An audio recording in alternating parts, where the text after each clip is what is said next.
Hey, Cody. Go ahead, Jody. I can hear you. Jody? Cody.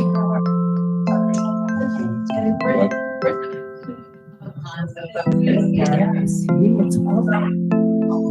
Hey, Cody? Jody's trying to reach you through that. I can hear her talking.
Everybody here. I know, me too. Weird power issues. So, there's extra computer power for the Visa, and then there's power strips.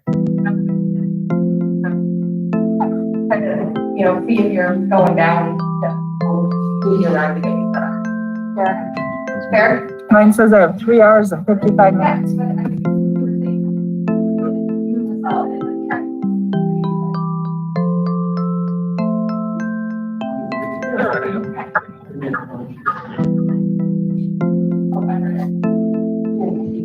We haven't started.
That's why we're concerned if the Michelle will get through your speakers, so maybe.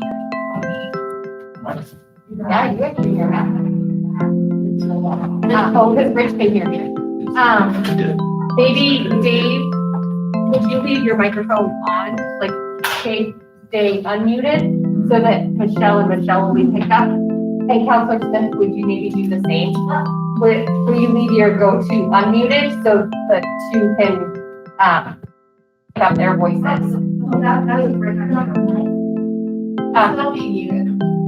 They don't have, they're not streaming. Always unmuted, you have to unmute the other one. We all heard. Yeah, I heard myself on.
With the go-to, so make sure your speaker is turned on. Yeah. Okay.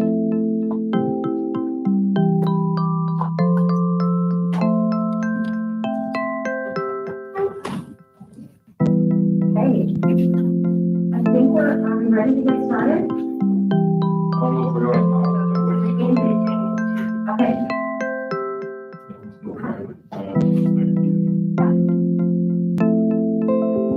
So, Michelle, you live in Michelle, where do you live? I live in Texas. Which is why you're from.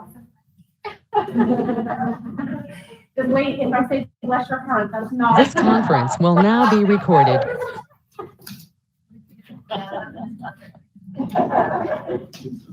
I'm glad to be here though. Yesterday they had flash in the morning and they thought there might be tornado weather, so glad to be here. Dallas. I actually have my whole dad's side is from Colorado, and my grandmother and my uncle are out in Grand Junction. Yeah. And I was born and spent most of my life in Texas, aside from moving in my adult years. We're all in spring now. We will offer everyone to the 2021-22 strategic plan event, City of Wisdom, today, April 10th. Just for the record, all council members, including the city attorney, the city manager, and our consultant here as part of the program. We'll be turning it over to Barry Dunn, Michelle, but there won't be confusing or both Michelle. Just again, for some housekeeping stuff, down the hall, ladies' room does have a sign that it's closed, but it is not open. Men's room is right there. There's a couple things going on today, because many of you will remember we're having a vaccine day in Sydney with Westminster employees and their families today. I'm going to have to leave about 9:45 for a few minutes. Run over there. They've asked me to participate in the media event for them over, so I'll step out and be back as quick as we can. Other than that, the purpose of the day is to look to our future. Where are we headed? What's important? But one of the things, we're not trying to resolve issues today. We're trying to identify what we think staff needs to bring back as part of our strategic planning exercise. So we're going to stay at about the 30,000 foot level, looking at what are the things we think are important, not how they get resolved. Staff will take care of that. They'll come back to the recommendations to us later. So let's try to stay out of the weeds, try to make the day as productive as we can.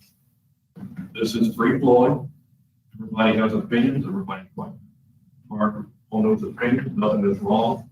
And some of these will get more fleshed out as we get through the process of trying to figure out how the things are going to get done. If you have questions, I'm going to do this the same way we do our companies. You're all screening. Go to the chat meeting once you get into there. Drop your note and try to go through. Michelle can't see it. I'll try to let her know through the high sign that somebody has a question or something going through. When I have Gina will pick up that facilitating form. Sir, you're muted, so Yeah. you are. Can they unmute it? Yes. When you speak, please unmute. Okay. Turn the cameras off, turn them on, turn them off, turn them on. In any case, we are here from scheduled 8 to 5 today, and we're from 8 to 12:30 tomorrow. If you have an issue, you're going to be late or something, just drop us a quick text if you're en route. We're going to try to make sure, because the public is listening, that we do start on time.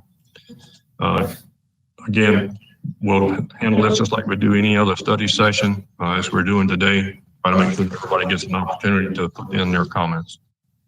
Done?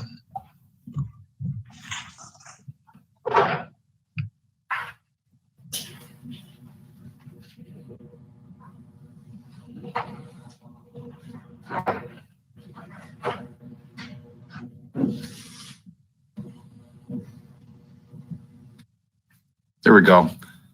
Thank you, Mayor, Mayor Pro Tem, and all the members of the City Council. I'm actually really excited about being with you here today, although I look out the window and this is about the nicest day of the year, but it's a great backdrop for it. It's a beautiful drive-in to see the mountains to the west here today, and I'm happy to be here.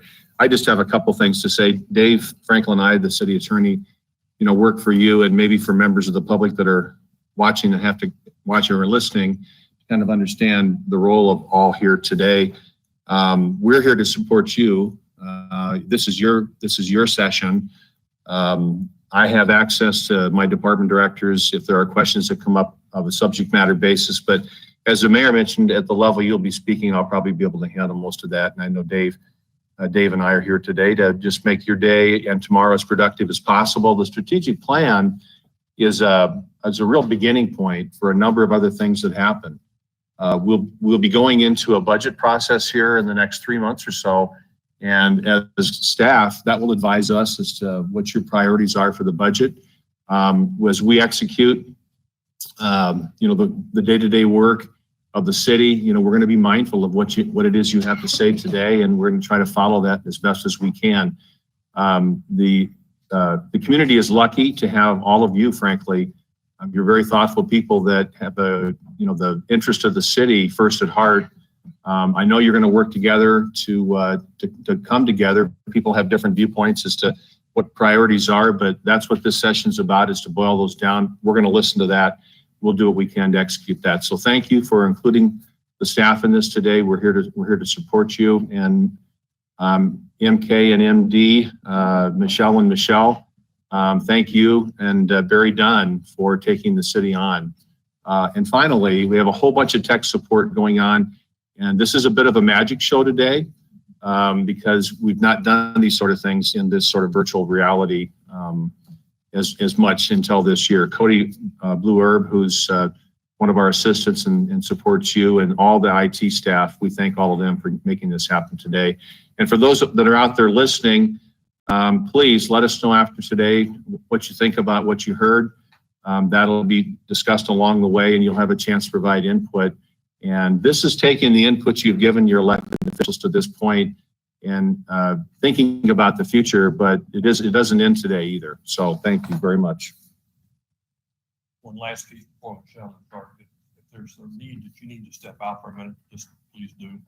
We have scheduled.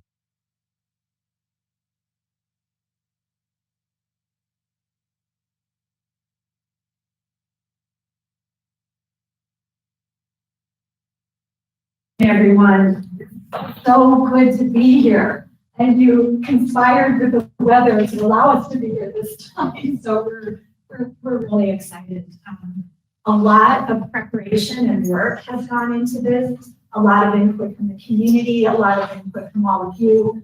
I want to acknowledge each of you in this room who spent a good amount of time with us up front, providing input, providing context for this whole process, providing your own individual perspectives as well as your collective perspectives. I want to thank the staff of the city for making it possible for us to do the level of community engagement we were able to do as part of this project. It takes a tremendous amount of coordination, and Don and Cody and their teams made that possible. So this process is one of the most important things that the City Council does. And so the amount of care that has gone into every step of it is important, and I just want to acknowledge you for all of that.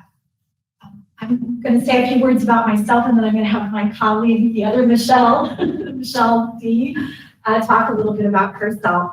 I've been working for government for 3 decades now. My career started in public service as a government employee. I have a lot of passion for this work. I became a consultant to government about 20 years ago. I've been doing strategic planning with state and local governments for that last 20 years, all over the country. In fact, we just completed a strategic plan for a community down in Georgia. We're just coming off of that process, and we're getting ready to start one for a community in Florida in just about a month. So we're kind of out there and everywhere. We have a tremendous passion for local government. Our company, Very Done, has a deep expertise in all aspects of local government. So this is something we care deeply about. And we have individual passion around it and firm passion around it. So I've been facilitating strategic planning for 25 years, and this is the favorite part of my consulting work, is this process that we're engaged in right now. So Michelle, please introduce yourself. Maybe if you could really project so Yeah. that those 2 speakers pick you up. Toward that. Or microphone. We'll speak louder. We'll do our best to sound far. And we'll take masks off to further project if that's okay with everybody in the room. So again, good morning. My name is Michelle Dotson, or MD. Glad to be with you, as Michelle Kennedy stated, and really excited about the productivity we have ahead of us. So we're going to say and have a little bit about my background. I also came from local government. I actually originally wanted to have a career at the federal level and even at state level potentially, and then saw that there's some real differences in those levels versus what happens here at the state government level, and decided that was more attractive to me. And so studied to get my master's in public administration with an emphasis in city management, and had the opportunity to work with 3 different municipalities in Kansas, Missouri, and Texas, in the city manager's office and the budget office, to really get a holistic view of those challenges, a lot that we're going to be talking about over the next day and a half. And then decided I wanted to come to the consulting side of that world to help a lot of different cities do that. So really excited about the conversations we're going to have. And again, thank you for all of your efforts to date in the process. Looking forward to what you have us. All right, so we're going to go ahead and get started in our agenda. So let's start with an overview. going to provide some context for strategic planning. And the way we're going to do that is through the environmental scan we put together for you. And this drew from a lot of different sources. And when we get to that point, we'll talk about what went into it and how we approached it. That will set the stage for the conversations we're going to have for the next day and a half. One of the important things about strategic planning, and it's actually a best practice, is to make sure that everybody has the same context. We have common understanding of what is the current environment in which the city is operating, and what are the trends and forces that are impacting the city right now. So we're going to start with that as our foundation. Once we've done that, then we can start to have a conversation about what are the strategic goals we want to set? What are the big picture pieces that we want to accomplish, that you as leaders of your community want to accomplish on behalf of the businesses, the residents, every component of your community. Once we've done that goal identification, then we can talk about, okay, what does that really mean? So we have goal in mind. Let's get and describe what does that look like once we've accomplished it in a precise way to try to get that to be really concrete. And then we go into the more fine and granular level, which is what are our objectives? What are the next objectives that we want over the next year or two that will help us make progress towards those strategic goals?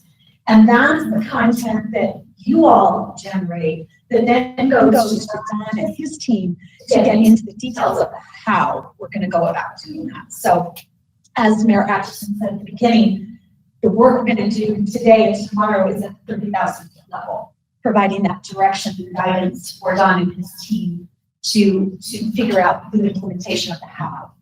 And then when we get to the end, we're going to do some reflection and closure and understand what the next steps are. And one of the things that is really important as part of this process is you all have an opportunity to talk about your the guidance you want to give Don and his team going forward, but also what did you take away from this whole experience and how would you like it to inform your next strategic planning cycle?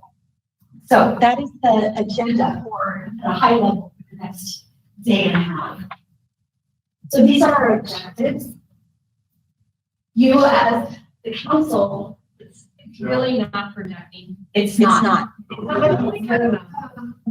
You turn on the microphone, you can't hear what you're saying. All right, so I'm going to position myself more outward this way too. Is this better? I'm texting with somebody who's not here. So we'll pause to get this right. And the other alternative we can do, I guess this is just probably about as close as you can get to the. Some of us have, headsets that you can connect Bluetooth. You could, Okay. How is this? Is this better? Is the audio much better? better. Okay. Thanks for moving that closer. I think that will help. So high level guidance is what you're here to do, to identify the strategic direction for the city based on lots of different inputs from the community. We're going to look at all of that data and we've put that together for you in a way that you can consider it.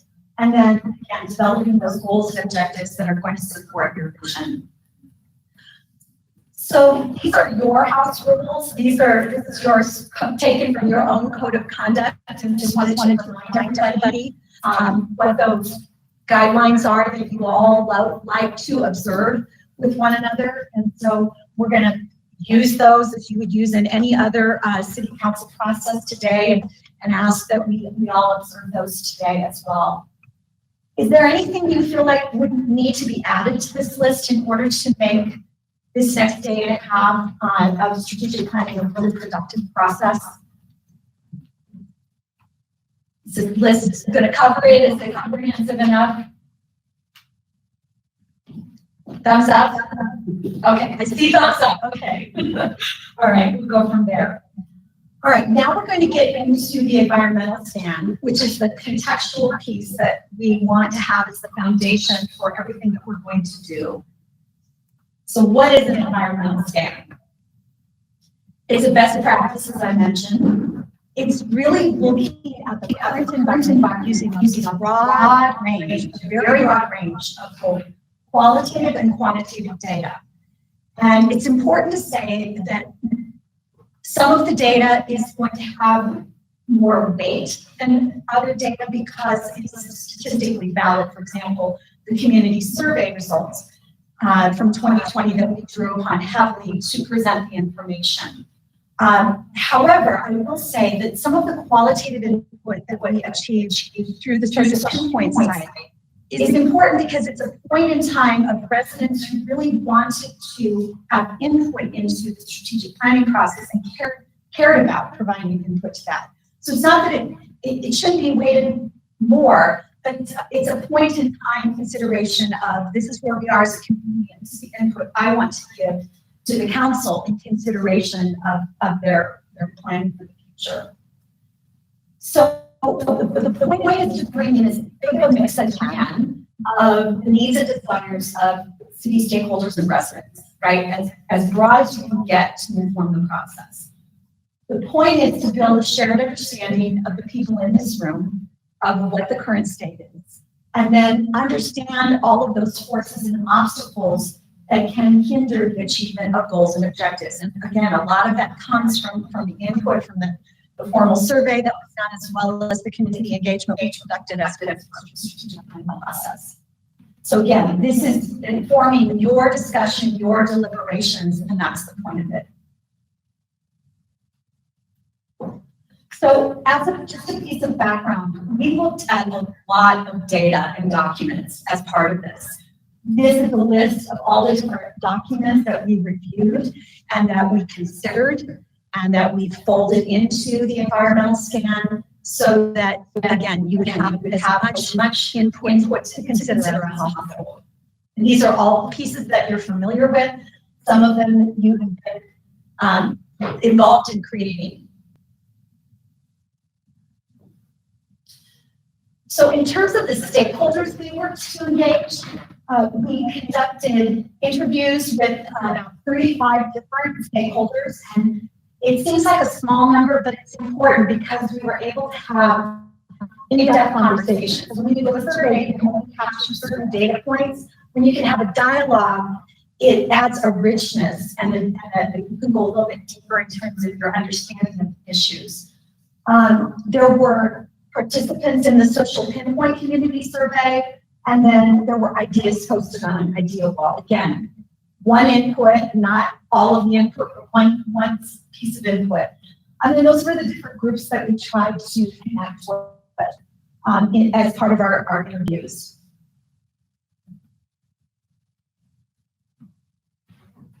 So let's start with the community profile of Westminster. Some of the key points that really set you apart and that make you unique as a community. And a lot of this data came from the community survey, which was done by the National Research Center.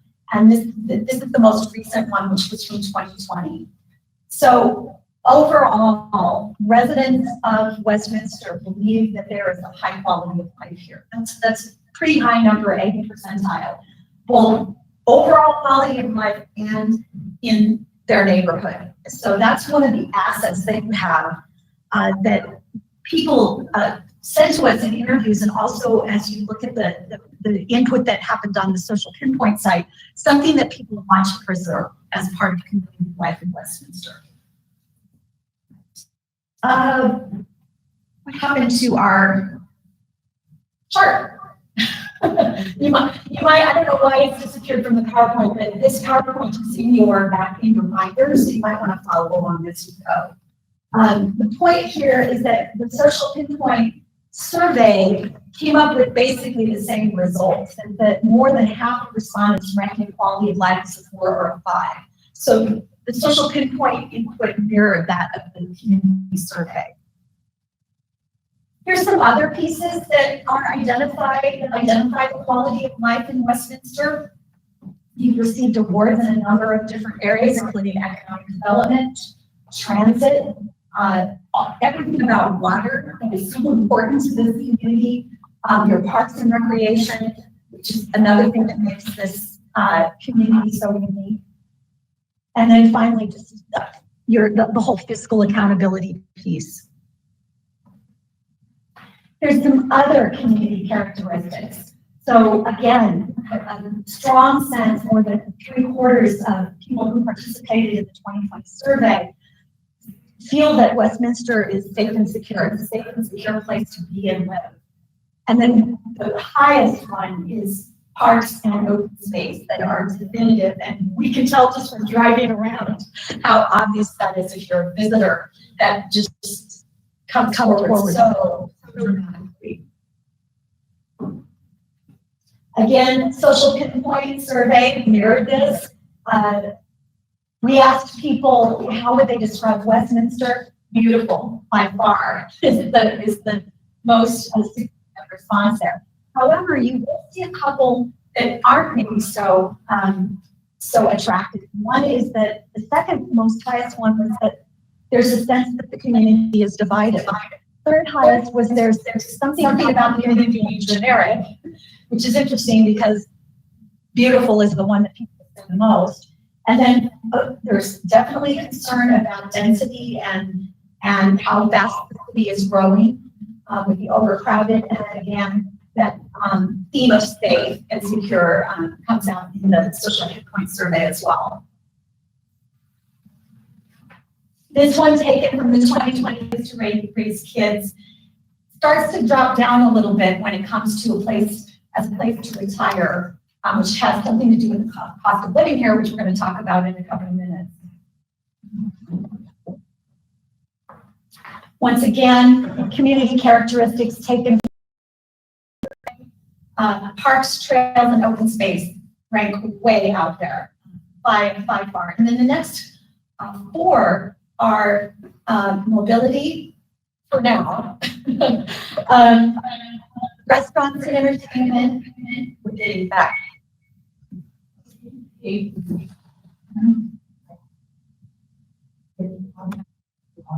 think there's someone.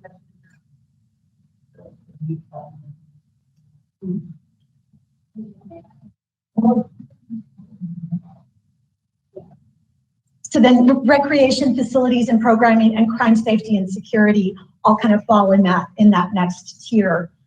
I think it's important to point out at the bottom, and this mirrored the 2020 communities survey, which was statistically valid, that housing types is a concern, as well as a desire for more cultural opportunities and events. Those are things that kept being identified as places, aspects that you might want to work on. So here's some statistics about Westminster in terms of how it ranks in comparison to other communities. I'm sorry, the nation as a whole. So you are increasing in population and you are expected to continue to grow. And the rate of growth isn't as high as some other communities, but you're definitely expected to continue to grow. Your median household income is higher than the national average. It's about $68,000 at the US level. And then also your median home value is much higher than the rest of the country, which for the entire United States is about $217,000 for median home value. You're also way beyond the national statistic for high school graduate or higher. You're at 92% for that statistic. On a national level, it's about 51%. We have a fairly well-educated community in place here. In terms of the population, 80% of the people who responded to the US Census identified as whites, 22% as Hispanic Latino. That was a slight increase from this is from the American Community Survey. The 2010 census had that rate of the population for Hispanic Latino at about 20%. So you had a bit of growth there in terms of the diversity of your community. Employment and economy. So more than half of the resident population is employed in professional or sales and office. So that's about almost 54% of your community is employed in that arena. And you can see the further breakdown by industry on the right, with professional technical being the highest, followed by sort of the service industry, the accommodation, food and entertainment, and then health and education and social services, followed by retail trade. So there's some bad news and some good news. The bad news was that the unemployment rate rose all the way to 8.8% at the end of 2020. That's where you sat at the end of 2020 in December. And I'm not clear why the charts aren't translating here, but that's a trend. That would be a trend line starting from 2017 to 2020. And we checked the rate. And so at the end of February, you'd had a significant drop from 8.8% at the end of the year, at the end of the calendar year, 6.8%. So that's trending in the right direction. Yes. Mary. At any point. Yes. Yes.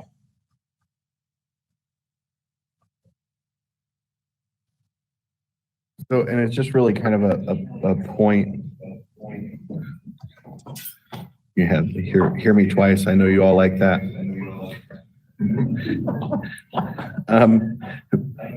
On the survey that talked about the housing types, I mean, we hear that, at least I've specifically heard that a lot, but what I haven't heard is like what kind of types are missing. Like when people are concerned about that, why are they concerned about it? So at some point it would be useful, I think, if we could find out data that says, you know, what do they think we're missing? Like, I know I've heard a lot about like the missing middle and the single family home and stuff. And I know we've talked about it, but I don't know that we've ever surveyed about it. And I could be wrong, but I think that would be an interesting thing for us to get a little bit more depth from the people responding to these that says, here's the kind of housing, you know, that the demographics that live here in Westminster want. That's a great point. Donna, did as part of the comp plan, was there input or research that went a little bit deeper on that particular point? No. Okay. So much variability, and I think we included the middle, but I don't know whether there's. Let me tell you, there would be market research in the state industry. Probably. Yeah, it's a very good point. Mayor Pro Tem. I don't know if it's in the fine grain detail that you're looking for, but I do believe that it was presented to us in the comp plan on Monday. I can get the results of the Westminster forward. We feel kind of concerned around density and preference, with multifamily, but only certain places and a preference for single. I believe those results are embedded in that comp plan. Well, and I guess what I'd like to know to make sure, because I know a lot of the comp plan is off of like the groups that were working specifically on that. So whether or not that it's a good sampling of the, you know, the same people who answered the bigger survey. So I mean, it's a good point, Mayor Pro Tem, but I would appreciate, Don, if, like, especially, I think what you said about the market drivers would be, I think that'd be very indicative of what. You know, the other option we have, which I got in front of recently, but it's been for 6 or 7 years since we did the housing study. 15, I think that work was being done. It was adopted in 17. It was underway when I started. Yeah. 15. Mm-hmm. I think we've been behind. This has been at least 5 years. Maybe I think that housing study research. Yeah. I think about that.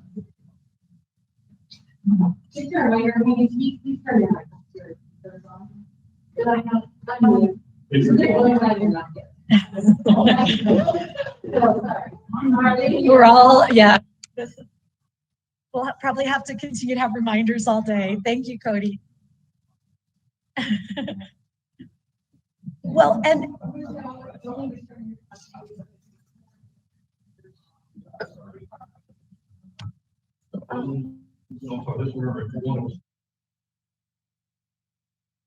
so am I back on?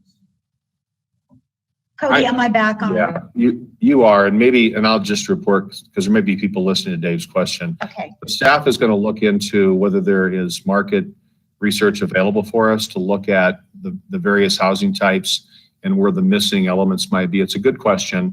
There probably is some of that data available out there, but I also suggested that the city maybe look at updating the housing study we did in the middle of this last decade, around 2015, and drill down into some of those questions to get more specific and granular as to really what we are missing in housing types. I think Thanks, that Dave. getting more data would be really helpful, because what we can tell you is that the answer to that question was different depending on who you talked to. So businesses, for example, we did a group interview with businesses, have one way of defining that. Advocates have a different way of defining that. And it also depends on where you live in the community and what your perspective is based on where you live. So I think some hard data to support that would be really beneficial. Great question. And yes, I should have said up front, stop us at any point if you want to go deeper. So again, back to the unemployment rate, it's dropping, which is great. And then we just listed your top primary employers in the area. We drove right by the Ball Corporation on our way here. And so let's get into a few facts and figures about Westminster government. So you have property tax rates, as you know, that are lower than your neighboring cities. However, you have a high sales tax rate. And frankly, when we talked with businesses, that is a big concern to them. So you fall fourth highest among all of your 11 neighboring communities. Yes. Mayor So I Pro think Tem. that's a little misleading, because if we look at how tightly packed those rates are, we're not a percentage more than the lowest True. rate in the region. True. And in fact, same with the fourth highest, we're tied, and then the next lowest are only 0.1% lower than us. So it's when you compare it to the spread That's a good point. with property tax, that's a really large spread. Yeah. Right, so 3.65% versus 26.271. So I kind of think it's an apples and oranges comparison. Agreed. Thank you for making that point. Yeah, it is very compressed when it comes to the sales tax. The only point that I would make here is that the sales tax came up as a concern in the business community that is problematic from their perspective, from an economic development perspective, and from a business-friendly environment perspective. These are how city revenues and expenses are, how they shake out. As you can see, you rely heavily on two primary sources of revenue. Yes, there's a question. Oh, yes. Councilmember Seymour, yes. Yep.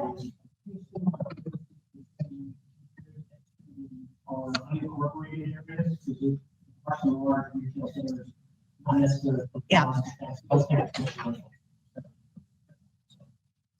That's a good point. Thank you for that.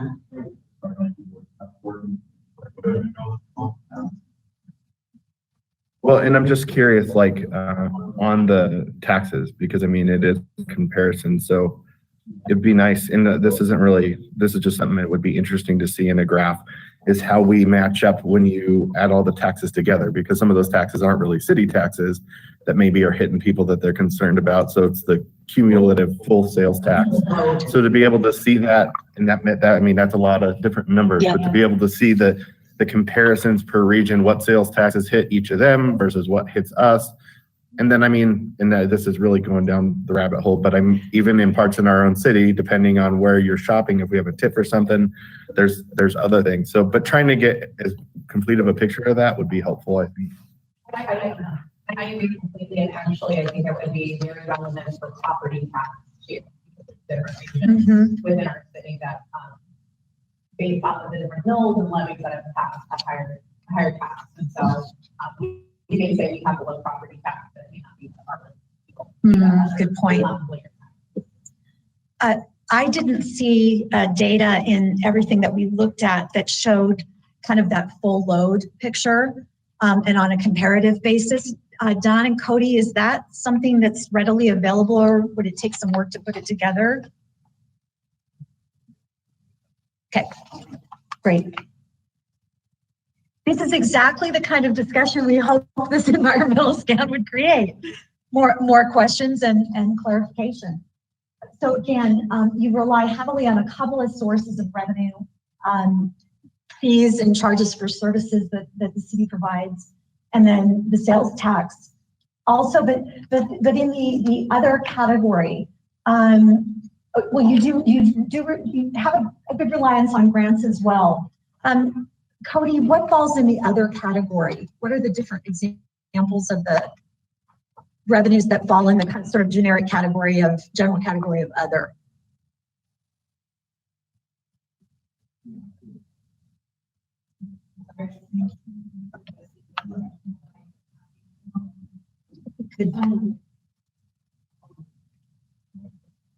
It's the third highest source of revenue for the city. Yeah, so that's mostly fees. That's mostly fees. It can be some government type, other government sources of funds. And it's, yeah. So really the Fees for service would be the biggest one in that. quarters of your revenue comes from charges for services, fees for services, and sales taxes, basically. Mhm. Yeah. And then the expenses by category are general government, which includes all of the, administration, information technology, everything that it takes to support the operations of city government. Then the utility expenses, and then public safety is breaks third out of that whole picture, followed by culture and recreation, which obviously the city invests a great deal in that, recognizing its importance to the residents of the community. This also came from the 2020 community survey.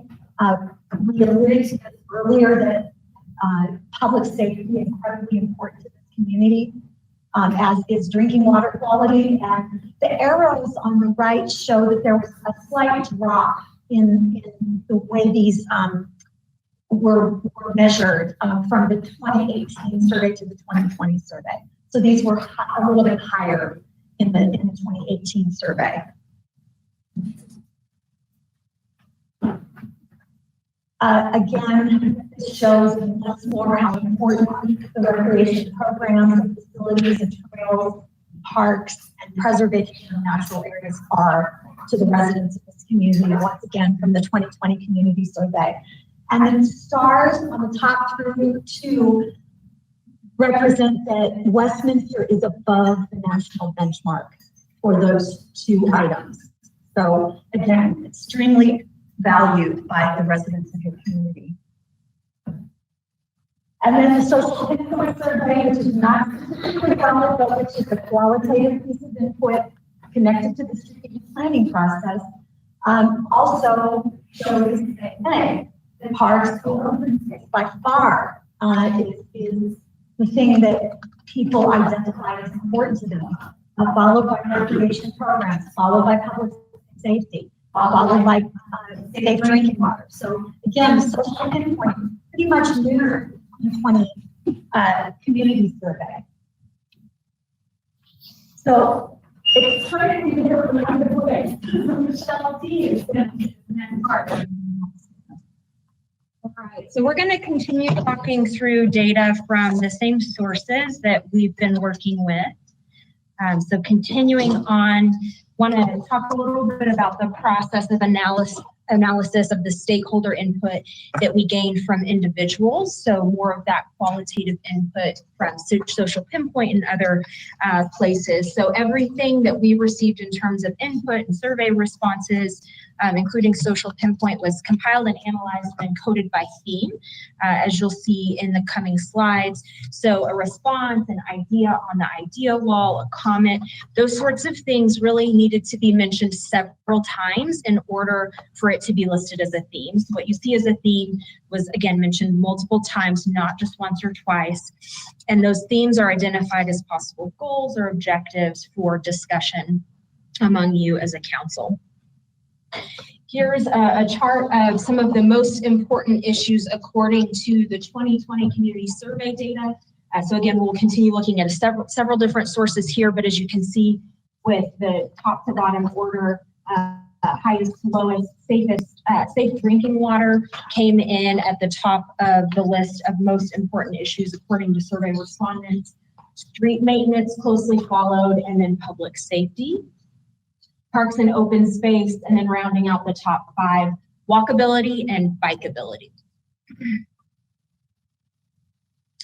Next, for the Social Pinpoint site, we took the survey information from that to see what the biggest concerns among participants were. And so again, looking from top to bottom, greatest to least, these came in with the highest responses on management of growth and development, and cost of water and wastewater tied there at the top, followed by 2 others tied as traffic and crime and public safety.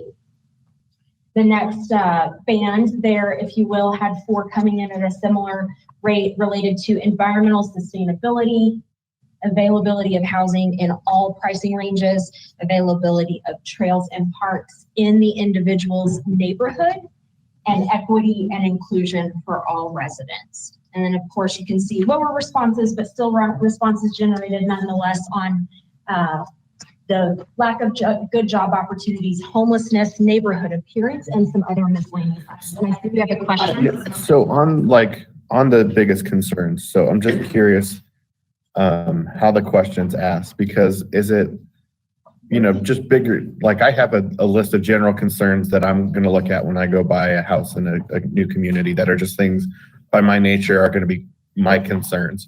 But was this question asked like that, or are these like things that are currently affecting your community that you're concerned about?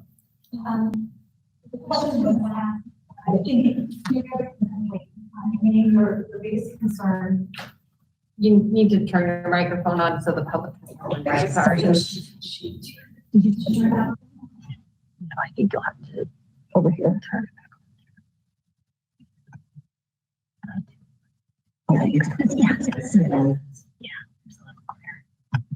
So, Councilmember Mott, I can actually in a second exactly the questions, but in summary, it was tell us what your biggest concerns are about Westminster and how should we get a list of things to. So this is not an open-ended question. It could list something under other, but this is the right ordered list basically. Yeah. Okay, so you're line, there's kind of by the end of the day, we won't get it. Understanding where we thought about, I guess, agreements or people kind of feeling, but is there percentages, numbers, like that? Yes, we can get that. We do. Okay. We have that detail available again because the social input and the input was small in comparison to the survey.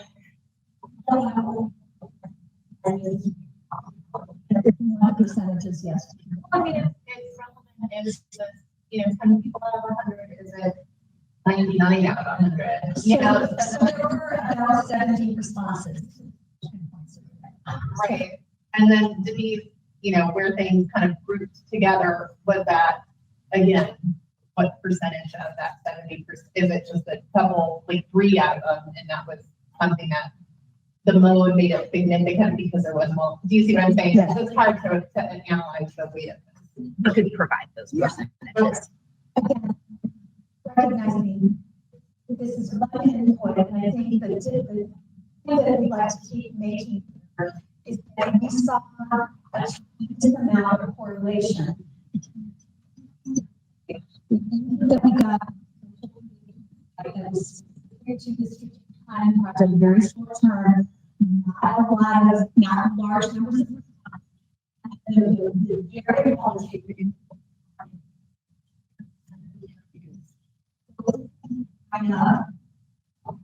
Is did not see done.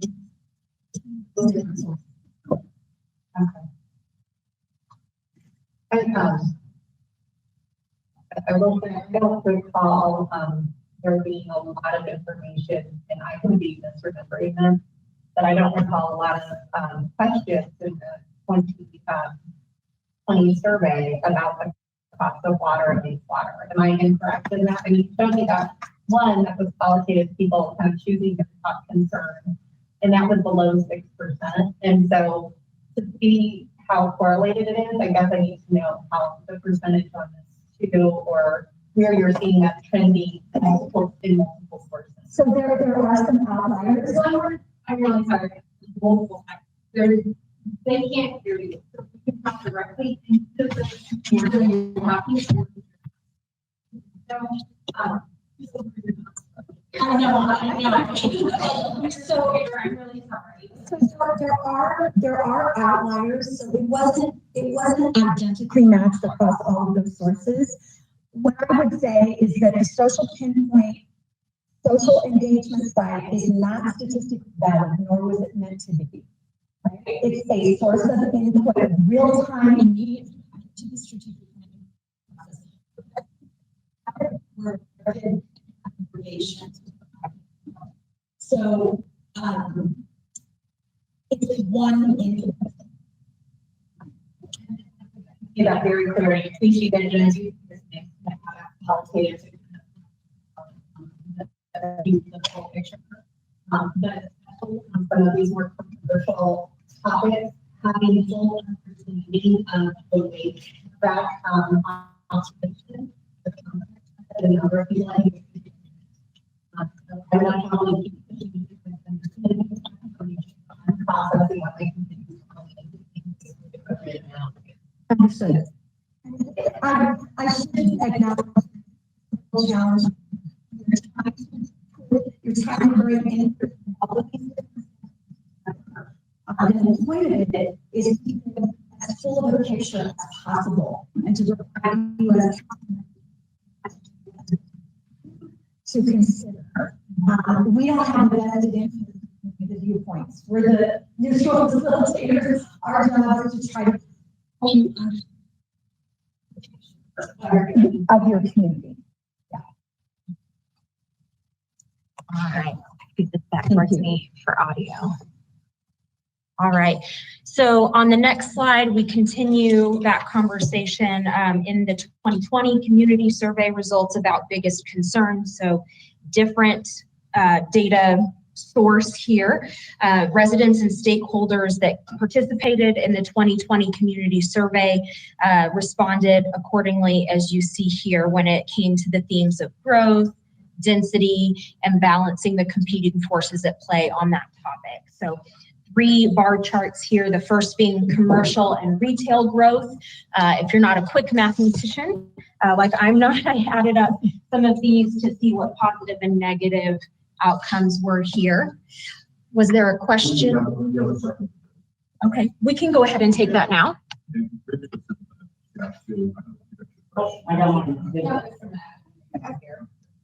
I got some feedback on housing for what she reported was that. I'm sorry.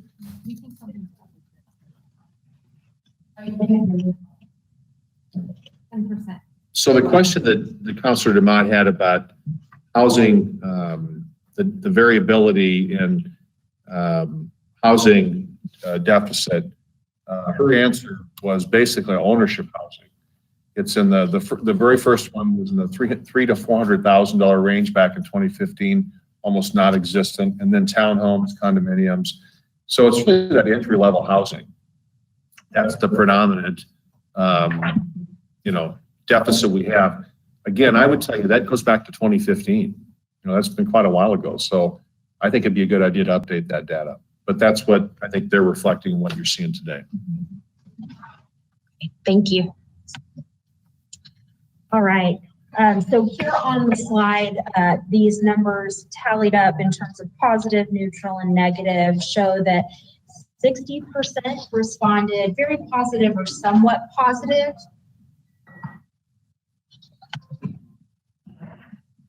We're getting some feedback there. If they mute me here, I'm afraid they won't be able to hear me.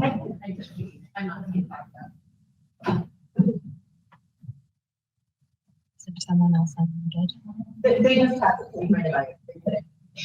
So. I'm just getting. I was just getting feedback on here. I've muted myself and it eliminates it, but I think they might not be able to hear me then. No, you can't. Yeah, when I unmute. Okay. That'd be good. Good. Just myself and Dawn. The feedback ended, so I think we're good. All right, so looking at the first bar here, the commercial and retail growth, about 60% responded that they had a very positive or somewhat positive view of that.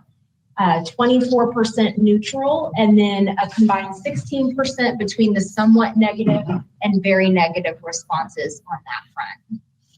Next, on the topic of residential growth, we had a 42% combined total that responded either very positive or somewhat positive, 22% in that middle neutral viewpoint, and then 36 responding with somewhat negative or very negative. And then last but not least on this slide, on the topic of density, specifically, we had a 62% response for either very negative or somewhat negative, 17% in the neutral category, and then there with 21 having a somewhat positive or very positive. And again, that's from the community.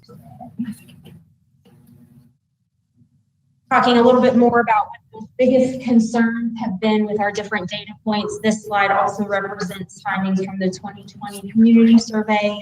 And the open-ended question that was asked indicated that affordable housing was the #1 perceived way that the city could improve the community's quality of life. About 1 in 5 residents responded, indicating that was their perspective.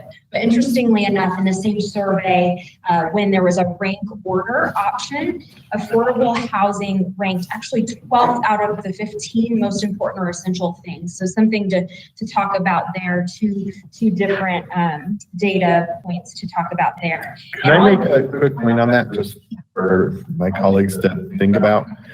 Like the term affordable housing and like workforce housing, there's been so many changes in what that means. And I think it means different things to everybody. And so I think it's really telling the data that Don shared that people mean, or a lot of times when they're looking at the housing stock or missing, they're looking at to buy. And so like, I think the correlation between to buy and what's affordable for me sometimes gets lost when we're talking between the workforce housing and what's affordable to like a starting or like a family who wants to go buy that first house. So like, I always feel like that gets lost in the different things that we're looking at. So I just want as something to think about.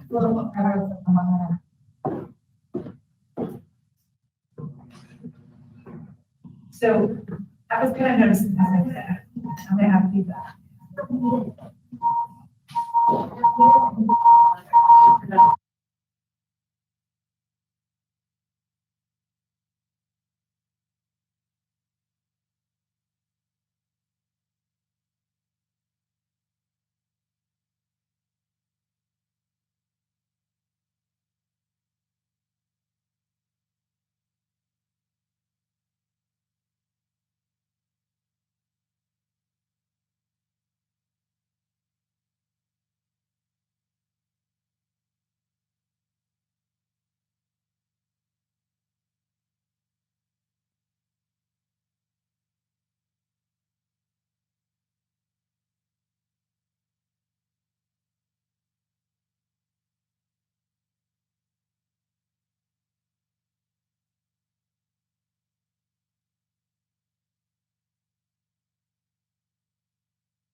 So I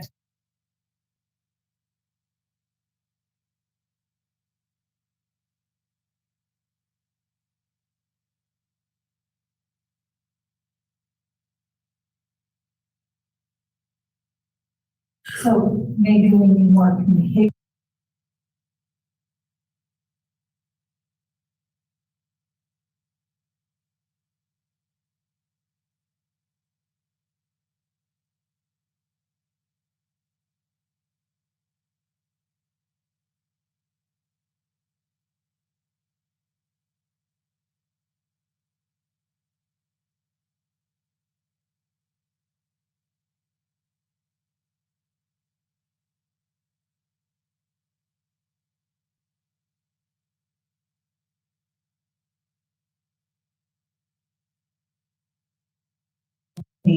About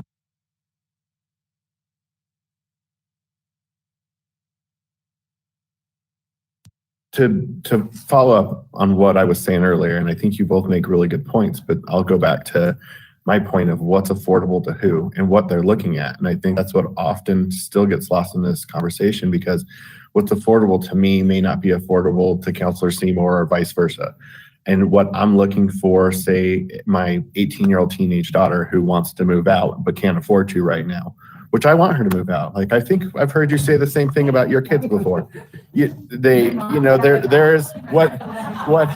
what she's looking for is different than what I might be looking for if I'm the family who just had their first or second kid and they're looking for that first house. And so I think that that's kind of where we get tied to what affordable means, because for like my daughter, that is more dense kind of development. For that family, it's more that single family home and how they build it. And I think back about how they used to do it. Like Countryside's a good example. We're here in Countryside, and Countryside is one of those developments where they had the starter home and then they had the kind of bigger home and bigger home. My folks actually had a house on this side of Oak that they had for a year. When they got pregnant with me, I'm the second of their four.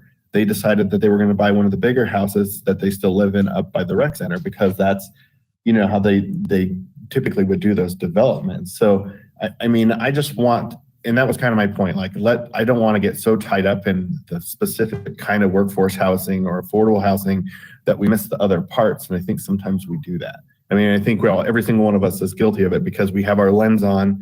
We're like, here's what I'm thinking about affordable. So, and I really think that what you shared, that Jenny shared, is like really indicative of that. Like, what is it that they're actually meaning by their answer? So. Yeah. I think you're going to find it's not going to be zero sum. There's going to be people who don't have the down payment, so they're going to have to rent, and there's going to be a price point for them. But I really do think it's time to update that study and drill down into all of those elements. And that wouldn't take that long to do. We'd be happy to pursue that. the intention of that study, it really was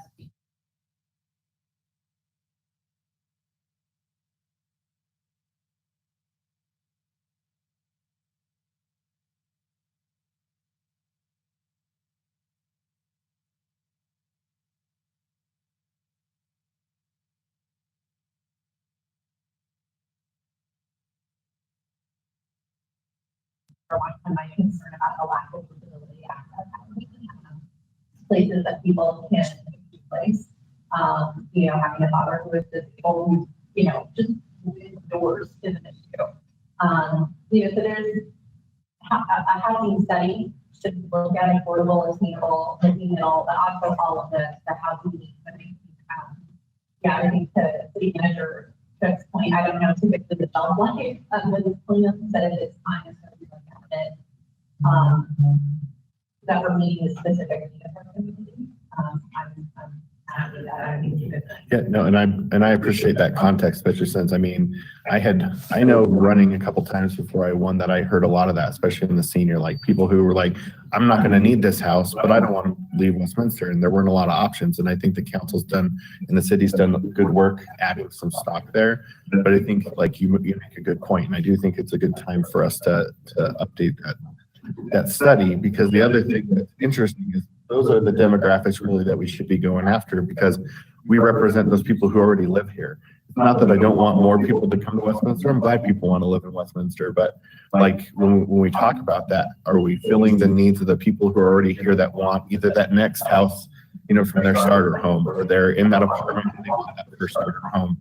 You know, that we're making sure that we're addressing, you know, the needs of the residents who we represent.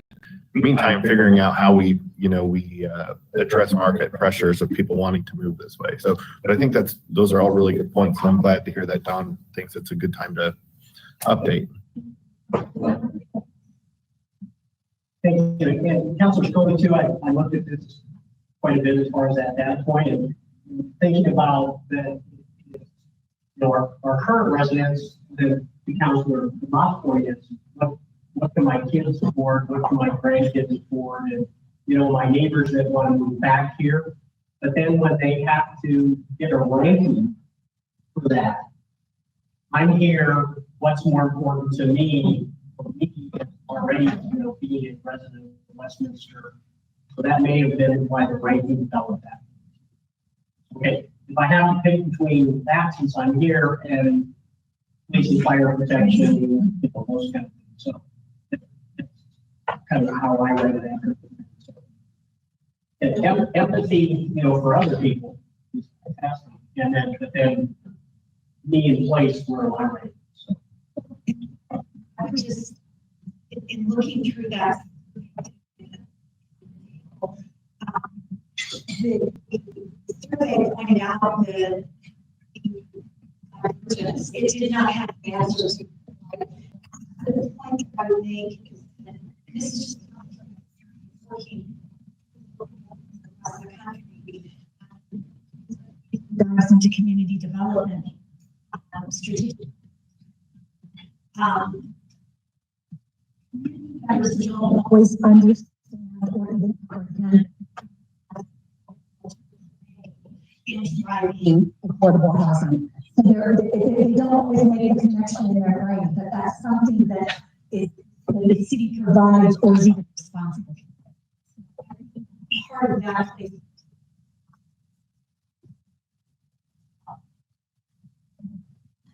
Great discussion. Any other comments before we go on? Thank you for allowing me.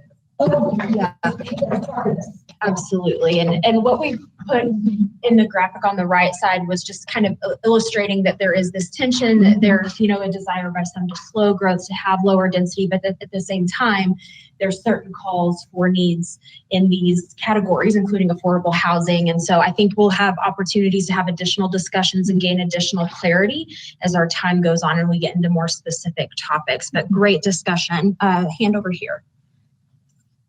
So this is Jack, is speaking about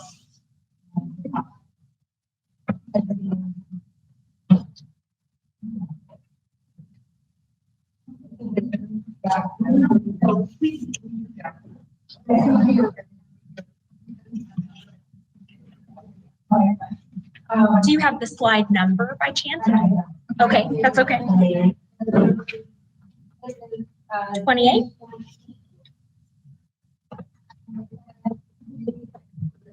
I'm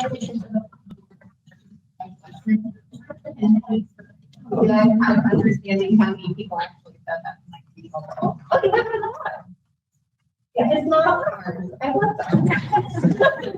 So, I guess the question is, if you think that statement there correlates with this statement of slow growth or density versus affordable housing. Are those two, is that really divided? Perhaps, and Michelle, you might have some thoughts here too, but you know, I think there's a certain bit of individual perspective that lends to why people contributed each of these words. So that's very possibly a driver of that. But again, I think additional clarity with the housing study and conversations today would probably help dig into that a little more.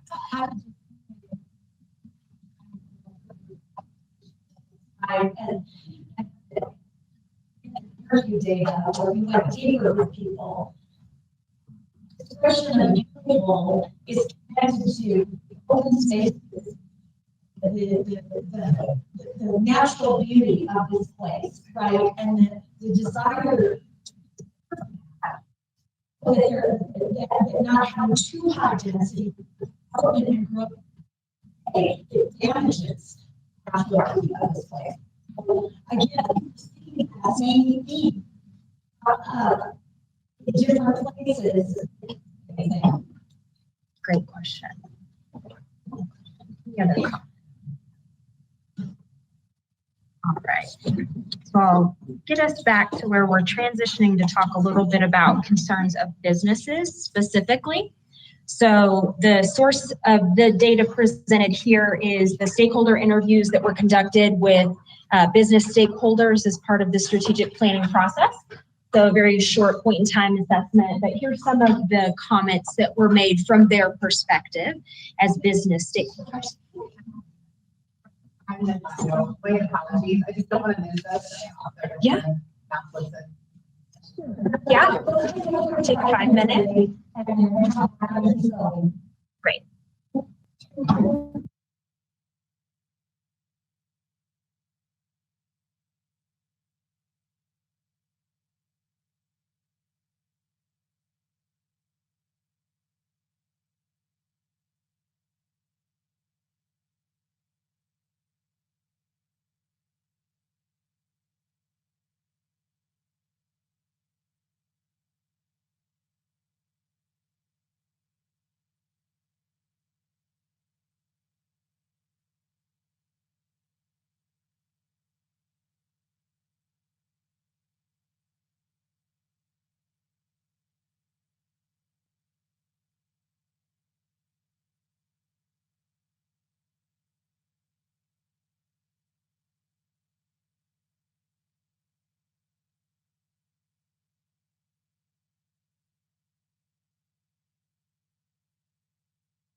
on, but your speaker off.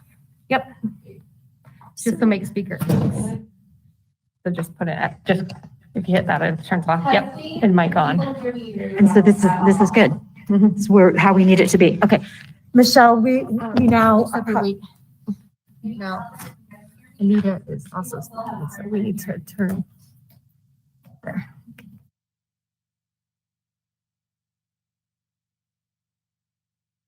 So we're operating off our own computer now, so hopefully this is gonna solve the problem. Oh, okay.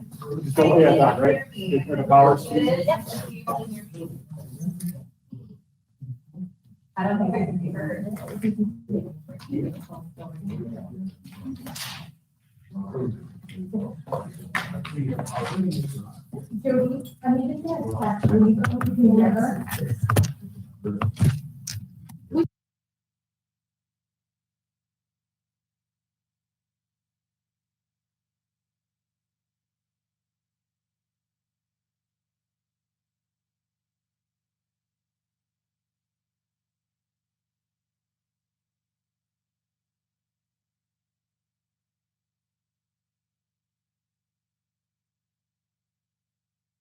Hello?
Okay, can you hear me now?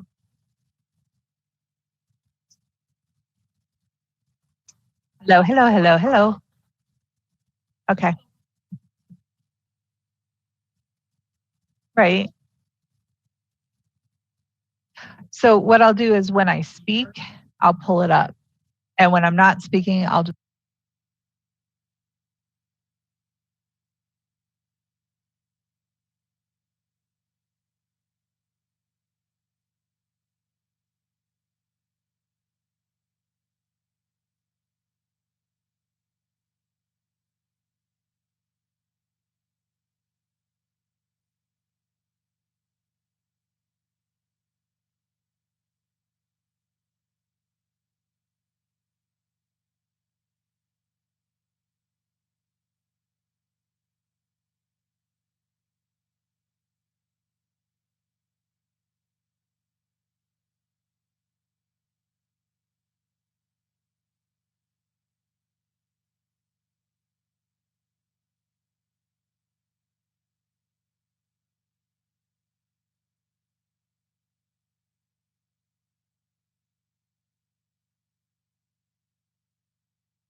Can anyone hear me? Am I coming through now?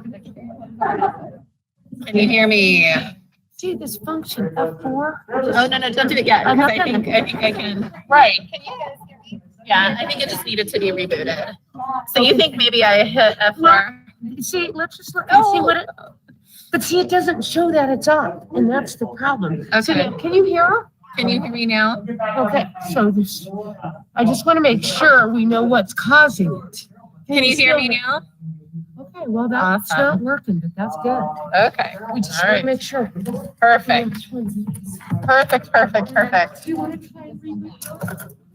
Yes, please take it back.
Push back on Mike.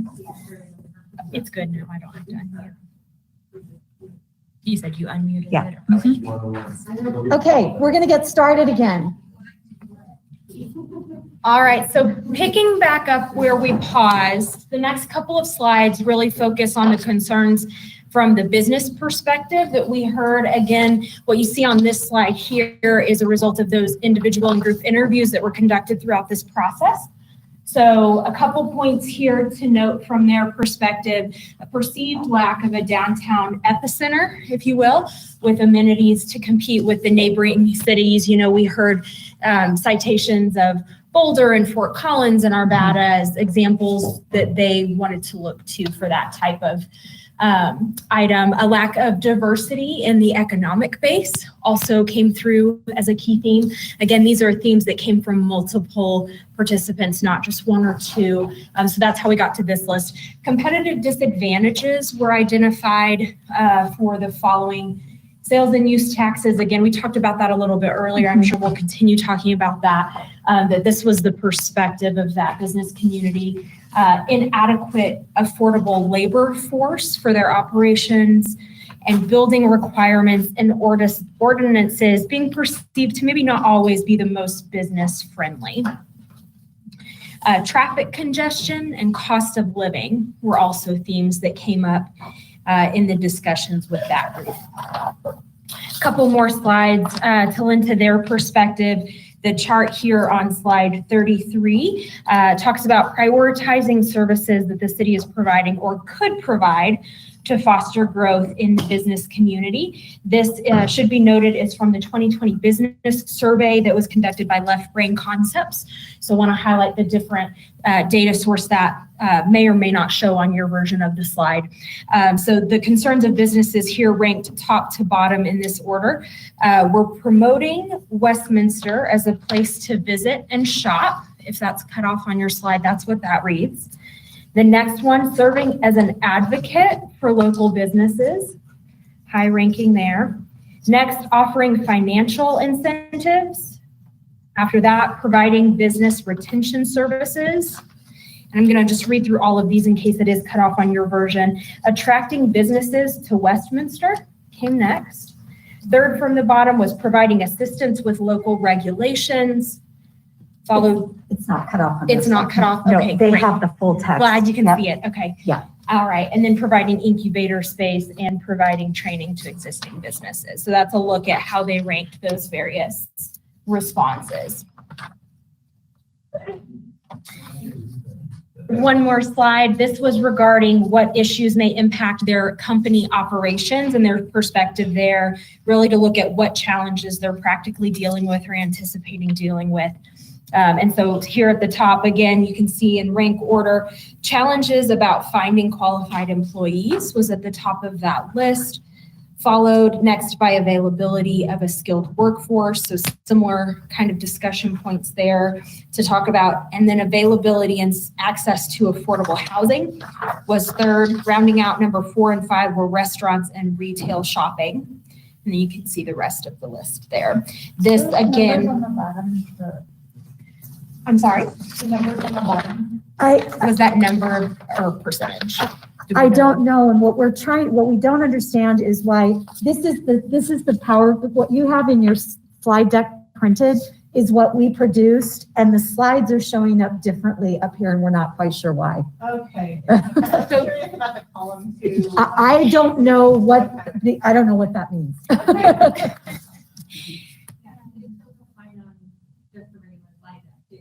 I don't know what it's got to be here. Next removal. All right, so there's some data in terms of concerns that we heard from the business community. Next, this slide focuses on concerns of those in the community who are parents. This came from the interviews as part of the strategic planning process here, so you can see what's on their radar. Just looking through this list of good schools that value diversity and inclusion, and we heard from them on the 2 points specifically here below that. Increased bilingual personnel and increased cultural sensitivity came out as themes within that bullet point. Next, quality affordable housing, a theme I'm sure we'll continue to come back to throughout the day. More culture, art, music, those sorts of quality of life drivers, clean streets and parks, more recreational spaces through the winter in particular was noted. More equitable and inclusive practices in service delivery, mental health services, programs that are either low cost or free for after school and summer opportunities. And then last but not least, a greater ability to thrive, meaning access to quality food, good jobs, and healthcare. So we're seeing across different viewpoints, some common themes coming into play here. Next, concerns of residents, and this was from the community forum in particular that you'll recall we conducted several weeks ago. So we have 2 slides here, and then I'll turn it over to Michelle Kennedy for our next little bit here. The concerns of residents range here. I won't read them all out as you have them as well in front of you on paper, but range from the housing conversation, types of housing and pricing, to environmental sustainability and conservation. Obviously, there's great accomplishments on that front, but came up as something of priority for resident perspectives. Strategic planning approach for growth related to housing, transportation, distribution of different types of businesses throughout the city, and the list goes on, as you can see there. So again, that was from the community forum. And then in complement to that, this is a secondary slide to identify some individual inputs from residents to that social pinpoint site. So as we said earlier, we want to hold this in an appropriate space in all of our different types of data inputs, but these were specific individual comments that you can see, and is probably clearer to read on your copy on the full page than up here, but just some associated, some various, I should say, perspectives that were contributed on the ideas wall that may or may not come into play as we talk about more specific objectives and ideas. Thank you, Michelle. I'm going to jump in here for just a couple slides, and then Michelle's going to finish us up on this piece. I did a group interview with city leadership, and what I'd like to point out, you'll see this on the next slide, which is your input as city council members. There was a lot of similarity between the concerns of city leadership and concerns of you as council members. But I'm not going to read down the list here, but a couple things I wanted to underscore and point out that I heard thematically from that group. There was a real deeply held concern about fiscal sustainability and the diversification of the city's revenues. That was expressed by city leadership staff. That was a pretty significant theme, along with being able to maintain and, where necessary, rebuild the city's infrastructure. And those two things really are problems that go hand in hand and have to kind of be tackled together. The other really strong theme in that group interview was this whole sense of needing to unify around a common set of things that we can do to address the needs of the community, and having that unified stance and approach going forward, and recognizing that there will be points of disagreement, but what is our unified answer to meeting the community needs? So those were some underscoring comments that I wanted to make about the group interview that I conducted with city leadership.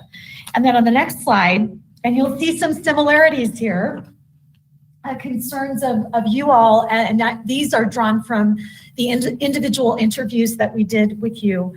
Many of these were mentioned multiple times, as we've said. One thing that I kept hearing was every one of you believes in your mutual desire to serve the community, and that you want the community and its people to be thriving here in Westminster. So that was an underscoring theme that you all spoke to in your individual interviews with us. And then here were the long list of specific topics that you all that you kind of surfaced as a result of our conversations with you. And again, you can see thematically, what I loved about putting all of that information together was seeing how well you as council members really do understand your community and the residents' needs and perceptions of their community, because again, you see a great deal of alignment here with the other data that we've presented. Okay, Michelle, you keep going. All right, so moving into the next couple of slides here, these are titled Most Significant Challenges. So wanted to, again, just set the context of what we're looking at here. On this slide, slide 40, what's listed here is qualitative data from the stakeholder interviews as part of this process and the social pinpoint site, including that ideas wall that you saw the screenshot of a few slides ago. So that's the source of this data. And you can see things that we've already identified in our conversation to date showing up on this list. I'm going to move to the next slide, and there's a little bit of contrast, but also some commonalities here with on the next slide, slide 41, is a similar list, but the source of this quantitative data was from the community survey. Qualitative data, rather, was from the community survey. So some similarities there. These are listed in rank order. So I'll give you a minute to browse over that list, and then we'll talk a little bit about opportunities. On the next slide, talking about perspectives on what opportunities the city holds in its future. The source of this data was the social pinpoint open-ended survey questions, as well as stakeholder interviews. So you can see several things on the list again that we've talked about and are no stranger to some of these topics. A couple things stood out. We really heard a sense of community pride when we heard commentary about the progress that the city has made on environmental sustainability and a desire to continue innovating and leading not only in environmental sustainability, but fiscal and social fronts of that sustainability concept as well. And then also, in terms of the second bullet from the bottom on improving relationship between City Hall and the community and increasing engagement, we also heard there, just to elaborate, that there's really support for an idea of how we excite the community to want to engage, to know how to engage, and to feel like they're able to do that effectively. Just a little bit more on opportunities here. This was one of those questions from the social pinpoint survey asking what types of businesses would you like to see in Westminster. So the most popular response was locally owned restaurants and craft breweries there at the bottom of the slide, followed by small locally owned shops and boutiques. And next, small innovative startups, rounding out the top 4 and 5, included also tech companies and research centers, labs, and learning institutions grouped together. Can I interject just one thing, Michelle? One of the themes that came through pretty loud and clear over all sources was that there's a desire to whatever you do in terms of development and in this community is that it keeps or advances this as a truly unique community. People kept saying, we don't want this to be any town USA. We want this to be uniquely Westminster. And so when you hear about what amenities they would like to see or how they want amenities to be presented or the kinds of businesses they want, it's like we want those things that help make Westminster a unique community and not compromising our beauty, our natural beauty. So that was a theme that just stretches out across all of the different points of input. Thanks, Michelle. All right, there's another question on opportunities. If Westminster could adopt one thing from its neighbors, what would you prefer? You can see some pretty stark opinions here with a high response noting Arvada's Old Town area. Followed by Boulder's parks and open spaces. And then you also see high responses for Boulder's Pearl Street area, as well as none of the above. And that may go to Michelle's comment that we want to be unique in Westminster and really have unique identifiers. So that's one more item on opportunities coming again from Social Pinpoint. All right, the next slide here before we transition a little bit and talk about the resiliency work group is this slide is data pulled from the 2020 community survey that was conducted by the National Research Center, but it's important that we highlight on this slide, contrary to what we've covered to date, that this is the first year that this specific question was asked. And so we don't have 2018 data or previous data to benchmark this against. So it's an input, but we did want to make that note that we don't have that trend data because again, this was the first year that this was asked. So in terms of responses to indicate what actions might be important when the city is looking to improve quality of life, the responses we got started at the top with these, and I'm going to read out percentages as well, so you have kind of that context of how these gauged against each other. So building affordable housing came in at 17% of the response. Next, at 10% was expanding and preserving open spaces, trails, and parks. Number 3, we had 3 responses tied at 8%. And so those were reducing development, making public safety a priority, and improving mass transit and those transit alternatives that are attractive to some. So those, again, were tied at 8%. We go to 6% for the 2 responses listed under number 4 that again tied at that 6% mark for reducing taxes and water rates and managing growth and development. And then rounding out this list on this slide, focusing on the economy came in at 5%, and then close behind that at 4% were the final 2 things you see on this slide. So resolving traffic issues, including speeding, came in at 4%, and so did promotion of environmental sustainability. So some new data there, hopefully some additional data in future years to come, but wanted to make that note. Learning. I recognize that you did not write the survey, so you may not have an answer, but were these a list of things that a respondent could click? Was it like ranked choice that they could click multiple, or was it one? We can answer that, but I can't answer it while we've got this going on my Understood. computer. I'm just curious if Yeah. it was something they typed in, if it was something that was like a list of respondents, they got to choose one, or if it was like kind of some of the other.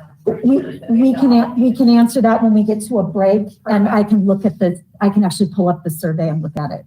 Great. Thank you so much. Yep. I appreciate it. Yep, I'll make a note that you want that question answered. And then at this point, I'm going to turn it back over to Michelle Kennedy, and she's going to talk us through some of the recommendations that came out of that resident advisory resiliency work group. So I'll let her make that little note. Yep, and so quick question for Don and Cody, because I don't want to belabor this if the council has had kind of a deeper dive into this. Has this resiliency work group data been presented to the council at this point, or will this be their first time hearing it? They've seen the slide. There's not really data to it. It's, qualitative data. Sorry, I'm hearing, I'm not bringing my microphone on. Well, I think.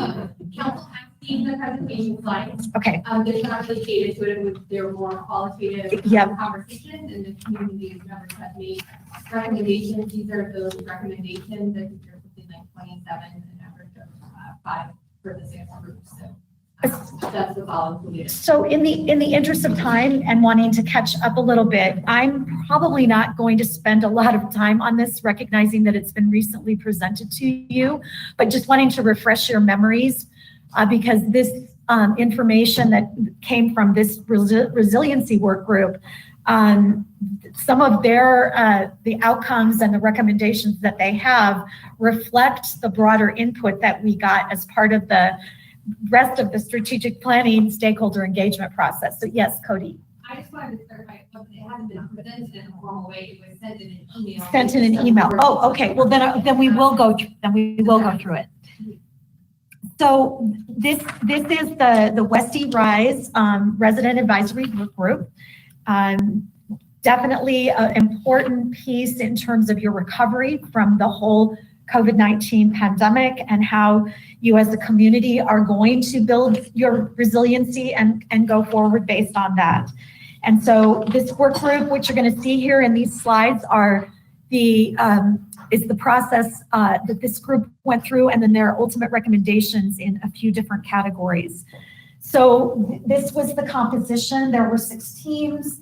There were 34 work group members, but bunch of stakeholders engaged, a total of 125. And this was going on simultaneously as we were gathering input for the strategic planning process. So again, another source of input for you to consider. This is the design innovation process that was used, the 4D. So it's the discover stage where you're engaging stakeholders and you're trying to identify and understand what the opportunities and needs are. And then really trying to crisply define what those are, right? To be very precise in defining the need or the opportunity. And then, for the development, generating as many ideas as you possibly can to select and choose between. And then finally, in terms of deliver is crafting an actual strategy or recommendation, including, considerations for the council and city leadership, any milestones that would be connected with it, and any possible barriers to implementing something.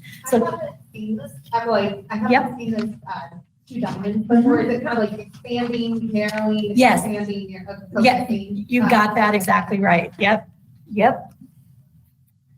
And these were the 6 areas that the resiliency teams focused on. So you've got the all areas 2, with the exception of 5. We didn't get into a lot of depth conversation in any of our stakeholder interviews into the whole data technology component, although we did hear a lot about broadband, and you're gonna see that here. So the first one is DEI. And so they articulated an overall vision, and then they went into, their ideas about the strategy that you could employ. And so, the vision is that policy decisions that the city makes gets the equity lens is brought into is the lens with which you look through in order to make those policy decisions. And it's to make sure there's equitable access to resources. And this is the part about people being able to thrive in their community. So the strategies they came up with, the first one is around the equity lens. It's not only just making policy decisions, it's providing training and education for people in city government so they understand, well, what do we mean by equity and inclusion, and how do you apply an equity and inclusion lens to the work? And then putting, intentional systems in place through policies, practices, and attitudes. That's really what the first strategy is about. The second strategy is about actually involving residents in this process. And this was you can see they identified it as a priority recommendation. Cody. The priority recommendations are involved throughout these 6 Yep. slides. And the reason they're priority is because they were often crossed over between groups. Like this group and another one had the same sort of came to similar conclusions. Good point. They sort of rose to the top, if that makes sense. So this might have been the first group that had it, but somebody else seconded it or had a similar line of thinking and wanted to help clarify with that. Yes. I'm just trying to remember this group with the Westy Rise. How are the members of this group picked? These group members were identified for starters through the Community Rise Initiative, the neighborhood initiative. The members of the community participating there were invited to, if they were willing or very curious, wanted to participate here. We had some board information members also, and then it went through board of people here and said, hey, somebody here who knows something about this subject, can we invite them? And the chamber was also invited, the Westminster Chamber of Commerce. So we had a few people who started out helping with that group as well. They were invited to an initial kind of overarching webinar, I guess, for lack of a better word, so they understood what it was before anybody committed. Does that make sense? And then they self-identified if they wanted to lead one of the groups. Thank you. Thanks, Cody.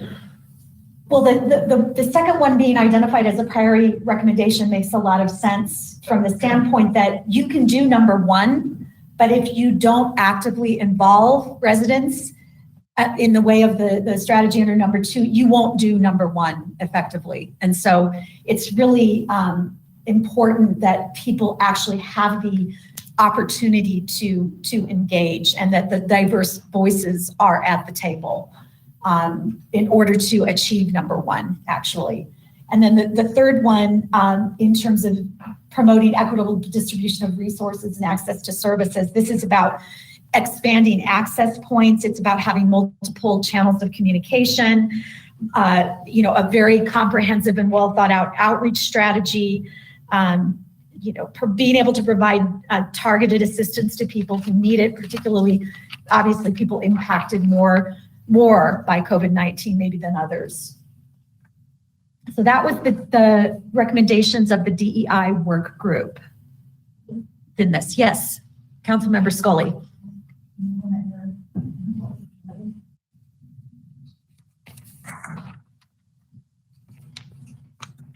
Okay, can you hear me?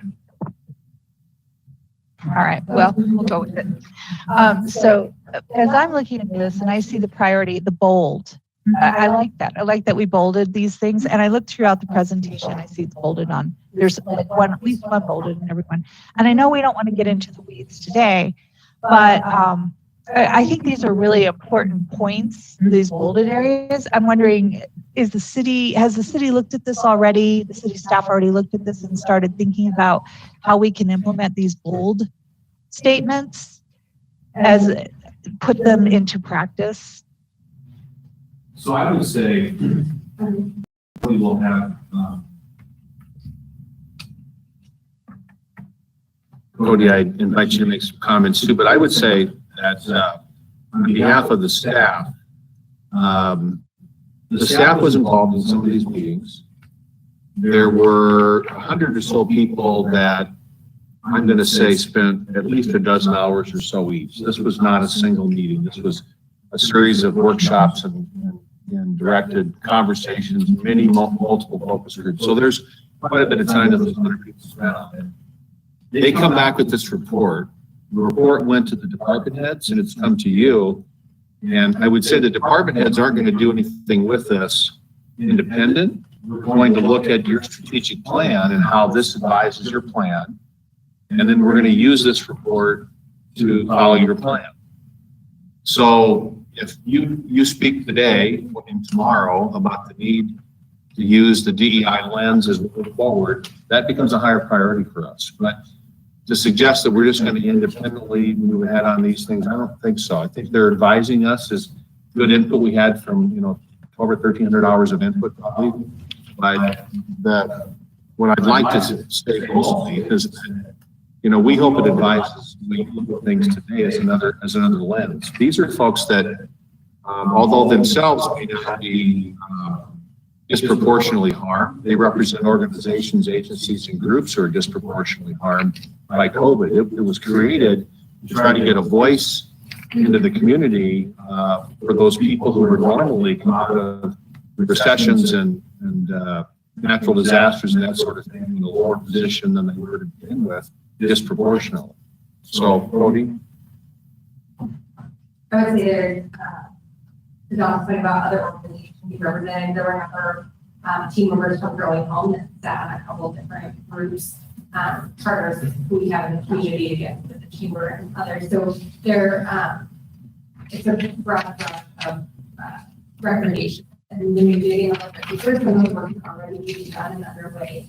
So my next step, which I'm not talking to yet, and I can probably see everybody by Tuesday, is to go through them and look at what is already being done. Are we already meeting that need, and maybe just members of the public more aware, so we need to follow up our communication, because I think there's some of that happening here. Where are the opportunities to sort of look at that, and then with the culmination of your planning, again, to be able to sort of tie all those things together and see if there's overlap or consensus. Okay, I love that. Now they're not working. Getting that to the journal. So anyway,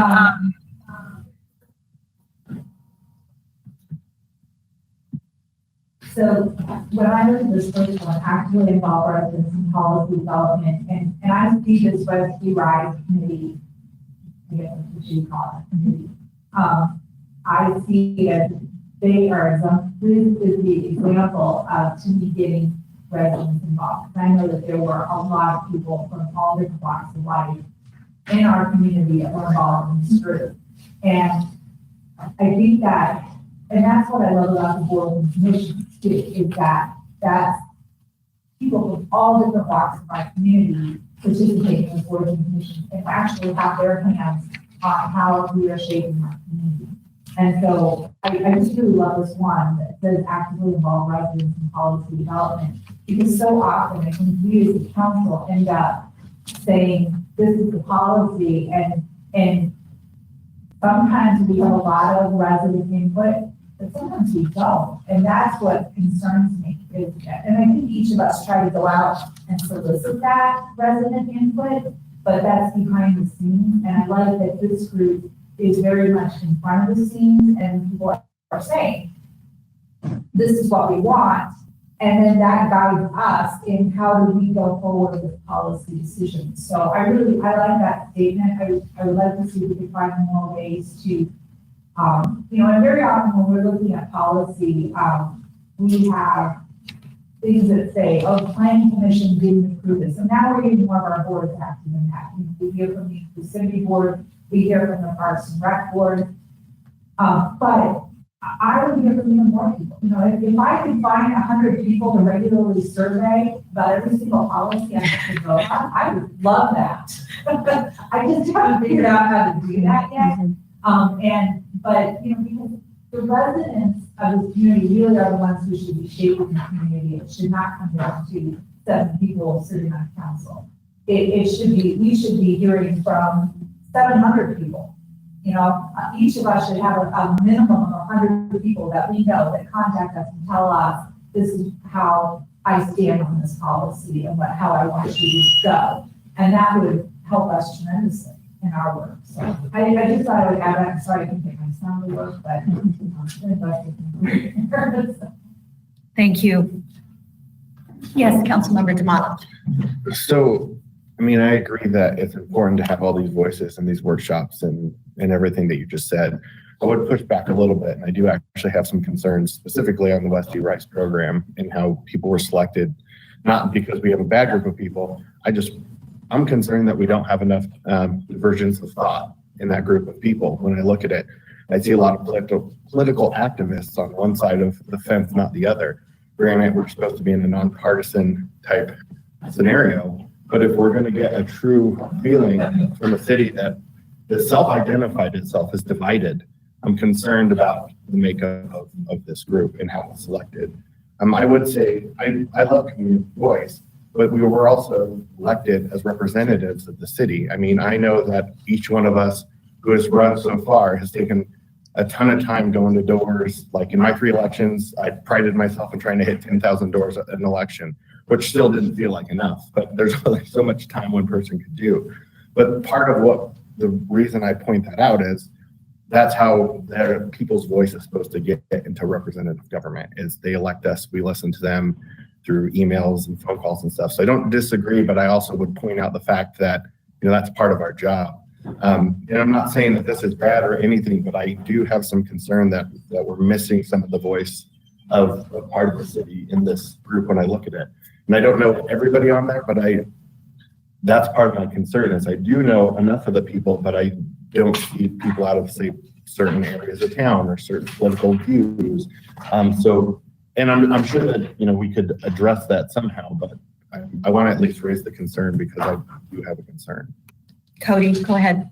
Councilor, I want to assure you that the groups were made up of a few people, and there were 25 active participants, 34 we included our facilitators from the CUW area. The 100 plus residents who were involved were not always residents, sometimes business owners and that. So, and they branched out to a variety of things. Historical Center is a large voice in this, a number of members from that community, business owners from that community as well. And I can see what I can do to come up with that list too, but the point of the smaller teams was that they were to be branching out and making connections with everybody they possibly could in the community, not their own network. Some of them were people recommended or businesses suggested by other members of the group. The idea was to reach as many different voices as we could. So we can look at seeing whether or not we can pull some of those individuals and businesses and other groups. I can just so that to maybe demonstrate there was more balance that maybe might appear in that group of 25 specific individuals. I think that is helpful. I guess the other thing is it's not like I'm saying this isn't good work and it couldn't, I'm just saying how can we improve on it and make sure that those other voices are heard even by looking at the findings of what you turned out through these groups and saying, do you have additional input or, how does this line up with your review of your city? So I don't know who had their hand up first, Mayor Pro Tem. I was going to say, I think we should probably parking lot this conversation or bike track it, whichever we want to say. So when we get into the strategic plan portion on communication and outreach efforts, I think that we can pull this input into that. I think regardless of the initiative, I think there is a desire to make sure that we're doing a better job having two-way communication with our residents, and I think that bubbled up even in this specific group. So to me, that's the takeaway for me, and where I'm going to try to probably implement it is when we get to that portion of our strategic plan. And I'm fine with that. I just wanted to make sure that I'm putting pins and things that I'd like us to come back to. And I appreciate Councilor Scully as well putting that in. Don, did you have something you wanted to add? Yeah, I don't really have a communication comment as much as I attended a number of these. And one thing I would say is I saw most of the people I've ever seen. Interesting. These were mostly new people that had not been involved in they're not regular attendees or participants in the process. And I think the message in the first, and maybe thread through is that there's a underrepresented and kind of quiet, silent group, sometimes marginalized populations that are being heard here, but it is one data point. It shouldn't be overstated as driving all of these data points and all the survey work and all of your communications with your constituents. That's kind of what you're here to do is say, I heard this, and I've heard this, and how do I match those things up? But I don't think they're not mutually exclusive, or are they zero sum. They're I would, yeah. They're potpourri. Yeah. So just take it for what it is. But we did have, I noticed, a number of people that I'd never seen before.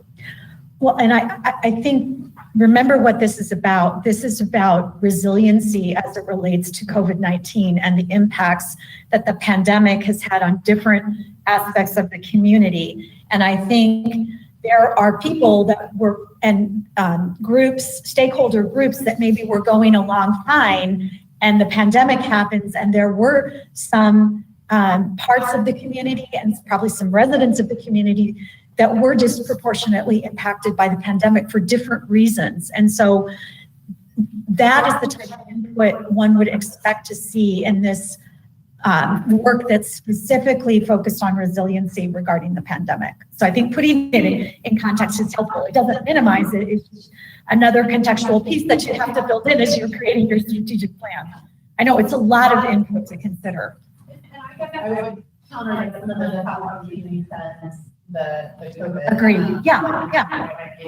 It's Yep. indicative of the pandemic issue or Yep. any community that they didn't even highlight it. I think that's a great way to put it. I think that we see this all over the country, for example, that these issues may have been, the pandemic presented them to us in a much more in our face way, and in a way that caused some people who maybe were, as Don said, were silent before, said, wow, this is impacting me in a whole new way, impacting my business in a whole new way. So, yeah, because we do know there are other structural barriers and problems that were in place prior to the pandemic that the pandemic illuminated. So, okay, this is the economic sustainable group, and they really come with. This is about making sure that it's really focused on small businesses and businesses that would be particularly vulnerable as a result of some kind of big economic impact, which the pandemic is and has been, and making sure that they have access to resources and capital so that they can pull out of this. And the one that was highlighted as a priority was the mitigation of displacement of resident businesses. And this really went to, I have some notes about this, focused on low-income residents and small businesses that are disproportionately vulnerable in an economic crisis, and trying to come up with policies and strategies to mitigate that. And then comment on a few of these other ones, the urban agriculture and community gardens is just another way of accessing the those who are struggling to get access to good healthy food. It's another way of doing that, other than just relying on supermarkets and our the ways we traditionally think of getting food.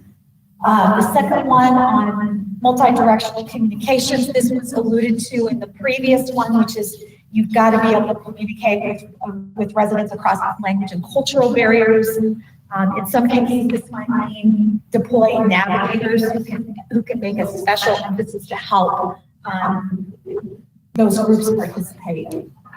And then models that prioritize the community. So things like community credit union, again, they can serve those a little bit differently than a traditional bank.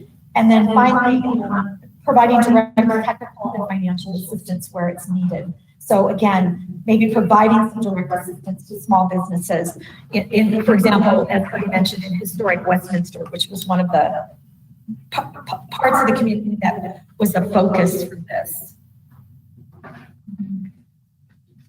So then the physical, emotional, and mental health of the people and residents of Westminster, making sure that, again, this goes back to the one that I kept hearing over and over and over again in interviews, which was thrive, a thriving community, thriving residents, and how to make sure that people have what they need in order to thrive.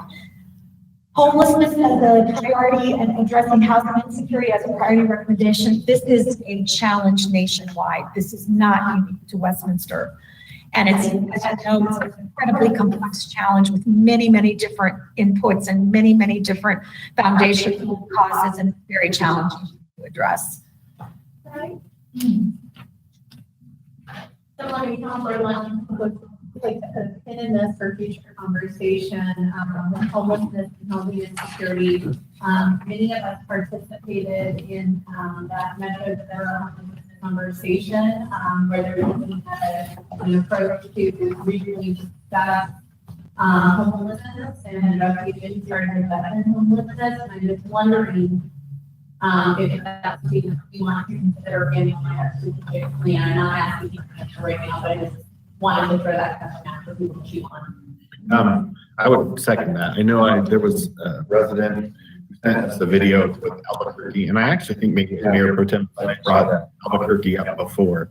And I watched that video, and if you haven't watched it, I wouldn't recommend watching it. But what they've done down there, as far as actually finding a way to help people up and get them back in the saddle of life, I think is really where solutions are going to lie. So I certainly would just second put a pin in it and start to look at, how do we actually address it with some different solutions that's just not resources that really are just a stopgap and they don't get to the root cause. Yeah, I think I'll agree with you. Something in that three. To be able to have a high ROI. Yep.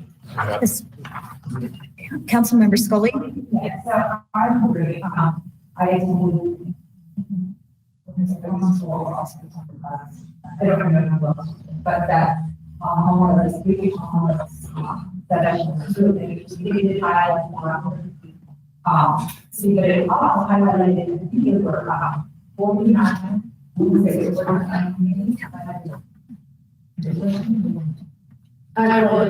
it's but eliminated homelessness, it was lower, I think, the 14,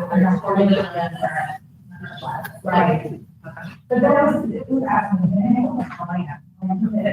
it was a very concrete plan, started with patterns, so I think that it would be good to engage that a little bit, and maybe have a presentation just for cities, so they actually look at that here. And then also remember that it's not just the word, it's not just any concepts that they all that is really key to ending homelessness, is that we work on prevention methods and really the draft our services as a community, which really mental health, really include employment, really include housing. So really eradicating homelessness. So I just wanted to add that in. Yes, Mayor Atchison. One of the things that we should be aware of is many of you know who Kate Starbeck is. She's our representative on the homeless initiative. She's also representing the city on the newly formed group of trying to establish an actual shelter within Jefferson County. And we are involved in that. And they started in January they have a group actually trying to work to find locations that would be willing to accept a homeless shelter, which is the big issue. But these types of shelters typically are run by the county. The issue we have, any place they have that they want to look at is, can we get services there more so than just a place to sleep? And that's a big part of the problem. She's currently involved in that group. They're being led by former Commissioner Casey Ty. So they're working that group right now. So that we do have an ongoing effort looking at this. It's not something that's going to get solved very soon. I will tell you, we've had an issue with this with Metro Mayors for the last 8 years. Aurora has tried to take a number of initiatives on their own, and it has not worked because it's one city instead of a region or a county trying to take it on. There are many factions of homeless of what we try to do to address it when we find them, whether it's camps and whether it's people who don't have shelter for the night, they don't have food. But until we can get a robust program where they can not only go to a place if they need it, but have programs to support them to help them get out of that situation, this is going to continue to be a challenge for us. And I would offer, having done a really, really deep dive on this in one community, and then the work that we can do with local governments across the nation, that the only approaches that really work to this are the ones that are regional in nature, because a city can't tackle this problem on its own. And you've got to have, as was mentioned, the wraparound services, and that has to come from community-based organizations. You frankly need foundation support, because there's no way that county governments and local governments are ever going to have the fiscal resources to address these issues by themselves. So any community that's been successful in doing something about this has taken that broad regional approach with all of the players contributing something. Okay, I'm going to move on to one other point on here. That last one about improving access to telehealth services and broadband internet. That broadband internet issue, again, is one of those that threads through everything. And the pandemic really highlighted the fact that we're all using telehealth more. We're all relying more on internet and broadband service to function. And that's not going to go back. We're now at a new level because of the pandemic. And so we're going to have to support that. Okay, marketing and business development. This is about making sure that the city has a brand, that it's supporting the 6 key economic areas that you've identified, that you've got a toolkit in place that is up to date, that's virtual, that you can be very well informed about your whole business development strategy, and that everybody knows how to support it. And so there are 6 strategies that they've identified there. Cody, I noticed that there wasn't a priority recommendation. They didn't have a priority recommendation on this one. It may have shown up in another one, so the priority got noted in another. Got it. Grouping. Not all of them had a priority. Again, I don't think we'll go into detail about any of these unless there's one of the 6 up there that you have questions about. What I would point out in 5 and 6 is that the idea is to have a small business ambassador or liaison that can be a central point to act as that liaison to small business. But if it's not possible to do that through a dedicated resource, You could do number 6 instead, where you have a small business team that is more volunteer, that can do some of the activities that are thought about for number 5. Yes, Mayor Pro Tem. Just for clarification, are they just saying this is a service that should exist in the city, or is this a service they think the city should take on? So if part of me wonders, is it a role of the chamber to, it is kind of that suited for, or is this a, we should work in partnership with the chamber to do it? I'm just trying to understand the exact direction. Just this would be helpful. I think you got Because it. you're not right. None of these recommendations are deliberate staff to take on, or Yep. it's more, citywide. Yep. These would be helpful. Perfect. One of the things I think we see in this is if you look at the 6 items, almost every one of those could be tied to a community group. Yes. We have that community group, Yep. and that's our chamber. Yeah. The issue is how many people actually use it. They have a very good membership. I know I meet with them every Monday morning. I know a number of the council members attend those meetings. We deal a lot with what's going on in the city, but not only in the city, but in the region and the state as well. What really brought it about was COVID. And that's what really started, but it's been going for over a year now. But I think one of the things that we did have at one time that's no longer, and hasn't been around for a number of years, was the business advisory group that used to be a group within the city. And that hasn't been around for, I'd say probably 10 years. For whatever reason, we lost interest or people failed to continue to show up. But that was a group that was brought in meeting with the city more so than the chamber. But I know that we have in my opinion, we have a very outstanding relationship with our chamber and work with them at least weekly in some form or fashion that we're meeting with them. I know they meet with Don and staff on a lot of different things. But even as we push those out, people have to be willing to put a little bit of time on themselves to be engaged in the chamber and the committees that they have. I know there's webcasts and stuff from the chamber 5 days a week, but I don't know any information back upon how much participation they have. I kind of have an idea of what our Monday morning group does. That's anywhere from 250, 300 every Monday morning. But beyond that, they offer a lot of opportunities to help small business, from financing to business development. And then we try to do the same thing. I had talked to Don recently about the misperception of what our economic development group is by an individual that was looking to have that. We don't go out and advocate for individual companies to get them business. Right. Because that would be showing that you're taking one company over the rest of those who offer the same service.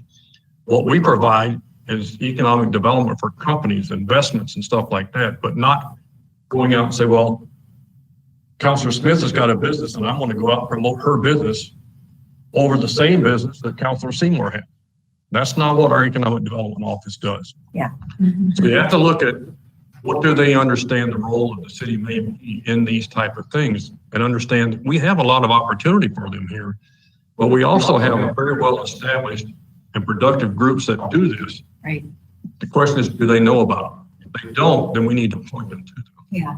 Well, and I think that's true of the business community, and it's actually true of other aspects of the broader community. And the point of the resiliency is you cannot rely on the resiliency of your community is not founded just upon your government.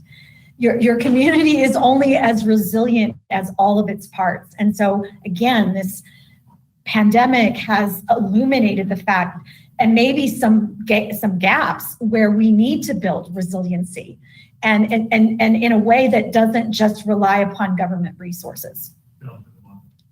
So all great points. And one of the things that I think is clear is, like, I see the findings of the Wesley Rise, or I, start digging into some of the stuff in the comprehensive land use document that was provided to us, is there are so many areas where we need to help define, this isn't really the government's function, but here's our partners. So like, and having people understand, like, what does your chamber do for you? Yes. Where then the chamber maybe knows when to direct people to economic development. Or we look at the lens of like regional homelessness, like who are the, back to the Albuquerque thing. One of the things they talked about in that video was, it wasn't all the city, it was the city helping connect people to resources or nonprofits that would give jobs, or sometimes it was the city, but like, I think it's very clear, there's a lot of examples in here where we can start kind of building a roadmap as a city that says, here's the kind of partners you want to look for, maybe even here's some partners we have, and working with those partners to, have them kind of have the same thing, like, hey, here's where we can step in or where we can't step in, that kind of thing. But I think it's just, again, clear list of opportunities here.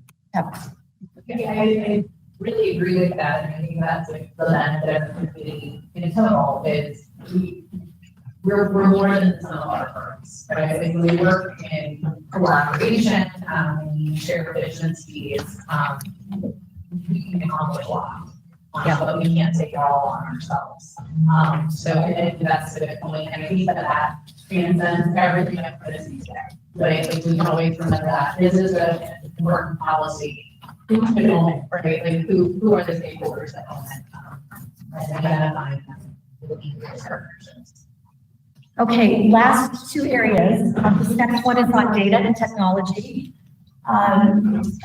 This is about being able to, in many ways, use technology and data really so that the city can make better decisions.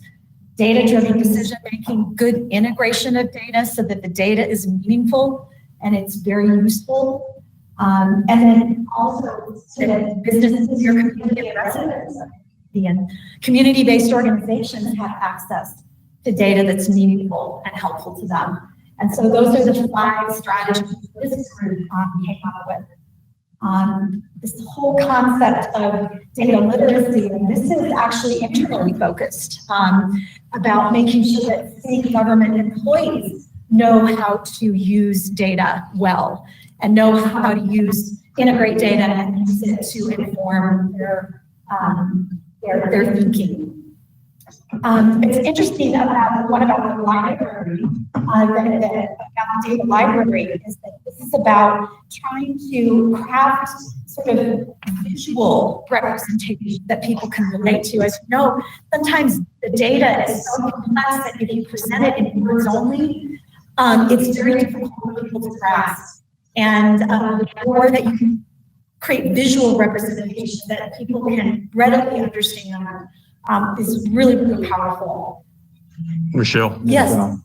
Don. I want to emphasize one thing here. I think the staff would like to know how much of an effort the staff of you would like us to put towards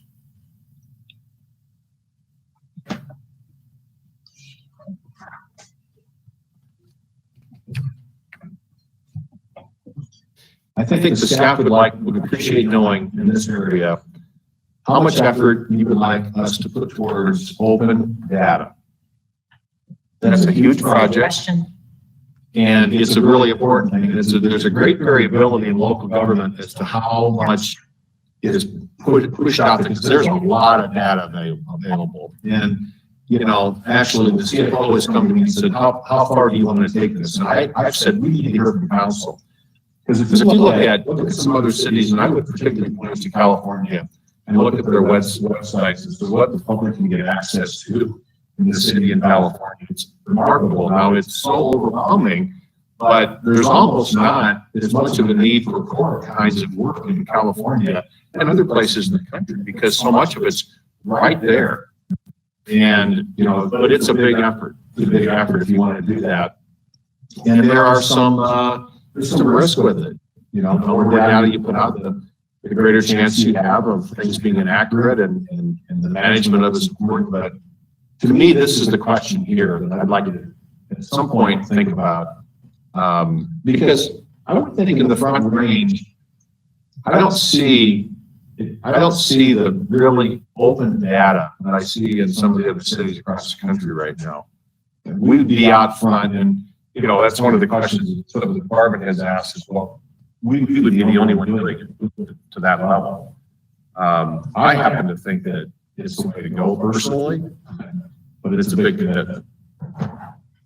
Mayor Pro Tem and then Council Member Scully. So a few years ago, I went to National University. We talked about the data as a form of development. And kind of sees some trends and expectations of different entrepreneurs and generations right now. Is desire for not wanting to have to necessarily liaise between an economic development department, but being able to look very clearly on the city's website and to be able to figure out, on a personal level, demographics, and just having that access available, and that resonated with me. I did, I can understand that it's really difficult, and as we get more information in the whole, we get through the environmental scan and we go through more information, I'll make you right now for that. But it'll still be kind of difficult without understanding what is the capacity we're talking about, what is the cost we're talking about, what are the benefits, and what are the drawbacks. So typically, my knee-jerk reaction is always to support more transparency and immediacy and interaction with our residents. So I'd like to kind of get my head around it. But it is something I believe, and I'm trying to remember his name, our PIS person actually came and presented to council once to show us already what was available. And so if we're feeling this might be a good time to do it, benefits to it, and like we're about that. I think what we would want is to know why. The open data is the means to the end. What is it that I know I can answer that myself, but I think as our governing board, why would you want to see us pursue ordinary open data? Like something. Well, I think that's why I set up as an economic development tool and as an engagement tool, but I don't. I'm not disputing what you said. I'm piling onto it and saying that's a really good example, but for the seven of you, what would you, because it's a big effort and there's a lot of opportunity there. There are many, but also Mayor Pro Tem, if that's the direction, that's a very defined, specific set of work. And there may be other things that you and your group see. And I think it probably would start with bringing somebody in who really is expert in this area, seeing this local government broadly presenting to you. But of all the things you want us to do, is this something that's important? That's the question here. No, I would just like to offer a comment, and then Councilmember Scully, you wanted to speak or ask a question. The way I've seen some local governments deal with this is rather than starting out from that, just takes really open approach. We start with a few key accountability metrics, if you will, in some type of a dashboard that we make that connect to things that residents of the community really care about. So that, and sometimes it's connected to the strategic plan. And we start there by making a set of data very transparent as a beginning point. And then as we see what the interest and the appetite is, we start to push more and more and more out and become more open over time. But I generally tend to see it as more of a graduated process in terms, rather than starting with wide open from the beginning. Yeah, absolutely help some local governments. Yes, taking the evaluation step of saying, what are our most common open records requests? How much time is invested in pulling the data together, if we're seeing commonalities. Let's focus on saying, hey, what does our software allow us to output from our financial system, for example? What do sunshine laws and prioritize best practices to allow first? Those are all really valid conversation to inform the work effort to get to that data, the most priority data. So thank you, Michelle. That was great. Councilmember Scully and then Councilor Dumont. Yeah. Well, not everybody's using the queue right now. Let's go back to trying to use it. Now, Dave's actually following the rules.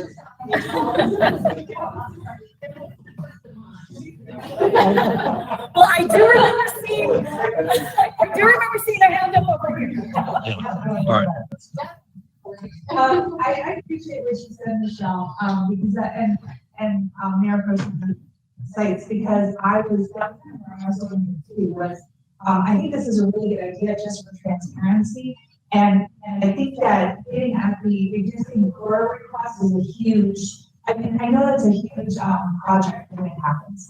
And so if we could figure out what are those topics that are most likely to be core, and make sure that we hit this first with putting data out there so that we can be very transparent, I think that would really help. But eventually, I have no qualms with us being the only one in our region. Something, I consider that leadership. I consider that us taking the reins and saying, we're gonna do this because we know it's the right thing to do. And so I would be in favor of looking more closely at this and seeing if it's something that we can do. I think it actually might reduce our, I'm not afraid of work, I want that to be very clear, but I think it might reduce work on the back end if we did it on the front. So I really, I think it might be a good idea. Councilmember Demott. Not the work, but to hit to your point, we make a lot of people angry. Because we come back to them and say, because that's the way the rules of the game are, is that this is 48 hours to do this, this is gonna cost you X, and every time there's a core request, there's an unhappy person. Right. And it's not the data. Yeah. It's the business practices involved in it. So, yeah, that's part of the software reason, maybe that conflict behind this. Councilmember Demott, you're up. A couple things on it. Like I'm for it. And I think that there's a good point that you got to decide where to start and grow from there. And I think you look at the places where we spend the most staff time with the most requests, because I know that there are other cities who have more open ways to pull police reports. Some neighbors in the region just have better systems. I know those are things we're working on. I think that there's also a argument to be had to have some sort of dashboards that have simple, here's how many police calls we had, here's how many water breaks. Like we could actually really benefit our constituents by showing them those kind of metrics that are just things that the city are doing. And I know we do that through social media, but imagine just having a dashboard that has some of those easy metrics that we can gather as a starting point. So I'm in favor of it, but I do think you got to decide where to start and then kind of grow from there. And those would be the areas I would think are most beneficial. I think about before I was on council, I'm one of those nerds who would go ask for study sessions before they were posted. And that's kind of how they ended up getting posted, because honestly, I threw a fit about it when they wanted me to pay for it, because at the time I was going to the meeting, I'm like, well, this is silly. I'll go and do like 6 weeks at a time and I would listen to them at work. But I mean, that's a good example where that took time off of city management, at the time, city managers, staff, the front desk people up there that were doing that, and provided it to people who I think a lot more people listen, which is, so just most bang for our buck where we can, create more transparency. But I would put an emphasis around the crime report stuff that we've been doing. I know you guys have been doing work on that. That is one that I've heard a handful of times with people think that we should be very transparent with our crime stats. And I know we're working towards that.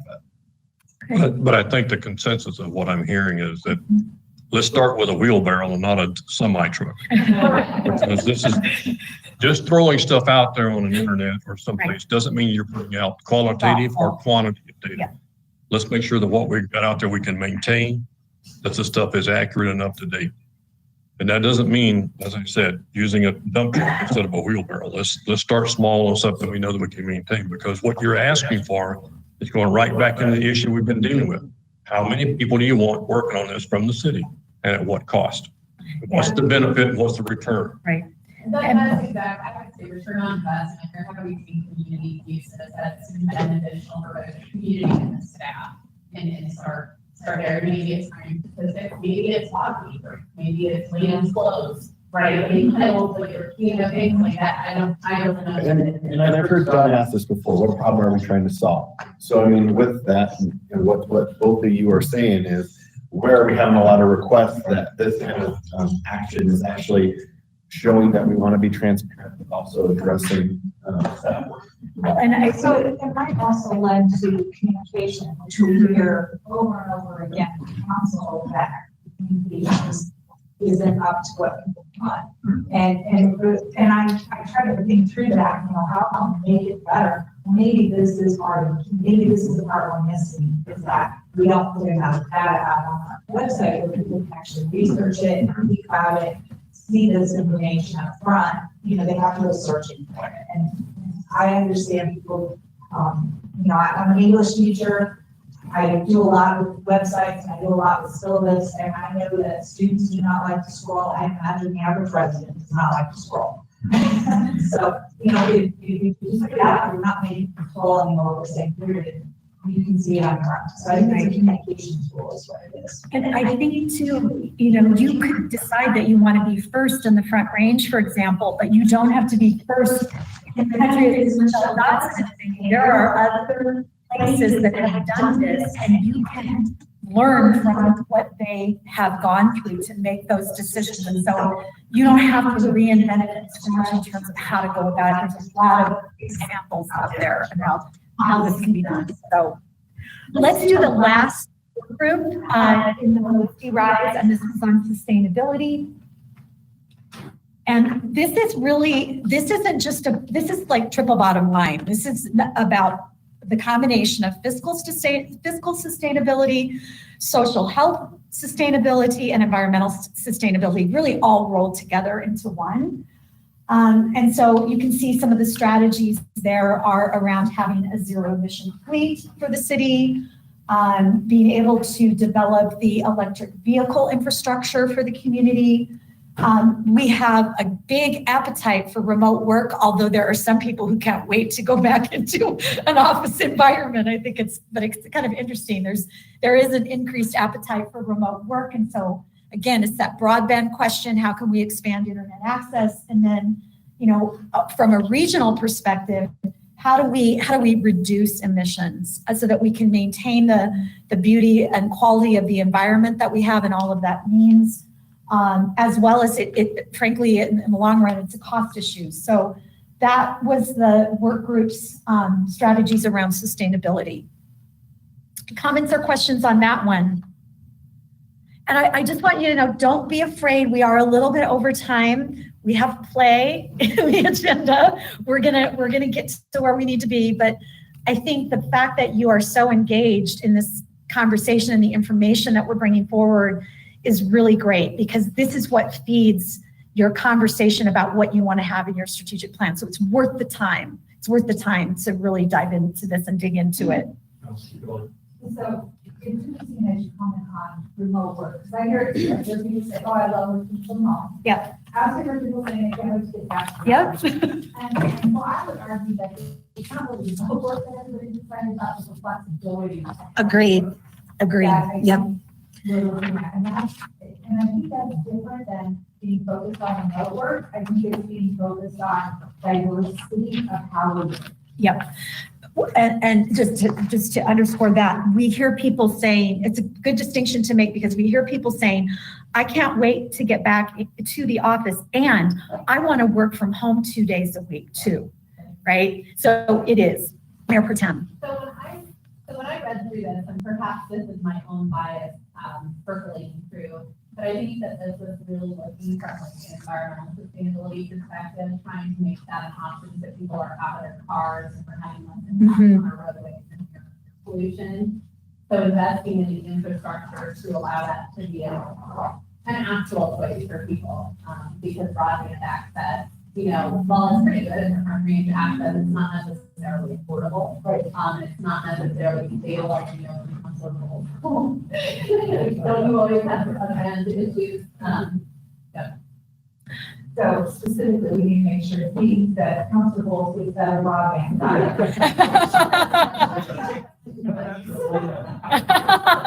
Cody.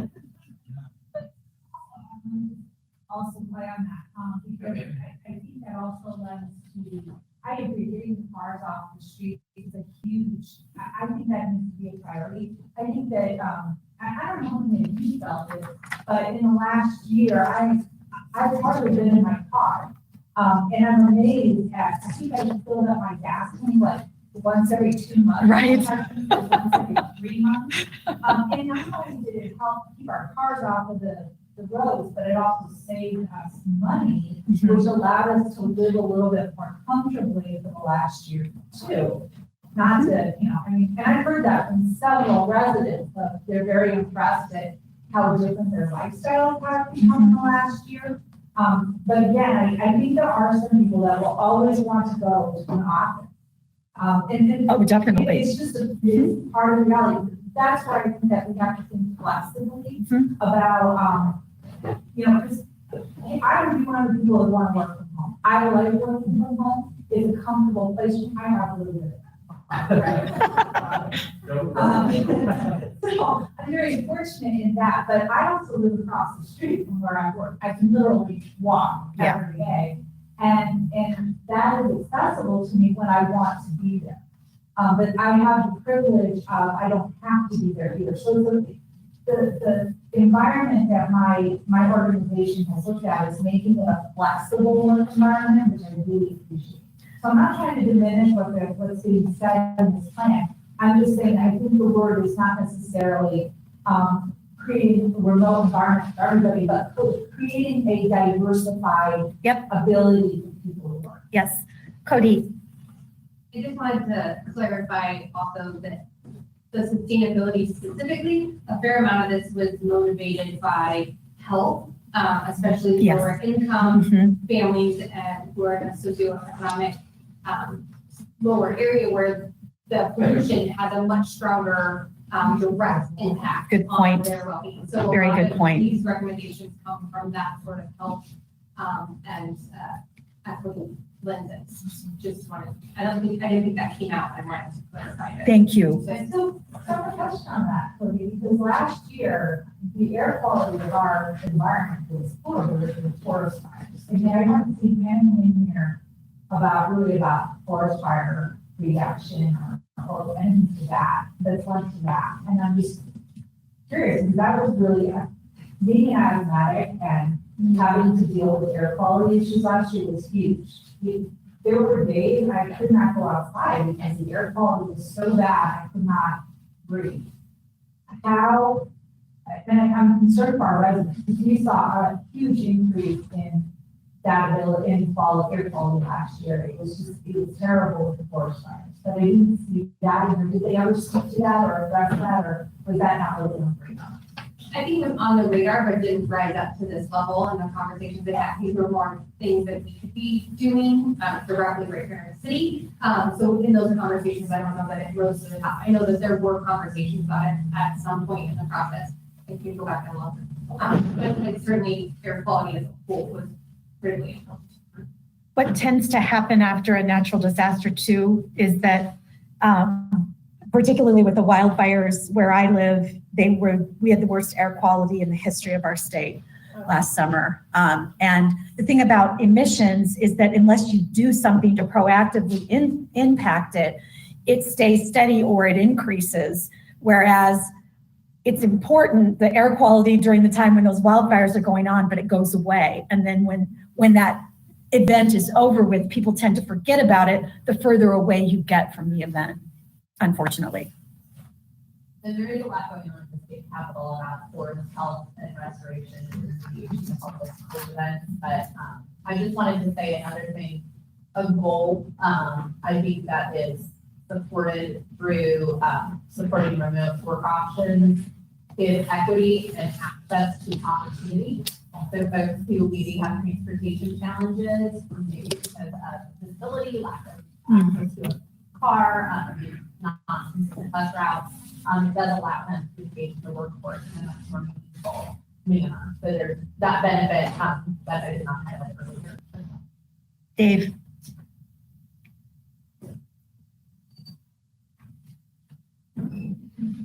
Michelle, I just had a question. Yeah. Based on your experience working with other local governments, have you seen regional approaches to air quality that you might recommend for our consideration? Oh, that's a big question. The answer is yes, and it would take a long time to respond to that, but we could absolutely get back to you with some more detailed information. And Michelle, come up here with me. Really, the only way to approach air quality issues is regionally. You can't do it on a community by community basis. Yeah, I would say regionally and even on a statewide level. Great to hear the conversations happening at the Capitol here, but I know in Texas, where I'm from, the DFW, the Dallas-Fort Worth Metroplex, is part of the North Central Texas Council of Governments, and that MSA has received certain funding to address that. And so actually years ago, when I was coming out of high school, there was cash stipends given to trade worse intimidating vehicles. And so incident programs like that get federal funding plus state funding, plus some local contributions. So I would wholeheartedly say that at least at the regional level, not the state level, has to be dealt with in that more comprehensive way. We've heard several others we talked to. We can definitely give you some examples. And learned a lot more about this doing a strategic plan for the Department of Environmental Quality in the state of Oregon. So there are a bunch of regional approaches going up, particularly in the Portland metropolitan area that we can talk about. So yes, we'll get you some more information on that. So we've got about 15 minutes before lunch. What we want to do next, there's a lot of info. Go ahead. Just want to finish something from a question before. Yep. The other column is revenues. It's also intergovernmental charges, yes, accommodations, taxes, and that. Tax increment revenues, property tax increment revenues. So then on the question of whether or not we're overstating or understating our relative property tax and sales tax comparison to cities, when you take a table I can send to you, when you look at the total combined property tax load on those 12 cities that we compare ourselves with, right? The total property tax load ranges from 26.217 to 8.605 for the first 11, and then we are at number 12 at 3.65. So when you load all those together, we're very, very low. We're at 3.65 to 26.217 compared to the region of those cities. In sales tax, we're more towards the middle. The range in sales tax is 4.15 to 3.0. We are 3.85, which is 10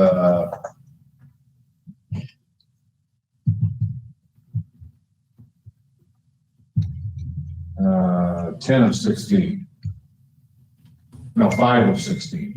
Of the 16 cities, we're 5th. So we're more towards the upper third of that in sales tax. So I'd like us to spend the next 10 minutes before lunch just really having any additional conversation you want to have to process this. And then after lunch, Michelle's going to take it away and we're going to start working on the goals for the strategic plan. So some questions here. What stood out? What did you learn? Did you learn something new? What made you pause or gave you concern? What is missing or amplified? We don't have to answer every single one of these questions, but maybe each of you as an individual kind of making a comment of what is your key takeaway from all this data that was presented from all the different sources. What jumped out at you? I don't know which of you would like to first. Yes, Councilmember Bowles. Yeah, thank you. Well, first I would say it's great information and I learned a lot. And I think we've already started really good discussions, so that's positive. I did have a question of moving forward for this afternoon. Yes. Based on what we saw today. So I guess this would be a question for some of my colleagues who've been through this a few more times than I have. So housing types, affordable pricing, density, those kind of questions are going to be addressed in our comprehensive plan. So we're doing our strategic plan today. How does that, as we move forward, so we've had 2 years of that, with 2 years of lots of public input. Yes. And now we're going to be discussing how do those two blend? Like how do those come together? This is always a challenge when we have a comprehensive planning process that has been going on kind of alignment at the same time. So think of it this way. Yeah. Your comprehensive plan is your very, very long-term vision, your 30 to 40-year vision of how you are going to plan for the use of land and your community and your long-term approach, to economic development and those big factors. So the strategic plan is not in a short term supersede that. However, your strategic plan should be able to allow you to take a shorter term approach to implementing aspects of your comprehensive plan. And at the very least, they need to align. And so what may need to happen, and Don and his team can help to do this, is to make sure that whatever you come up with we bring it back to you that shows how it aligns with the comprehensive plan? Or are there areas where there are some gaps? And then what are we gonna do about that? So, Don, if you wanna add to that, in terms of your thoughts. Yeah, something, an expression we use a lot. We can do anything, which is the comprehensive plan. We just can't do everything. Right. Okay, so it's setting some priorities. The comprehensive plan is clearly going to have some direction on us. You want to do that right now. You want to work on that, and what elements of that are most important.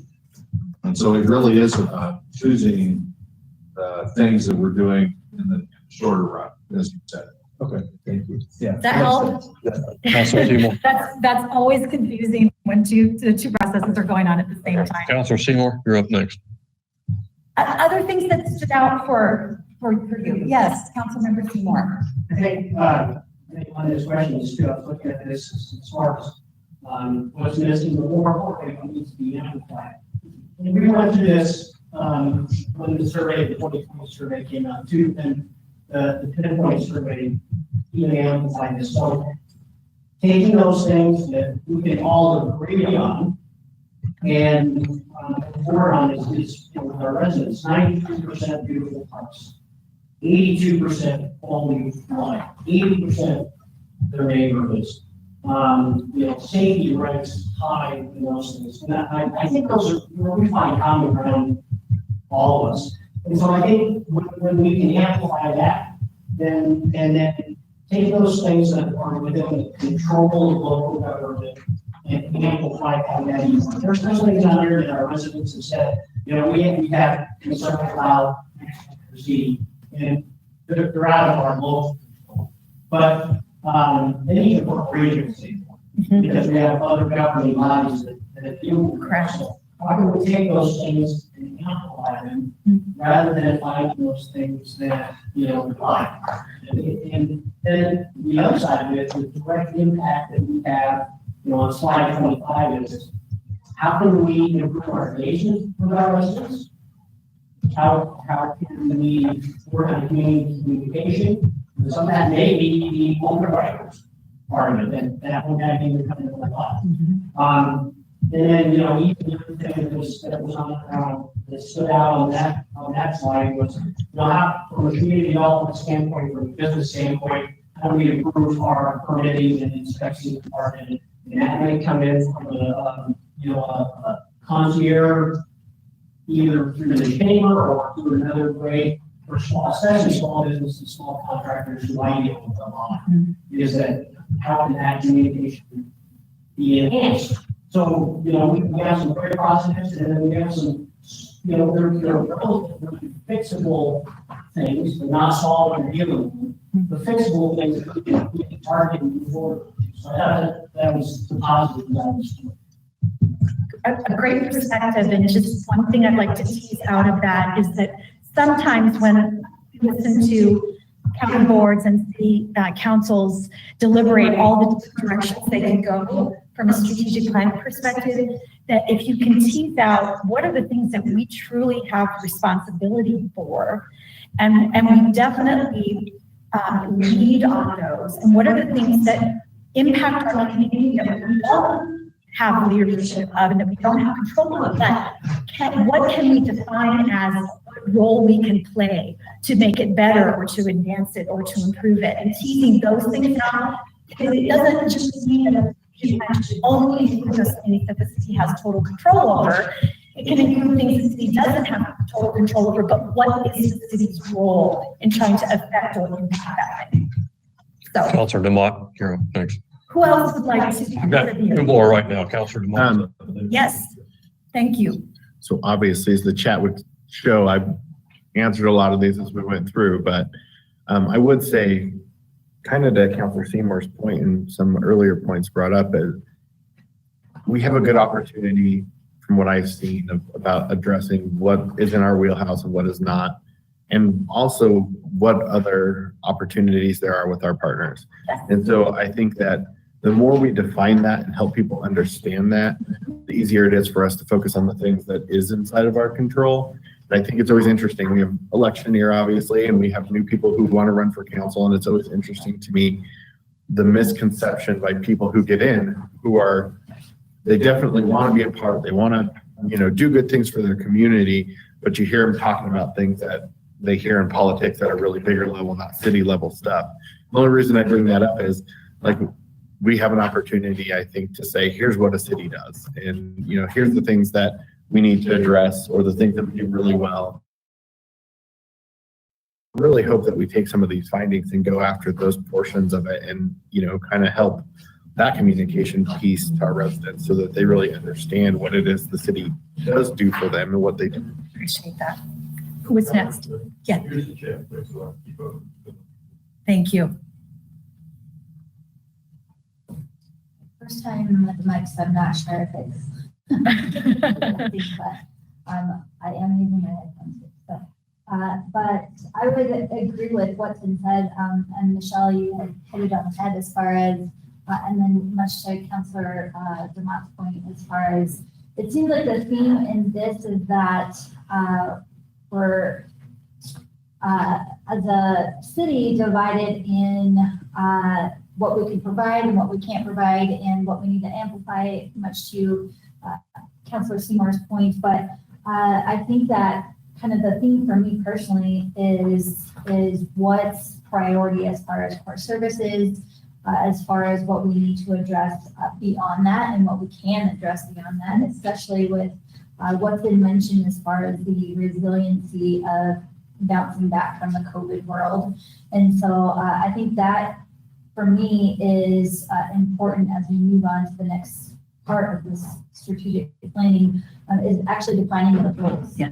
Because I'm much of my notes in here is define affordable housing, define how much data we need to, Mr. Tripp's point, as far as how much we need to put out to the public. So I think just honing in on that definition of what we as a council need to see within our community, what's been said, implementing this plan, I think is incredibly important then on not only providing direction for our strategy, but providing direction on budgetary purposes and our comprehensive, much to what you lending to what you had mentioned. So I'm looking forward to that next process, but that's kind of a recurring thing that I've seen throughout these. Thank you. Presentations. Thank you.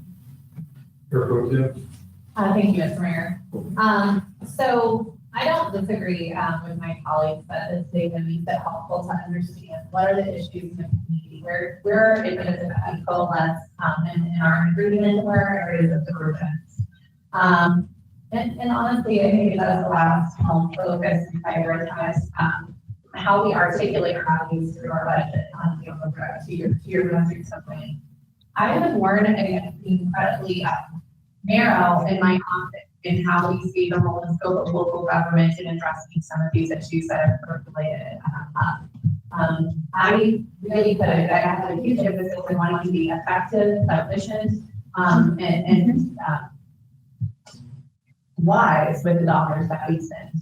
And oftentimes wait until something is downstream and in front of our police department for us to have to respond is much more expensive than doing some of the upstream challenges that I do still think are within the role and scope of government, building affinity, a sense of community. I think those are within the scope and role of government. And so we should look at every dollar that we invest to try to make sure that we're maximizing the value that we get out of that dollar. And that we're looking beyond the core purpose of it, but can we tweak that to make it have, to help with equity, to help with sustainability.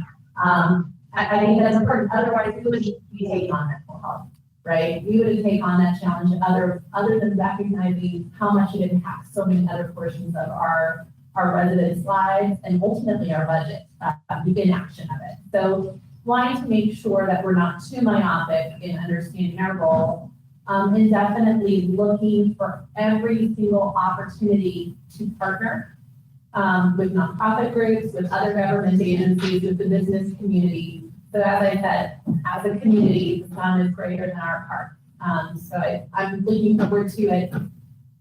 Obviously there's division in what we saw, but there was a lot, as Councilor Seymour said, there's a lot of alignment as well. And I think that's a great place to start from. I would like, go ahead. Yes, thank you. Okay, I agree with everything that's really been said, but I wanted to jump on and say that I think what stood out to me was how much, of similarity there was. And that was, you know, it really struck me when I saw that word divide, that struck me, because I'm well aware that we have a divided city here, but I really liked hearing all the things that we value together.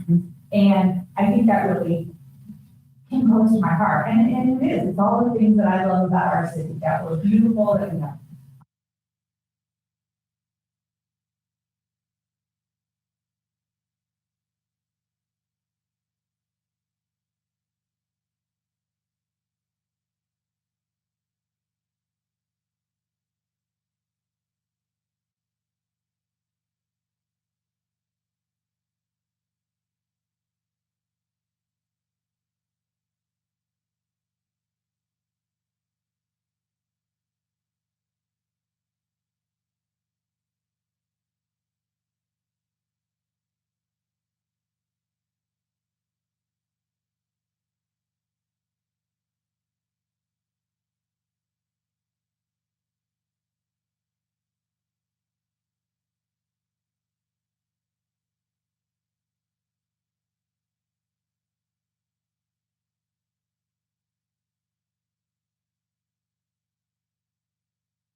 Okay, you're good. I can hear you. Okay, can you hear me now? No. Now I got to try to figure out where I was. All right, so I guess to sum it up, and now I feel like I'm a school teacher. Well, you are. I know. Okay, so to sum it up, I saw more similarities than dissimilarities. I think there were some very specific ways to handle some of our challenges, which I really appreciated, especially coming from the West U Rise information. I liked the bolded points and I liked the data. And that was something I had not seen before. So I really appreciated that. I think this presentation was very succinct. It was very well done. It was very easy to follow. And I am a data person. I like to actually dig into data, but I can get lost in the data. and you all kept me kind of at that level of keeping me back up at the top, which I really appreciated, kept me from going in the weeds. So I'm really looking forward to this afternoon because I think that we have some very clear direction from our residents that we now can put into our strategic plan. Did everybody hear that? Thank you. Okay. So I think we're in a hole over there. So, folks, we're at the point right now where we're at 12 o'clock hour. Yep. We're going to go ahead and recess the public comment period right now. And we will be back for those who are listening in at 1 p.m. At our lunch break. So at this point, we'll go recess. Staff can go ahead. And cut the audio for now. Thank you, Mr. Mayor.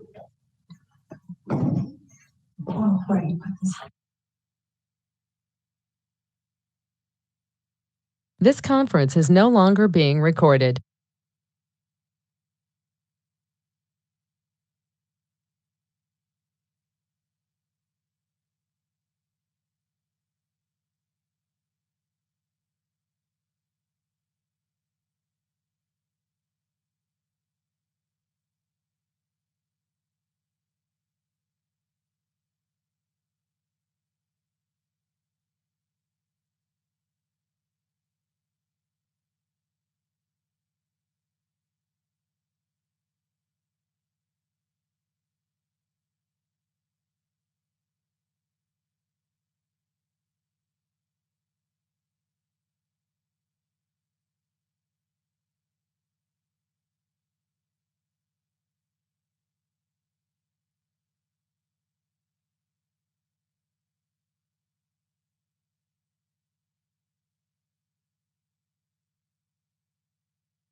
Testing? Okay. No. Testing.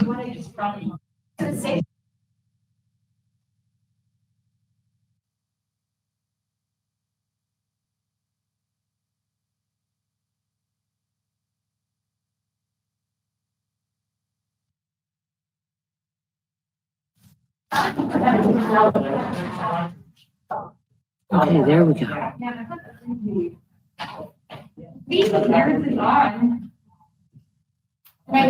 Test, testing one, testing two. Okay, so now can you hear it from here? Sure. I hear it pretty good. So you should try that one. Because we could put this one actually on this table, maybe like that.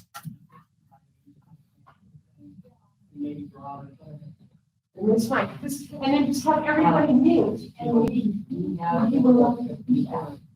Okay. Let's see. You also have to turn on phone that and then speakerphone.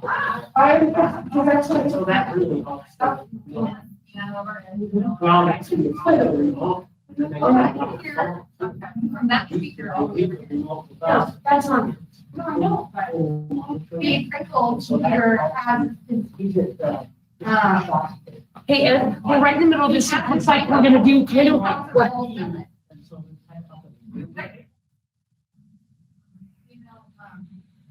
Oh, good. How do we sound?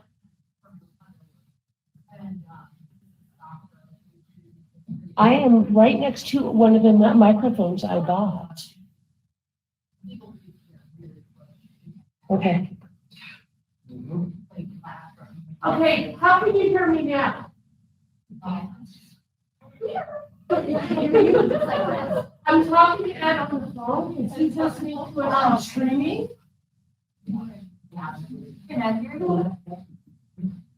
Well, I'm loud.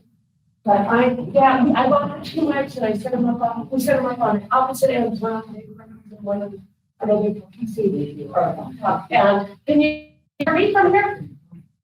Not, I mean, like you're in the room. Okay, but that's good, because then. And hear you on that. Ed, can you hear me right now? If I'm talking, can you hear me right now? Right?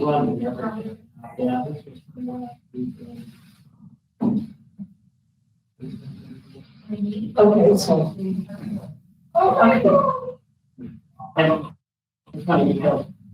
The runner.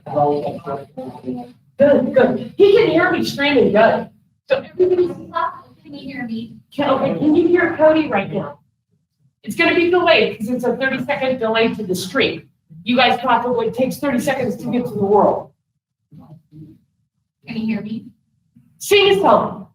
No one wants to hear that. She can hear, he can hear you fine. Then we don't need to do this one. That one's not. Wow. You teach to the note that are not clear. We have to, No, but you're not to just move it. Okay. Like, we need to get that table on the corner. okay, we're gonna do this like, in the middle of, well,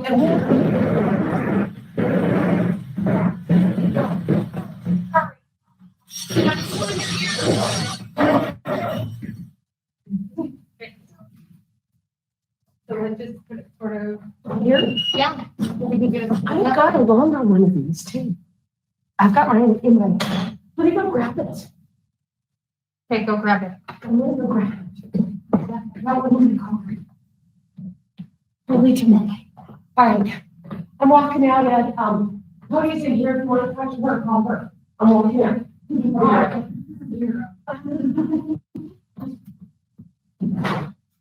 Where are my keys? Oh, no, back. Okay.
Okay. It's on. Can you hear me? Are you talking to Ed? No, I'm not talking, I'm talking to you. Well, because I don't have a live stream going, so if you want to go in the other room and listen to the live stream, and I'll call you. Well, I can do that. Let's do that. Well, I can just put live stream on my phone. I mean, you talking to me? You're not gonna be. You get me. You got this down, Councilor Mott. I mean, if you're hiring. I really am gonna do that. So no, I don't think I'm qualified. Could be like, interview on the job, all those things, the job.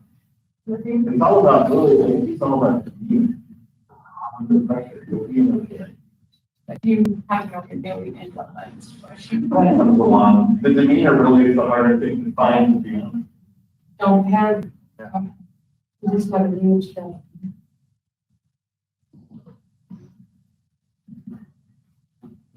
Okay, turn. I walked around in front of these faculty members, and just talking right now. This is microphone set up, right? Okay, now I'm screaming. Okay, so, can you hear me? Can you hear me through that? I hear. I can hear you, and I can hear you later. Dave, on your cell phone, do you have a way to tell them you're using headsets? Then how can you quit doing it? Okay, then I'm just gonna back that. Everything? All of a sudden. Okay. it started. So. Can you hear? I'm getting him and you. Oh, okay. So. So we'll have to make sure it's one person at a time. Raise your hand up, raise your legs. You got it. We're done. Or you'll get hit by the laser beam. I'm gonna mute him. If I mute him, what?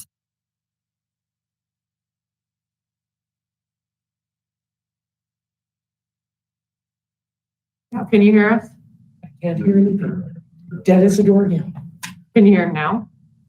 No, did you unmute it? I can hear.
So what I can say is,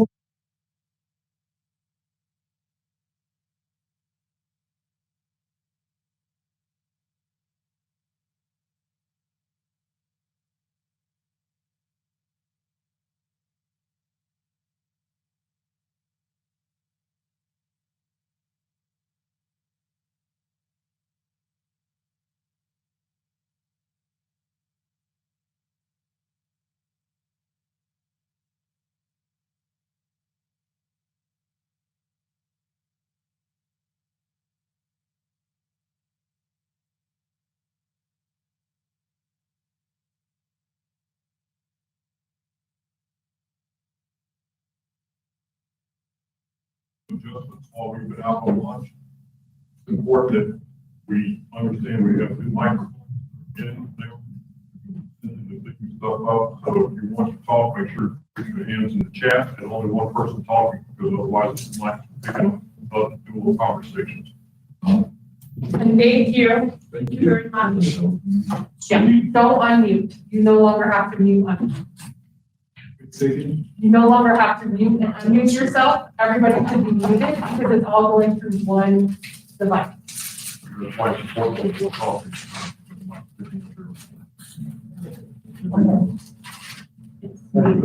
Everything thinks you're saying about.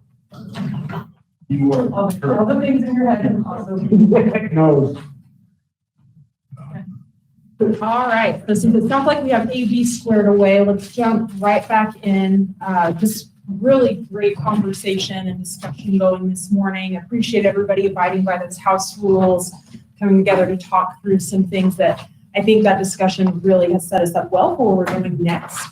So what we're going to do for the next little bit is talk about identifying strategic goals or priorities. And what we mean by that is those broad areas where This conference will now be recorded. Forces and its energy to achieve its vision. So we're going to break you into two small groups to do some work. It's so nice outside that we have the door propped open. You can work outside, you can work inside. But we've split you up into two groups that I'll announce in just a minute after I give the instructions here. In your small group, we have the question that you see up here and on your paper version of the slides as your basis for discussion. And that's based on what we learned from the environmental scan in our earlier discussion today, and what we collectively know about the city of Westminster. What are the broad goals that should guide the next 1 to 5 years so we can make progress towards our shared vision as a city? So that's your task, to deliberate that question, spend some time on your own, just taking a few minutes to kind of think about your own perspective on that. Also here, just for reference, as you probably already know it, is the vision statement. Of course, we want to use that as the lens of where we're trying to make progress towards. So just to read that all aloud for our benefit, we're a thriving community of safe neighborhoods, a beautiful open space that's sustainable and inclusive. So that's the goal we're working towards.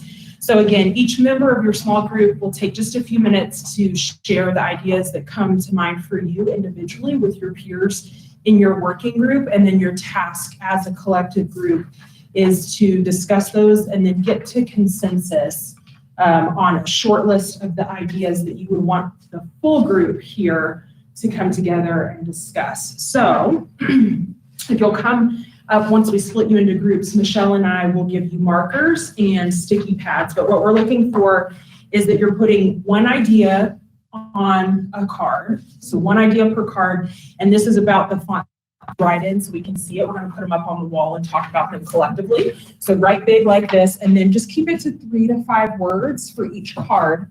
So one idea per card, each idea is 3 to 5 words, and then we'll be discussing that as a whole group. So what questions can we help answer before we give you your group assignments about that? I just want to make sure, because I had read through this before coming here today, and I just want to make sure I understand. Those cards, how many cards per group do we get to, is it just? I knew that question was going to get asked. Do we want to put a range of I would say I put the outer edge at 8. Okay. Better is 5 or 6. Okay. And like, So we are looking at this is similar, these large, big picture goals are similar to our large, big picture goals in our current strategic plan. Correct, and you can, that's a great point. You can use that for reference. In your binders is the plan and then the plan update. So feel free to draw on those for insights, but you're right. We're gonna start high level here and then we're gonna spend the remainder of time taking that more funneled view of it and getting more granular as we go. So this is that high. Thank you. And then just point, I'm just checking in, can people hear when I speak with my mask on this? I think that's. Fantastic. Okay, so we'll have two groups. In the first group will be counselors DeMott, Seitz, Seymour, and Voles. And then in group two will be Mayor Atchison, Counselor Smith, and Counselor Scully. I'm sorry, Mayor. So those will be the two groups. Again, you're welcome to either work in here or step outside. Michelle and I will be bouncing back and forth between the groups just to check in. We originally set aside 45 minutes for this. If we need that full time, we will definitely make that space. But knowing how the conversation went this morning, we might get through it a little quicker. So we'll just kind of check in with you, see where you're at as the time goes. And I would like to just remind you all, you're going to need to select a scribe. So somebody who's going to take responsibility for writing the ideas on the card. So just make sure you identify the person in the group. I'll just give you two And colors. you're saying we can go outside if we Yeah. Team, do we want to go outside? I think so. You want to name, you want to really confirm you're not here. Can I give you the new?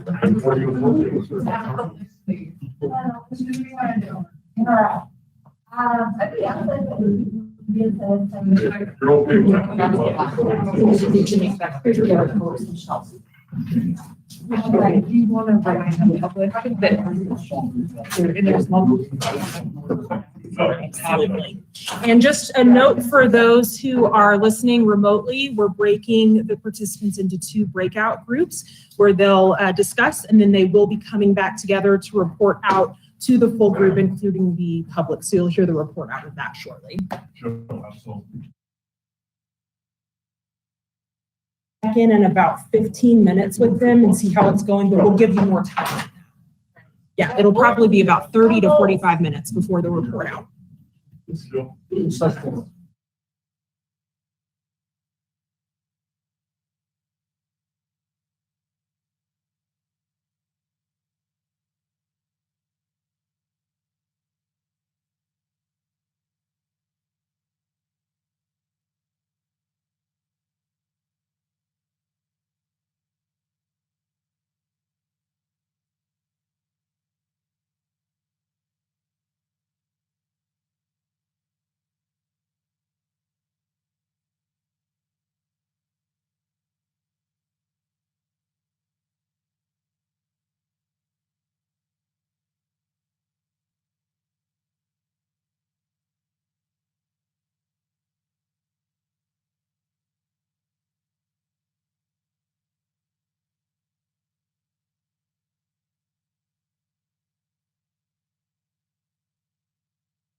we're gonna now report out. Microphone is now back.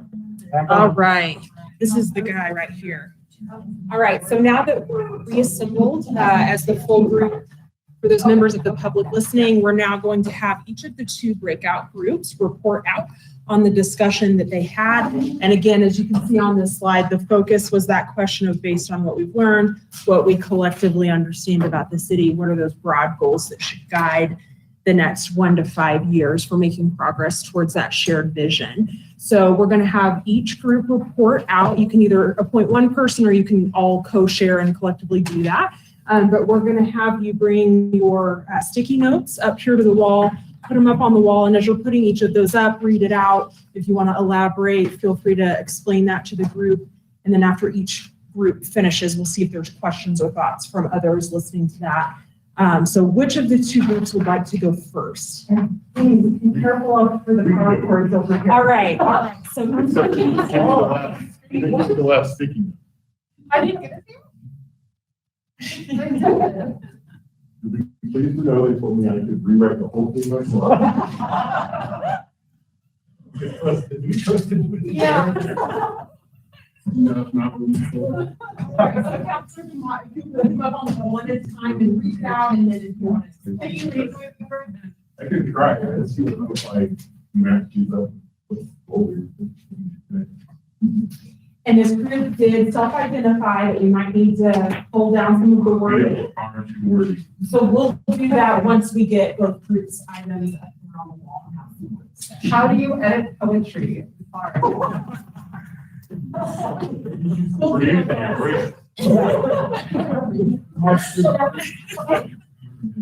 have one person talking at a time. Didn't finish all right with it. This was the first goal. We were trying to condense it. So we came up with visionary, collaborative company. So we did try to trigger some, but then other ones we really experienced. So the other one was well-planned community to meet the land use and mobility needs of residents now and in the future. So just to give you context of what we were trying to get at, is really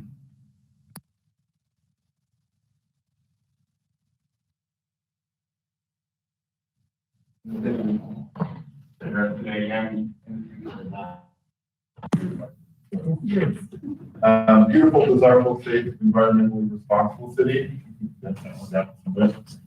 Sustainable government providing excellent in city services, or excellence in city services. Attracting inclusive, engaged community. And then the last one we had was the promote access to opportunities through a resilient and diverse economy. Great, nice work. Fantastic. Thank you to that group. Oh, it's clap. So let me just say, the 3 to 5 words was just to try to get you to kind of condense your thinking, but the actual goal statements can be longer than 3 to 5 words, so it's okay.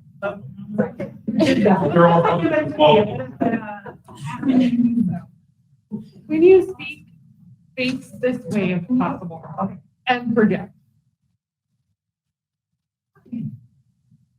So we came up with partnership. In partnership, under that, the words include business, school, nonprofits, and regional. Under that, and they kind of all blankets each other, right? It kind of blends together.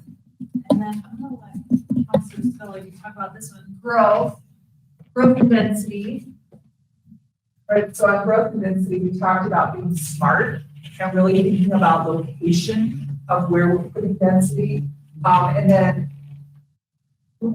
availability of resources. So like, really putting it close to grocery stores, healthcare, and thinking about seniors and young people or what they need to live in more denser areas. And then we have public health and safety. And those under it are partnership, public health, climate, and environment. And then we talk about infrastructure. We saw a lot of that in the surveys. And so we talked about the roads, the internet, and the utility, and how we really need to pay attention to those areas. And I know that when I'm not doors over the past 4 years, I have heard these three things all the time. So that was a great honest. So then the next one we have is communication, and that revolves around communication to the public as well as input from the public with policy, and then getting back to data and how much transparency of data that we can put out to it. And then the core services for our city, for public safety, public works, and main service. And then the last one was diversity and equity. It's actually my first one, but we talked about having a diverse and equitable workforce, housing, and education. All right, excellent. Thank you. Thank you to work to see that so many of the themes that we've talked about already today appear here on the cards. So we understand due to the nature of our social distancing, it might be hard to read these. So if you're able to distance but want to stand a little bit closer to read, feel free to do that and have that liberty. What we're going to do now is try to find commonalities in these, group these into some themes. So we have a smaller grouping, but still keep all of the content and intent behind the discussion that you had. So before we group, any questions or initial comments on what you heard from the other group here? Do you need any clarification in terms of the other group's thinking process? Pretty straightforward? I think we saw a lot of things we haven't. Everything's on the wall right now, stuff that we've been hitting at one level or another. Agreed. So let's try to, yes, another comment. So I like this. I see a lot of overlapping, which is good. You know, my only worry and concern is that if you have too much on the plate, it's hard to focus on it. That's right. And so I'm just hoping that we're going to be able to condense a little bit. That's the whole idea. Absolutely. We want to honor everything that's up here, but group it to have more categorical statements of how we can add some structure to this so we can pursue each of these in a very structured way. So let's try to do some of that grouping here. I'll just kind of read out unless there's any initial thoughts on things that clearly look related that we can group together, and we'll move these. We can rewrite them if we need to combine. But we have partnership, business, school, nonprofits, regional, growth, diversity, smart, location, and available resources, public health, safety, infrastructure, diversity and equity, core services, communications, visionary, effective, and collaborative government, well-planned community needs, land use and mobility needs now and to come, beautiful, desirable, safe, environmentally responsible, sustainable government providing excellence in city services, thriving, inclusive, and engaged community, promoting access to opportunity through a resilient and diverse economy. Anything to group there? Yeah. So I would put the infrastructure with the sustainable government. Sustainable, like I think those are all like that capital is a plan. Things. I would also put core services there, or you can also put the visionary, effective, and collaborative government. I think it really goes more with the sustainable government. I would part of it excellence in city services, so I think it's fair. And please, guys, I'm just giving my perspective. Please don't feel like this is a permanent. No, that's why you're just kicking and then related to, and I apologize, I didn't realize I'm supposed to face this way while I'm looking at you. The partnerships, I think, goes through that visionary, effective, and collaborative government. I think those can all be shared there. And then I'm trying to look, I apologize. Maybe let's the thriving, inclusive, and engaged community and the equity should go together, diversity and equity. There was one that I know talked about and stuff, and I think that beautiful, desirable, safety. Yeah, I think that beautiful, desirable, safe community, I think those all go together. Let's pause right there. There's just a lot of overlap. Pause there, I'm gonna kind of move the ones that we haven't covered over here, just for clarity. And. Michelle, read that top one, you just put yellow. Yes, this one. Yeah. Well-planned community to meet the land use and mobility needs of residents now and in the future. Okay, so that goes with equity and housing. That type of. Where does it go with growth? And growth and density, so it's kind of a bridge. Right. Yeah. So there will be likely be some overlap between a few of these, and that's okay. Okay. Knowing there's kind of this here. Yeah. All right, promoting access to opportunity through a resilient and diverse economy and communication, specifically public data policy. Do those have homes over here anywhere? So the yellow one, I think would go well with, could be equity. Or partnership, because it brings in our partners on that part, the business part, the schools. So I can see that. Okay, so we have another bridge here potentially. Right. How about communication? I don't think you can put communication. I agree. I would say if it was gonna go to one, it might be that engaged community. Beautiful, Desirable city. well, there's one that says engaged, vibrant, or thriving, inclusive and engaged. Yeah, I think that's because people can't be engaged if they're not important, right? As we continue to build out these thoughts, we can make that call. We want it to live there, or separately, we can kind of. Or reiterate each other, like private cost. So I'm gonna go ahead and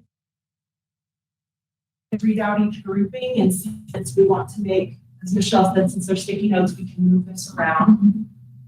Here we have infrastructure, roads, internet, and utilities, specifically within that. Sustainable government, providing excellence in city services, the idea of core services, mainly public safety, public works, and main services. So that's our first potential grouping here. Michelle, looking at that, I'm realizing that also goes, that connects very well to that what the thought on is with the well-planned city. Okay, I mean, the road, and honestly, I was being a little myopic, I wasn't thinking about internet, but that is exactly the type of planning.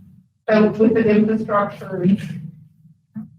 So for those who can't read from this distance, what we're adding to this potential grouping here is well-planned community to meet the land use and mobility needs of residents now and in the future. Growth and density, smart location, and available resources as ideas within that. Any other comments on this grouping that we've made right now? Next grouping here potentially is public health, safety, specifically partnership, public health, climate, and environment, paired with the beautiful, desirable, safe, and environmentally responsible city concept. How does that sound? Any thoughts there or questions? So interestingly, when I was thinking about that, Mayor Pro Tem said essentially triggered this for me. Infrastructure, when we're thinking about broadband specifically, that's going to have to be a partnership, probably. So to me, it seems like it almost connects with that partnering, like on top. Does that make sense? Am I making any sense? Yeah, you're seeing the tie between partnerships up here. So they got one. We don't. Yeah. Well, we provide. Why don't we provide that as a utility? Well, we don't own a utility. We have cities in the state of Wisconsin, state of Colorado, that do have their own utility system. And in most of the cases, those are program. So they just go back like Fort Collins and put it in Scrub Park, put it in broadband. We don't have that option. All of our utilities are from utility providers. And they put in all the infrastructure. That's an important thing, absolutely. We want to represent that differently. So we've got the utilities called out over here with providing government excellence in city services.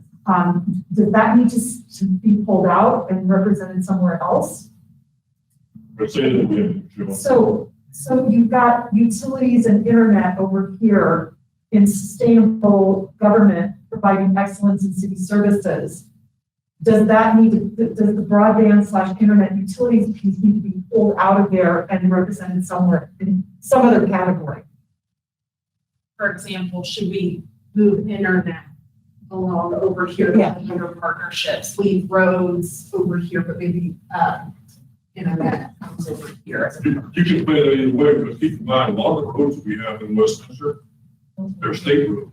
They're not ours. But yet we do some level of care for them under contract to the state. But again, we don't maintain them in the way of trying to replace the concrete, asphalt, stuff like that. I think it goes well. We would want to change. We would want to change maybe the language under that yellow one that we wrote, but the well-planned community meeting the needs, because, it goes beyond the land use need maybe necessarily, that it becomes a need of the city that we can plan for. And, even when we aren't the ones that build it, whether it's a state highway, to the mayor's point, having sound planning documents or what our MPO uses, it's what, it's our signal as to how we plan to grow. And that allows our utilities to build where we contemplate there'll be pockets of growth, right? And so, I think maybe that is a good spot for it. I think to Councilor Scully's point, I think regional partnerships, just like communication, cross-cuts to every single one of these. We should have almost like it's almost like a nested value that we should constantly be looking for ways to stretch our effectiveness through collaboration and partnership, rather than having that as just a standalone with one, with infrastructure or with broadband. So that seems like sits so broadly. Right, because of, yeah. Thank you, Michelle. Great. So if you hear me, that's about collaboration and partnership. As we continue with our next steps, you'll have an opportunity to put to flesh out how those relate. But that's great discussion right now. So here we have public health safety, partnership, public health, climate, environment, and beautiful, desirable, safe, and environmentally responsible city. We talked about the cohesive. This one is communication, specifically public data policy. We already talked a little bit about this kind of sitting atop. Any thoughts on that specifically? And then this next grouping, remember we have this kind of bridge in the middle, with the first half here being diversity and equity in the workforce, housing, education components of the community, a thriving, inclusive, and engaged community. It's kind of one grouping. And then here our middle, the bridge being promoting access to opportunity through a resilient and diverse economy, which links to the next grouping of those partnerships that we mentioned: business, school, nonprofits, regional, visionary, effective, collaborative. You know what I like about, somebody want to speak?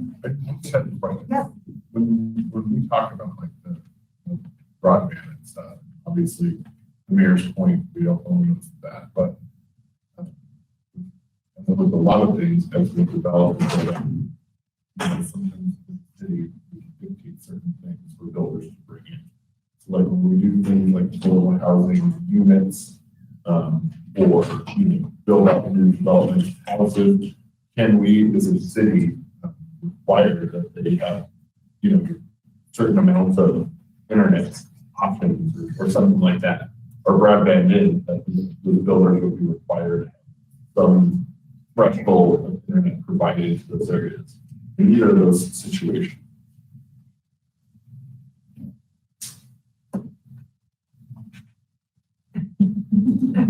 Well, so if I could, Councilor Mott, I think, requiring of a new development that they promote certain amenities. We have in the past, I think, on partnership, had influence into the types of amenities that are offered in a new development. As a regulatory entity, we could, through the code, impose certain requirements. I think one of the challenges with broadband is that the FCC, when they regulate broadband, often they preempt local governments. And our franchise agreement with Comcast, for example, my understanding is that's in place as Comcast, a cable provider. But as internet is provided through other mechanisms in the future, it may not be through cable. So I think the question will be what types of influence the city can exert over a broadband provision. It may in the future be coming through the 5G street lights that are being constructed in rights of way. And the city does regulate to the extent that we can how those 5G installations are placed, but largely we are preempted by the Federal Communications Commission. Well, and that makes sense. I mean, I wouldn't want to try to allow the scenario where picking which provider and, get in the way of the market. However, I do think it makes, wherever it could make sense. I'm curious how you would assure that the builder is making those things available or working with whatever local providers are around in order to have a new development pre-wired, or if we're doing an affordable housing unit that they are providing some level of access. Because I mean, specifically, I think even these cases that affordable housing that we talk about. Often heard my colleagues talk about people getting connected who don't have the means to those resources. So if we're building affordable housing for people who don't have resources, it's a big miss to not make sure that they're having those amenities that will help them, frankly, be more successful so that they can, move on to something maybe that's not affordable where somebody else might not be in that position. So just interesting topic. Thank you. What I've seen in new home offerings already is they're pre-wired for hubs already, and it's a big selling point. It's in package. And then some of the multifamily housing that I've seen some of my kids look at too is that's a big selling point. So the market has really pulled that in, and common area Wi-Fi that is substantial. But then also each individual unit has a spot ready for a router. So I think the market's already filled on that. It's as much as how can we then go back into areas that just don't have that pre-wired. So. To Councilor Seymour's point, I was curious when when we will be evaluating our franchise agreement with Comcast, and as we negotiate that, can we put the idea of like geographic equity and access in our community as something that we're negotiating for, and look to expand programs that bring access to groups that perhaps don't have it. I'm wondering if that might be a more natural lever for us to look at. Does that mean, am I clear in what I'm asking or suggesting? Another thing we have to look at, kind of like what you're talking about. Not every communication group needs in-ground wiring. And if they're not putting something in our property or our right of way, we have a negotiation. They go fully wireless, especially in plus satellite coming in. Well, and Dave's point, the FCC has not been very open to letting municipalities, counties, or even states integrate their movement because they're doing it on a nationwide basis, not on the city or county or state basis. I would only add that to your question there, Potem, the current Comcast franchise agreement, I believe, goes until 23. So we will have an opportunity to revisit that within the next 2 years. So I have a deep concern. We talked earlier today about some of the inequities in our communities that have been highlighted by COVID. And one is the digital divide. And, I think it's primarily and very profoundly being felt by children who do not have access to fast broadband and so are doing homework on their phone, right? Like on those types of devices. Or for people who were not able to work remotely and so have different health outcomes, telemedicine, a lot of things. So I recognize this is a tough nut to crack, but as a community that really prides ourselves on equity and inclusion, I do think it's something that we should consistently be looking at things within our lever. At the very beginning of the pandemic, I brought up quite a bit that I was concerned about the digital divide. I appreciate the work staff has done to bring in the mobile hotspots, but I think it was it was under 30, I think that we have that we're going to be checking out. That's going to be,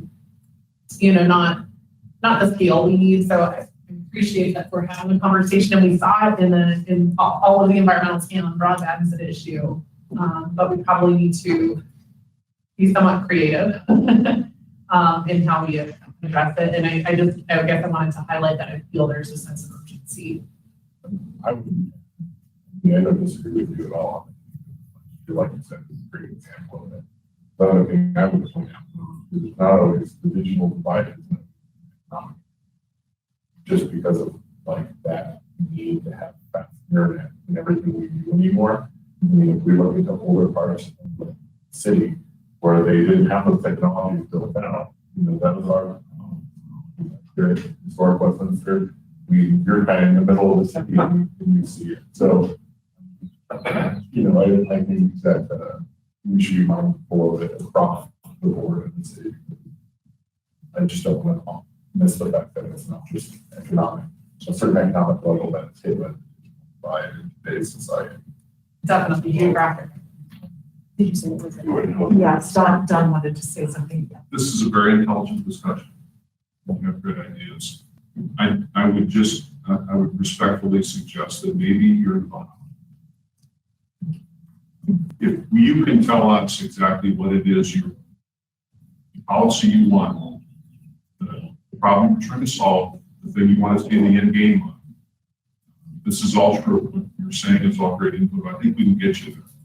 If you can say, we want to resolve the digital divide in this community, and it looks like this for us. One of the places where I think about that is whenever we start to talk about what we can impose upon the development community, we have to stop and say, let's go talk to them. Whenever we are certain that we know what the residential community wants, and then I think about the intersection of what this conversation and people's concerns about growth and density and how do these things interact. I'm just saying that I think if you can take this idea and make it into a clear policy direction, we can then put it on the same line as the rest of the clear policy directions, and we can bring you some ideas. So I was just going to jump in real quickly to underscore that by saying the next step that we're going to have you do as a result of this work, it's the harder step, but it's to get closer to what Don is talking about, where let's say we've got up there well-planned community to meet the land use and mobility needs of residents now and in the future. What does the end game of that look like? Describe to me what that looks like when you've successfully achieved it. And that's the second body of work that we're going to do here. That's going to be harder to articulate, but it's the necessary guidance that the staff need from council in order to know how they're going to get you to where you want to go. So before we take our next question, I think Councilor Demotte. So I'm going to try not to get into the how, but make sure that we put on the plate somewhere the seniors who tend to really struggle with the digital. And so I think we need to be thinking about that as well. That's a lot. To me, that's defining what success looks like. So what I'm concerned about is that we are digital now. Everything's digital. Our seniors still can't access these because they don't have the how. They don't know how to do it. And I think we need more trainings in our rec centers to help them learn that. We need senior programming to help them figure out how to run computers, how to run an iPad, how to purchase this. I work with my mother, who's a senior, and she's very lucky. She has a two daughters that know how to do this. So we come to her aid anytime she needs us, 20-minute drive, and I'm down there fixing her computer and her iPad. But there's a lot of seniors in our community that do not have two daughters living 20 minutes of them that can step in and help them get onto the digital world. And so they're missing everything. They're missing telehealth, they're missing city council meetings, they're missing access to vaccines. I couldn't get a vaccine. I don't know how seniors were dealing with that because I know how to run the digital. I know how to quickly get to websites. They didn't have that. So I just want to make sure that seniors are put on that radar.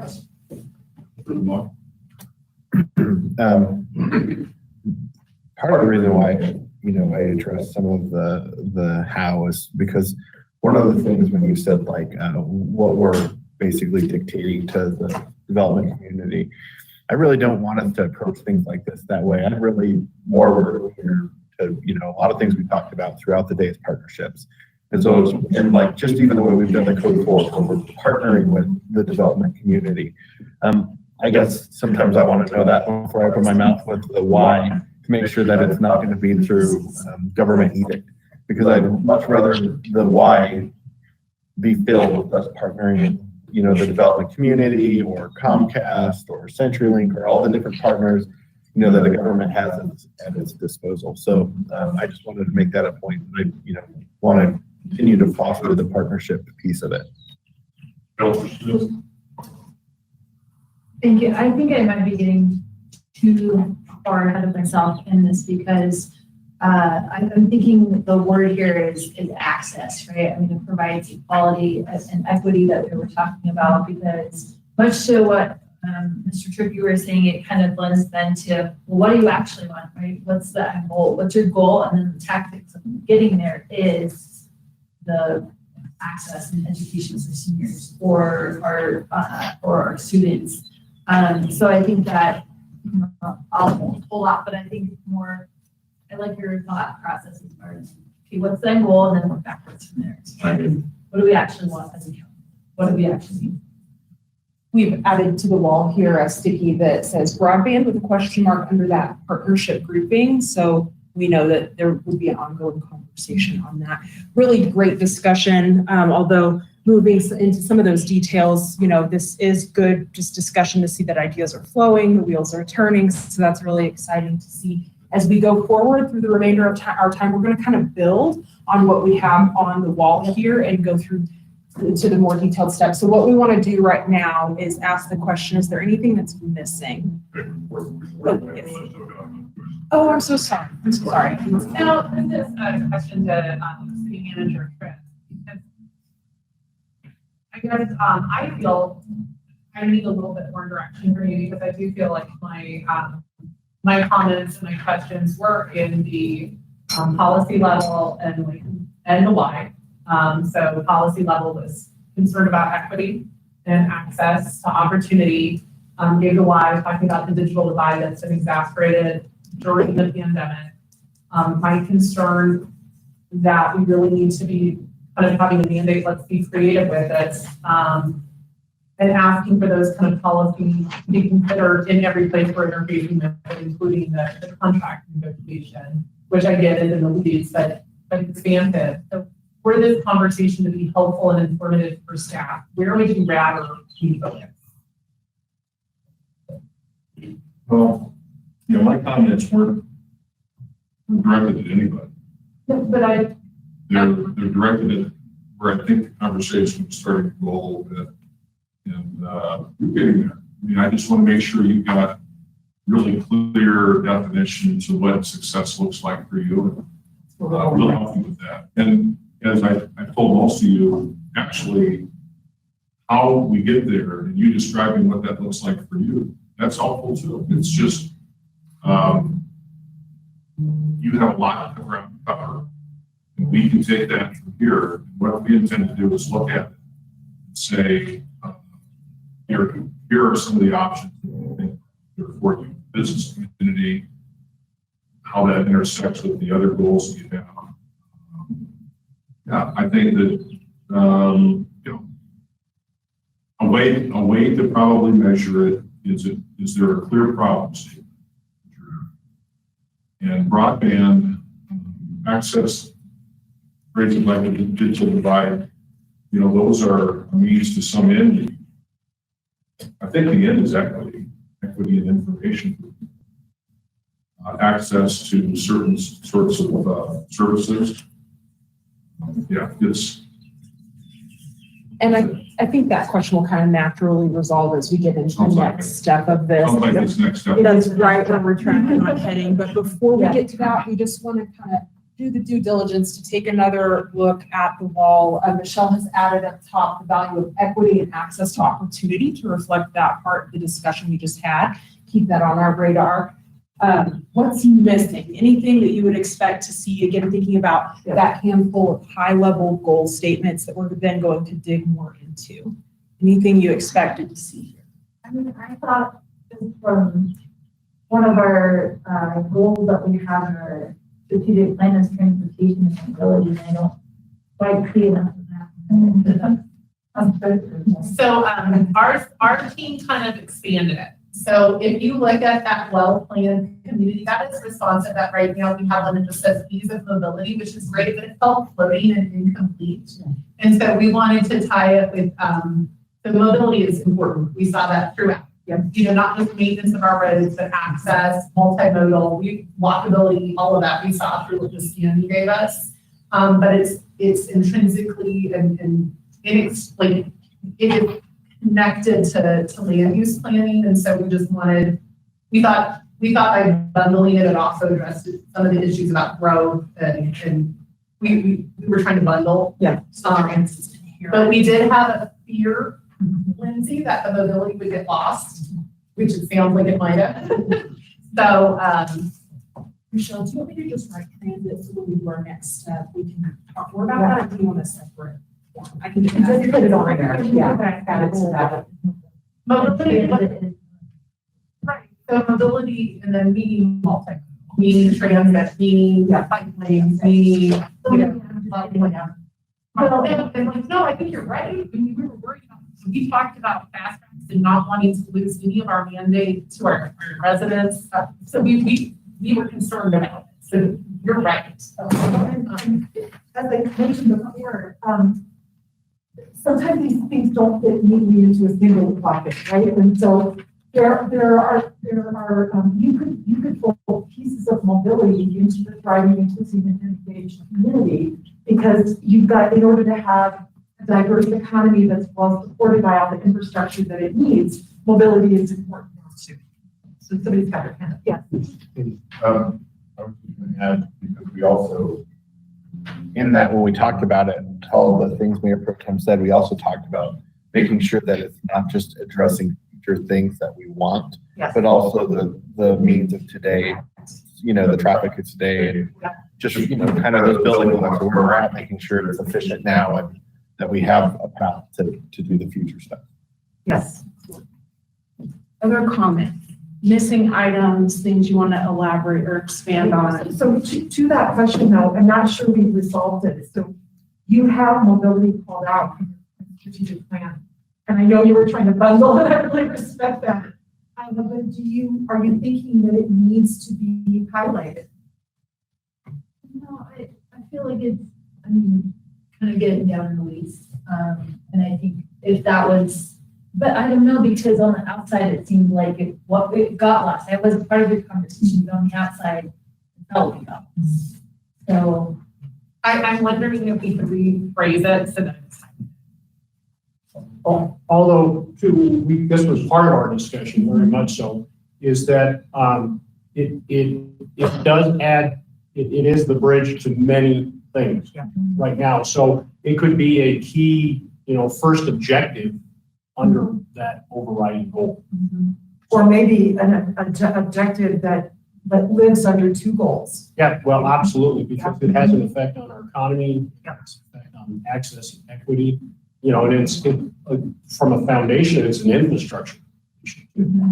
Absolutely, and it's, I mean, let's not get it's an environmental stewardship issue. You know, every hour, and it's a productivity issue. Every hour you're in your car instead of at work or at home is an hour, you know, not best used, and so it connects to everything.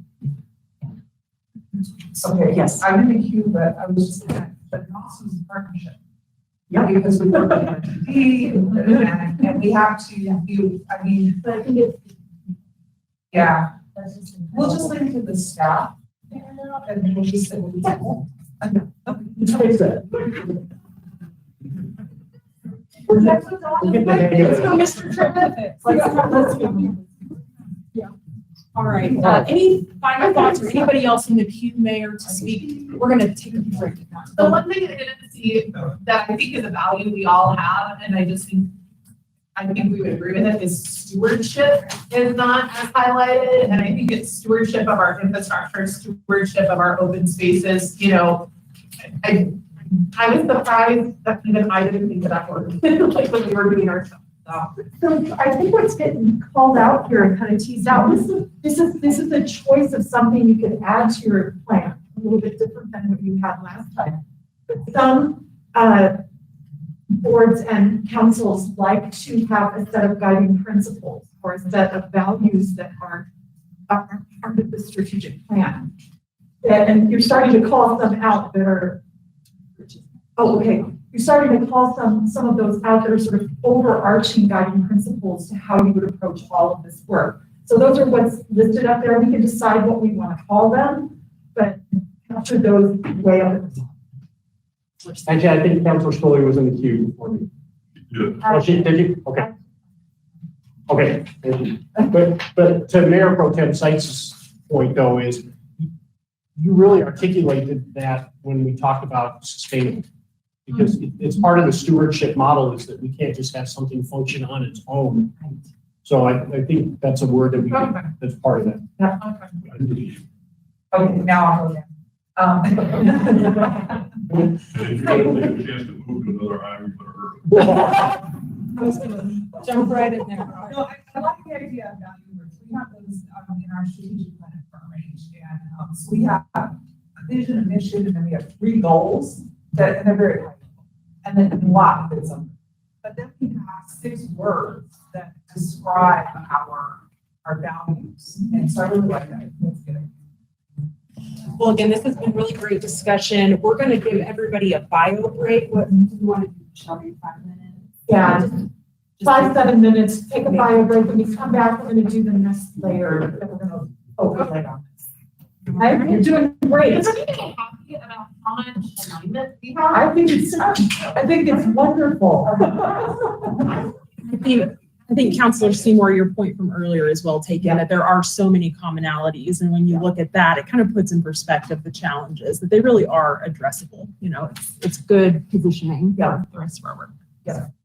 Very exciting. All right, so come back in 5 to 7-ish and then we'll pick back up. Thank you.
I'm sorry, but it's just kind of how the work flows. And I don't know, maybe you'll surprise us and this will end up being the easiest part.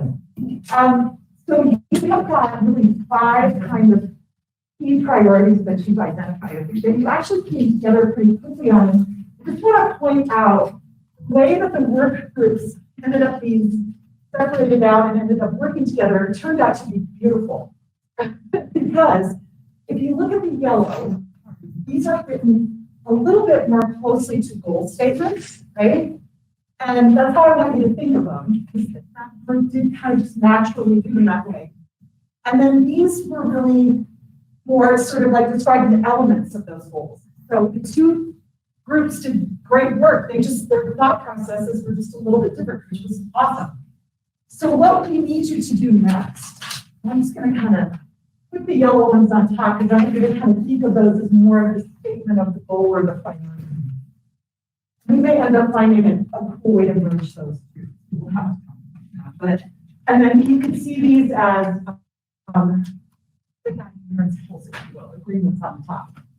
So what we want you to do next is to do kind of what Don was describing, your city manager, is if you looked at each of these things, what did we end up on these? Did we decide that these were Yeah, those values. guiding principles? I don't know about the public data, but it's more of a strategy or an objective. And I almost wonder about equity going up there too. Like, oh, it is up there. Yeah, sorry, that's okay. This one might be more of a strategy or an objective or a set of objectives. I'm just gonna put it over here for now and figure out what. I wonder if the overarching goal of that is transparency and could be. Who's got a yellow pad? You write that down, you can consider it. Or does it go with, it goes with an engaged community, doesn't it? It goes with the visionary, the engaged community one, thriving. Yeah. And this one actually might go through. Okay, so your next assignment, and I'm sorry, we're gonna have to keep you inside from this one, I think, because I don't know how well you'll be able to read this on your phones, but what we want you to be able to do is, for all of these goals or priority areas, we now need you to define basically what does the outcome look like. So if we have a thriving, inclusive, and engaged community, what does that look like? So more definite. So an example, if you go to page 3 of your agenda, you will see a future state description for a goal. I think it comes from somebody else's strategic plan. And we don't need you to write that future state, but we need you to help define it. So we need more descriptors of what the end game looks like that Don is talking about. So in the statement of an actual outcome statement, it could be in the state, it could be a sentence or a set of words that describe what it looks like 5 years from now when you have arrived. But we need a few more words that describe an end state around each of these or strategic priorities that you've identified. Does that make sense? Absolutely. Okay, so we're gonna keep you in your same groups because you work together to create these. So we're gonna give you, how much time did we allow for this? Yeah, so I think not more than 30 minutes in your small groups to bring a little bit more, what's the end game look like for each of these 4 priorities? And you can set what the timeline is. It could be 5 years, it could be 3 years, whatever you want to do. We're not going to limit you to that, but so these 4, like really thinking about the yellow statements and then, looking at what's under. So if we have a beautiful, desirable state and environmentally responsible city, what does the outcome look like? what does that really look like? The more concrete you can be, the better.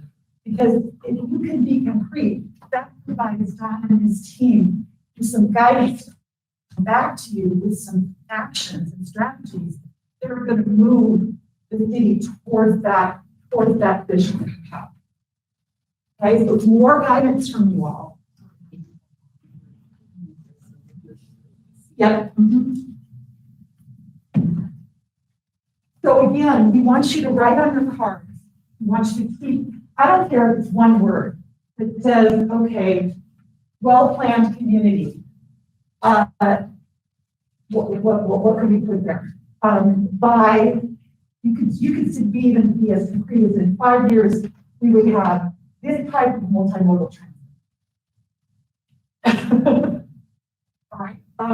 Or under visionary collaborative government, we have 2 work groups that the city has convened that operate regionally and are focusing on these issues. Right? That's the kind of definition that we need here. It still doesn't get into the weeds of the how, but it says what it looks like when we have been successful at pursuing that goal. Does this make sense? We're going to break you into the same small groups. We're going to give you your pads of paper back. We don't think we took them away from you. And if you would organize a little bit apart so your conversations don't compete with each other, and then we'll check in with you in 15 minutes, see how you're doing. We'd like to finish this in 30 minutes tops, okay? Just so you have a sense of how long we want to give you.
Now, can you hear me?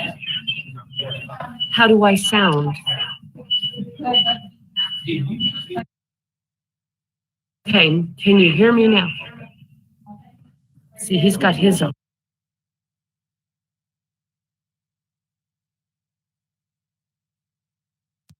Does that sound better? That sounds much better.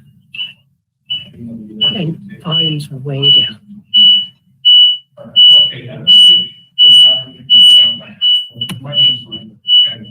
Can you hear me? Hello? Can you hear me? I know.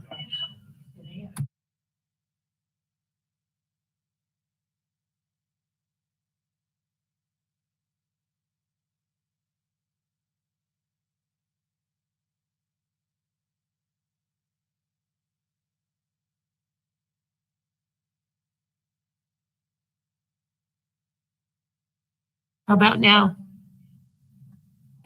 I can hear that pretty good. Okay.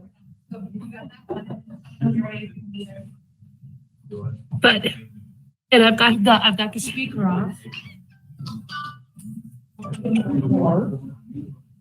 Hello?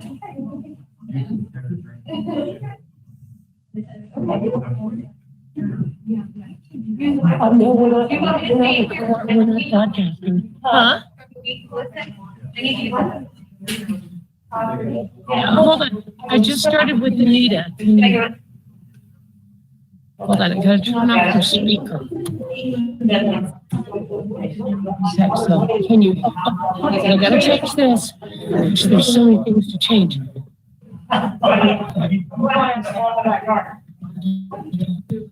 Yep, and that's off and that's good. Can you hear me now? On this one? You can't hear me, Ed. It should be, you should be able to hear me now. Can you hear me? Okay, so these two are done. Yeah, you can't hear because she's got you shut off. You know, the outside world right now cannot hear what's going on. Only us in the GoTo meeting can. Was it not streaming? It's not.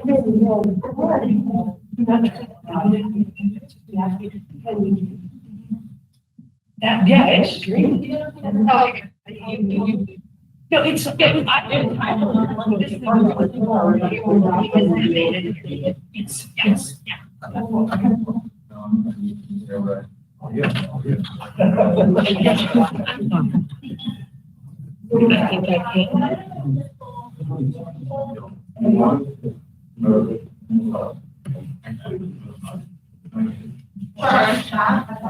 Probably, either excellence in services or effective microaggression. Yeah, everybody. I'm gonna try.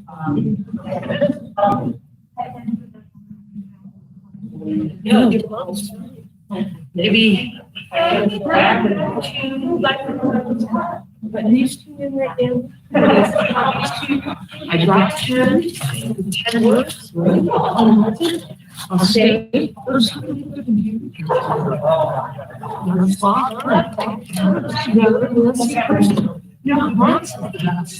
He sounds the best of everybody. And he's using his own stuff. So.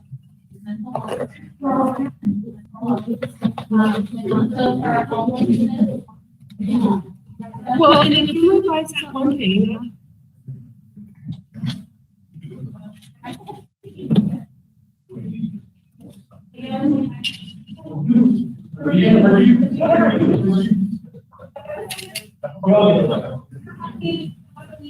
Well, and then we need to start and actually I don't want to get into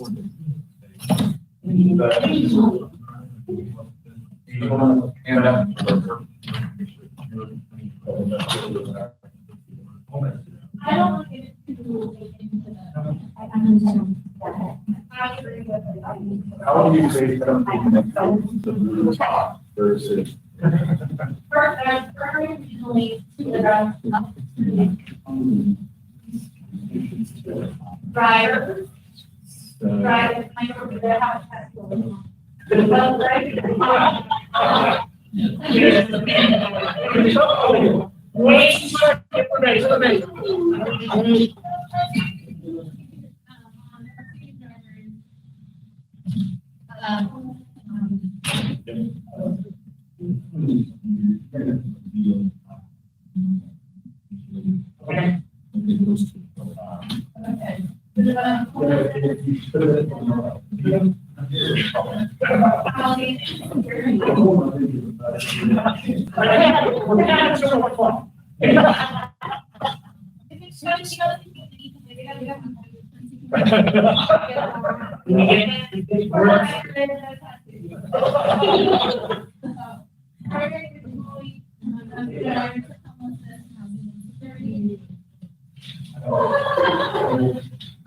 I think this is effective form of government. I think we should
Yeah, go ahead.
Okay, hello, can you hear me?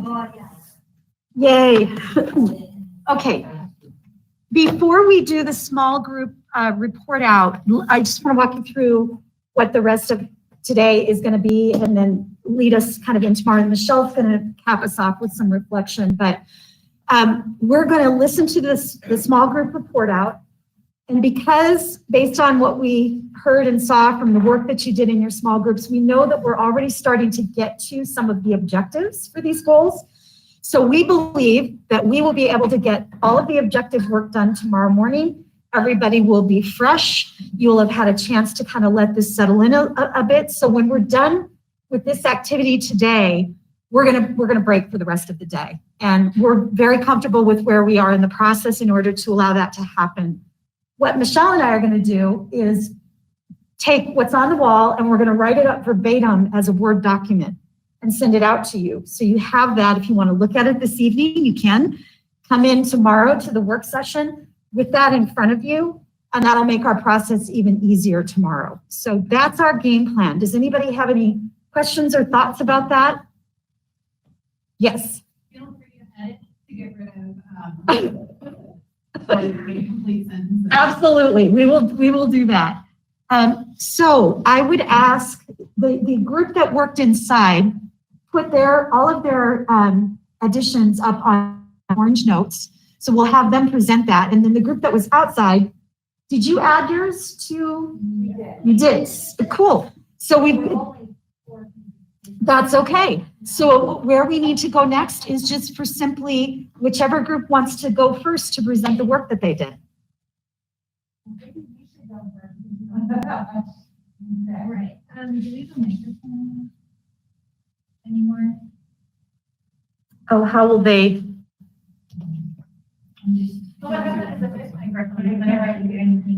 Yeah, it was causing problems. What's the way to handle this so we can make sure that we can? Great. That's the best solution we can think of. Thank you, Mayor Pro Tem. All right. Are you gonna do it too? Okay, I hope I can find it. All right, let me look it up here. So we did under beautiful, desirable, and safe city, that would be core services, utility, infrastructure, and open space. Those are the things that we want specifically to be worked on. And then, jump in here anytime. Okay. And then under thriving, inclusive, engaged community, promote access to opportunity through resilient and diverse economy, we put education, mobility, housing, et cetera. There was a lot to be considered in that area. And feedback from the community was really important. I thought that engaged community felt like more of a two-way conversation, right? For like engaging them to talk to us and have that feedback and communication. I think we had it in a different. We do, I think it's over there. Yeah, it's in a different avenue, but we thought that engaged really needed to include that feedback from the community. Right. And then visionary, effective, collaborative government, we had out of the box thinking, partnerships, very general because it can be with anybody, resourceful. So that's being resourceful to other people, but also providing resources, and then communicative and transparent. And then over here, we had well-planned community, and we said places to live, safe, and amenities near the places to live. So we were very general. Okay. Good job. Sure, if someone.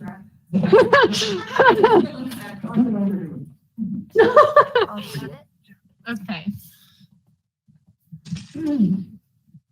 So we are maybe a touch specific, but just kind of giving ideas on how this could be measurable, what these actual large statements might look like if we were measuring if we were successful. So one of the things we said with beautiful, desirable, safe, and environmentally responsible city is that 90% of our residents at a next citizen survey would say that Westminster is good or very good as a desirable place to live. So going from 82% to bumping it up. So a real measurable way to check it. Also similarly looking at crime statistics and seeing a reduction in crime statistics, both violent crime and property crime. Continue to expand community, police, and fire outreach. So we just had a presentation about our police department doing a survey, seeing the level of trust and kind of affinity our community has for the police, and continuing to see efforts that help those numbers grow. Expand our open space, park, and recreational opportunities with an eye on geographic equity. A new hat for the mayor.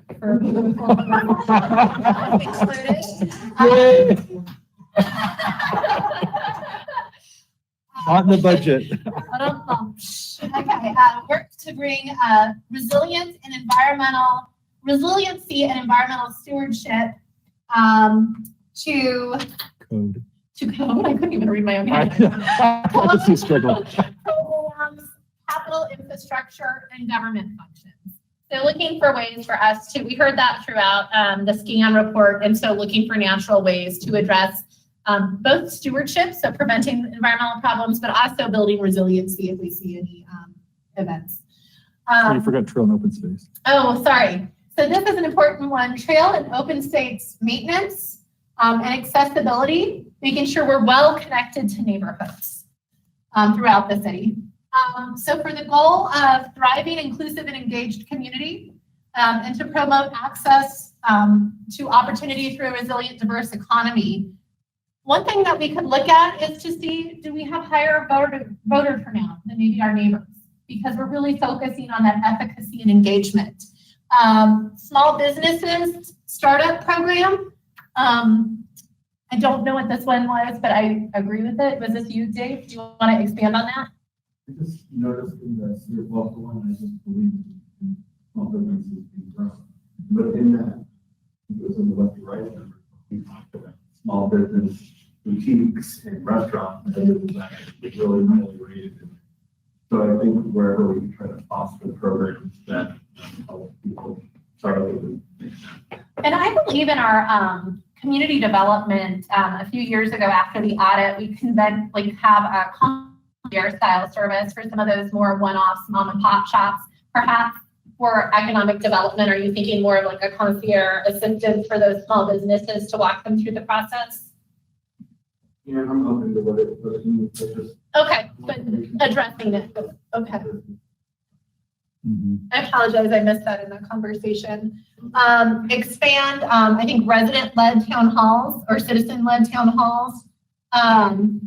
So just making sure, I think the goal of that is two-way conversation, that we're listening as much as we're talking. Is that fair? I put downtown is an unqualified success with office, retail, entertainment, housing, events, etc. That overall throughout the city, we see retention and recruitment of new businesses. Don't think I missed anything there.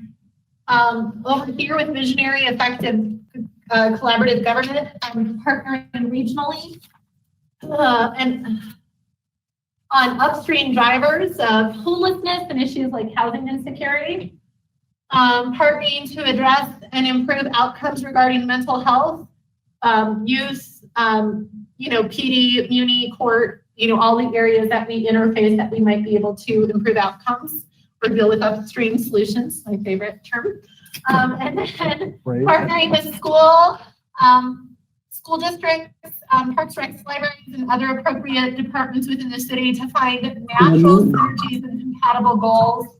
And a good example might be middle school rec sports, career technical education, bulk contracting. So I think the goal with this was not saying that we take over a ton of new stuff, but looking at stuff within our wheelhouse where we're natural partners. And then in this one, well-planned community to meet the land use and mobility needs of residents now and the future, and then sustainable government providing excellence in city services. Mobility to match the needs of residents and the business community. A mix of housing to meet the needs of community, including senior, affordable, single family, multi, etc. So making sure we have the full portfolio. Commitment to improve our road index rating. So be willing to invest enough in our road maintenance that we've seen from a lot of our residents that's a concern. Mental health resources for staff. So making sure in that excellence of city services, our staff continue to get and expand the need, the care they can get in that area. And building infrastructure with an eye for resilience and resource efficiency. And I think that was it. We could have gone on for days, so thank you for being here. Over here, you got it? Okay. All right. Does anybody want to add to or amplify the other group's work? Again, there were some real commonalities between the two separate groups. Yep. There's a host of issues that the city addresses that are better addressed in regional collaboration, like a whole lot of them. And so the fact that they were not singled out here, I would hate to think that that would preclude staff from looking at that as an area that we should look for partnerships. So I'm a big, everyone knows this, I care a lot about environmental issues and climate issues. And I believe in a regional a statewide and a national-wide, approach to that. And so always looking for the opportunities to address that. And so I know I didn't have anything specifically on that, but I guess I want to be clear to staff or to the community that my hope would be that we've empowered staff to always look for those partnerships. We can make sure that that's captured, that intention is captured in the strategic plan. Okay, I just wanted to be clear. Yes, Councilmember Demott. So I think one of the things like throughout this and throughout the day is that there's a lot of these issues that the why is different for different residents as well as different members of the council. Like one specifically, we were talking about how you address environment and climate change and stuff, and using words that get people on board that speak to everybody's different why. And I think Councilor Seymour, when we were talking about it, said it really well that, people, I'm trying to think that so don't misrepresent your words, but basically people live here because they like the environment. They like a clean living. They like it to be good stewards of the environment. And the conversation was really around people have different whys about why they want, good clean air quality and stuff. And sometimes we get tied up in the nuances of the political debate that sometimes happens around those issues. So I would hope that we take away homelessness or the environment. We try to address the different groups' whys because I think it'll make us more successful overall. Councilmember Scully. So I like the points up there. I think they're good points. I like what Councilor Demott and apparently Councilor Seymour also said. So, I just want to keep in mind that it isn't our job to necessarily come up with the how, but to tell the staff generally, this is what we envision. And I want them to, because often their ability to congregate comes up with things that I never would have imagined. And I want them to have that freedom. I don't want them to be locked into our specifics. I want them to be able to brainstorm outside that box and come up with ideas in areas that I never even would have thought of. It's like working with Rich Newman from Parks and Rec. He comes up with events that I never would have thought of. And I'm not even sure I would have thought they were fun until I did them. So, I want that ability to still be there for the staff. So what the staff thinks from the city manager is really important to me as well. Yep. Who's next? Oh, it's on here.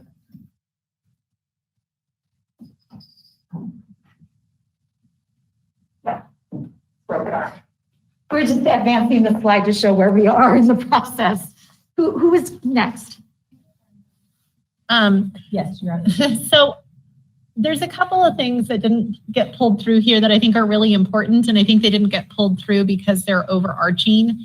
And one is really an eye towards kind of fairness and equity. So making sure that we're serving all residents, throughout our community, and whether that's because of geographic differences, regardless of what the maybe different barriers to participation are, that we're really focusing on being just, fair, and equitable to our community members, because we work for all of them.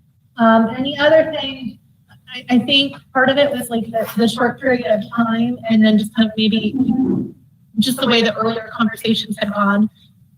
All of my colleagues and I have talked about the value of placemaking strategies and community affinity. And one thing I did not see pulled up on here are any of the cultural and arts offerings. And I think they're really important. People who love their community will talk to you about, back in the day, Westie Fest or the Harvest Festival, or things that they did that gave them that sense, or our 4th of July. And while that is not the same as investing in an interceptor, it is part of community building. And so I just don't want us to lose any of the soft goods. Yes. So where does that placemaking? The thriving community. I think engage. Go ahead and put it down there, Michelle. Yeah, my apologies for not including that earlier. Totally okay. I am incredulous at the work that you guys have done in 2.5 hours since we started chatting this morning. Is there anything else that you feel like is missing from this part of the discussion, recognizing that tomorrow morning we're going to come in and we're going to start thinking through more specific objectives for each of these 4 focus areas? What time we have to next tonight? Oh, it's actually not that hard. We do it all the time. So like not too long after you guys leave, we'll have this done. I guess just making, I'll probably send it to Cody asking, because she has all your email addresses and I'm not sure I do. She can forward it out to all of you once we've written it up.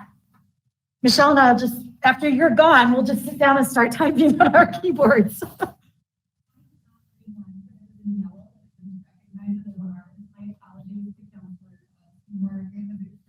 Oh, a local rail, yes. Yep. So, for example, starting at 8 tomorrow, right, starting the new session at 8:30. Yep. And it's totally focused on objectives, and we're going to change up your groups. We're going to throw a loop at you and put you in different groups. So if we're kind of completed with this work, I'm going to ask Michelle D, my partner in crime up here, to kind of close us off and to do kind of a reflection of the day.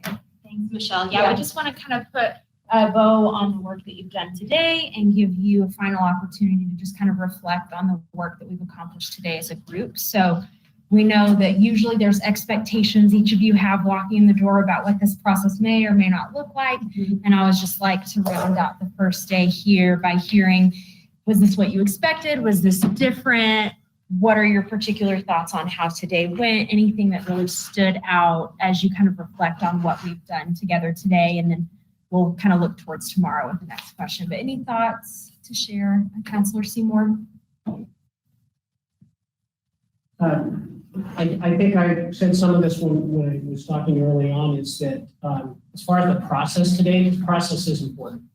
Is that we found great collaboration today, and we found ways to say things on the why that's different to Councilor Vermont's part, so that we can get to the same end result. So, and that's a great Westminster. So appreciate how that went today. Wonderful. Councilor Spelling? Yeah, I think that today went pretty smoothly, which was a little bit more than what I expected, to be perfectly honest. But I think we did a really good job as a team, and it felt good. And it feels good to be back in person. It really does. So very, very excited. Excellent. Councilor DeMont? I think, just to pile on what everybody else said, I think we had a great conversation about the whys, or working through why, these different issues that touch all of us, that there is a why for most of these issues for each of us. And I would say that being in person is very helpful with that. I think a lot of what we were able to work through and find energies today probably would have got lost in communication digitally. So I'm glad that we're here today. Lastly, I would just also thank the staff for making sure this went on today, Dawn. So your staff did great. Cody, thank you very much. I appreciate it. Excellent. Councilor Bowles? Thank you. Yeah, I want to give a couple of highlights of the city.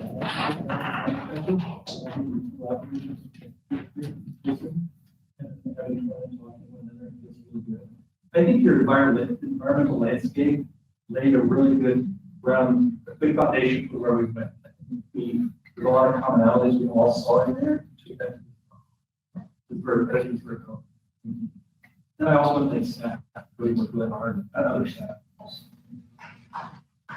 Yeah, it's been a true partnership with city staff getting to this point, and we really appreciate that. That's not always the case, but it's been just that much more successful because of that. So appreciate all of their work. Other thoughts from tonight? I would just say thank you to my colleagues.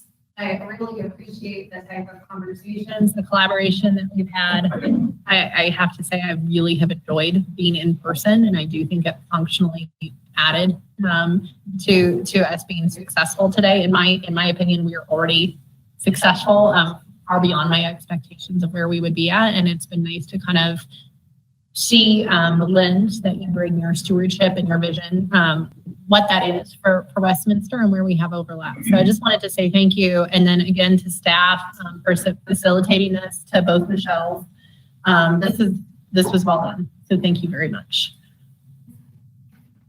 What are final thoughts on today? Counselor Smith, I believe. Thank you. I'm sorry, I'm listening to make sure that broadcasting for audio, so, but yeah, I just, jumping on what all of my colleagues have said, thank you for wanting to be in person, because I feel like, just it brings a holistic approach to what we're trying to accomplish for our residents. I feel like this is a perfect opportunity and dry run for Monday, as far as like being in council or being on the dais. So I think that this has led to a greater perspective as far as where we're going in our strategic plan. And I look forward to tomorrow as far as where we can go in a goal-driven, objective approach to what we talked about. So I'm excited for tomorrow and excited to continue our work. And then just going through, and it seems like we've had good discussion as far as, even if we push back a little, right? Like even if we're like, oh wait, that's not, and then, you know, this is where we're looking at our as to the whys. So I can really appreciate that. I just wanted to publicly do a shout out to staff.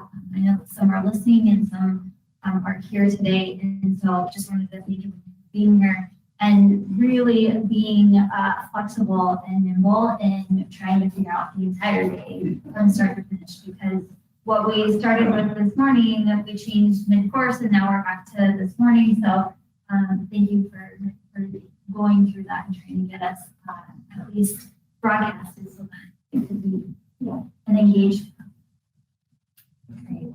And from Michelle and I, we really appreciate your engagement and ability to be candid and respectful and hold those in the right balance today. Very, very productive day from our perspective as well.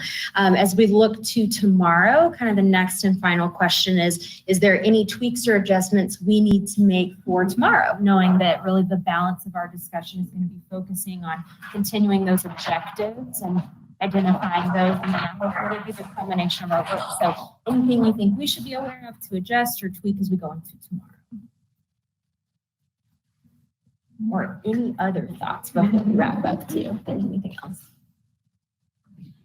I don't see any hands, nobody in chat, I take it. All right, so Michelle, anything? Just one last comment to say, appreciated you keeping your level of engagement and your energy high until the very end. Sometimes like about 2 o'clock or 2:30 in the afternoon, people go, and you all just kept engaged and you kept the discussion going. And so that's the reason why we can break early today, because we're so much further along than we thought we would be at this point. So thank you for hanging in there and giving it your best all the way up until the moment we let you go. And with that, go enjoy the rest of your day, get some time outdoors. We'll see you tomorrow morning and look for, I don't know, in the next hour and a half or so, we'll be able to send you something based on the work you did today. Yay. Awesome. Rumble at the playground. This conference is no longer being recorded.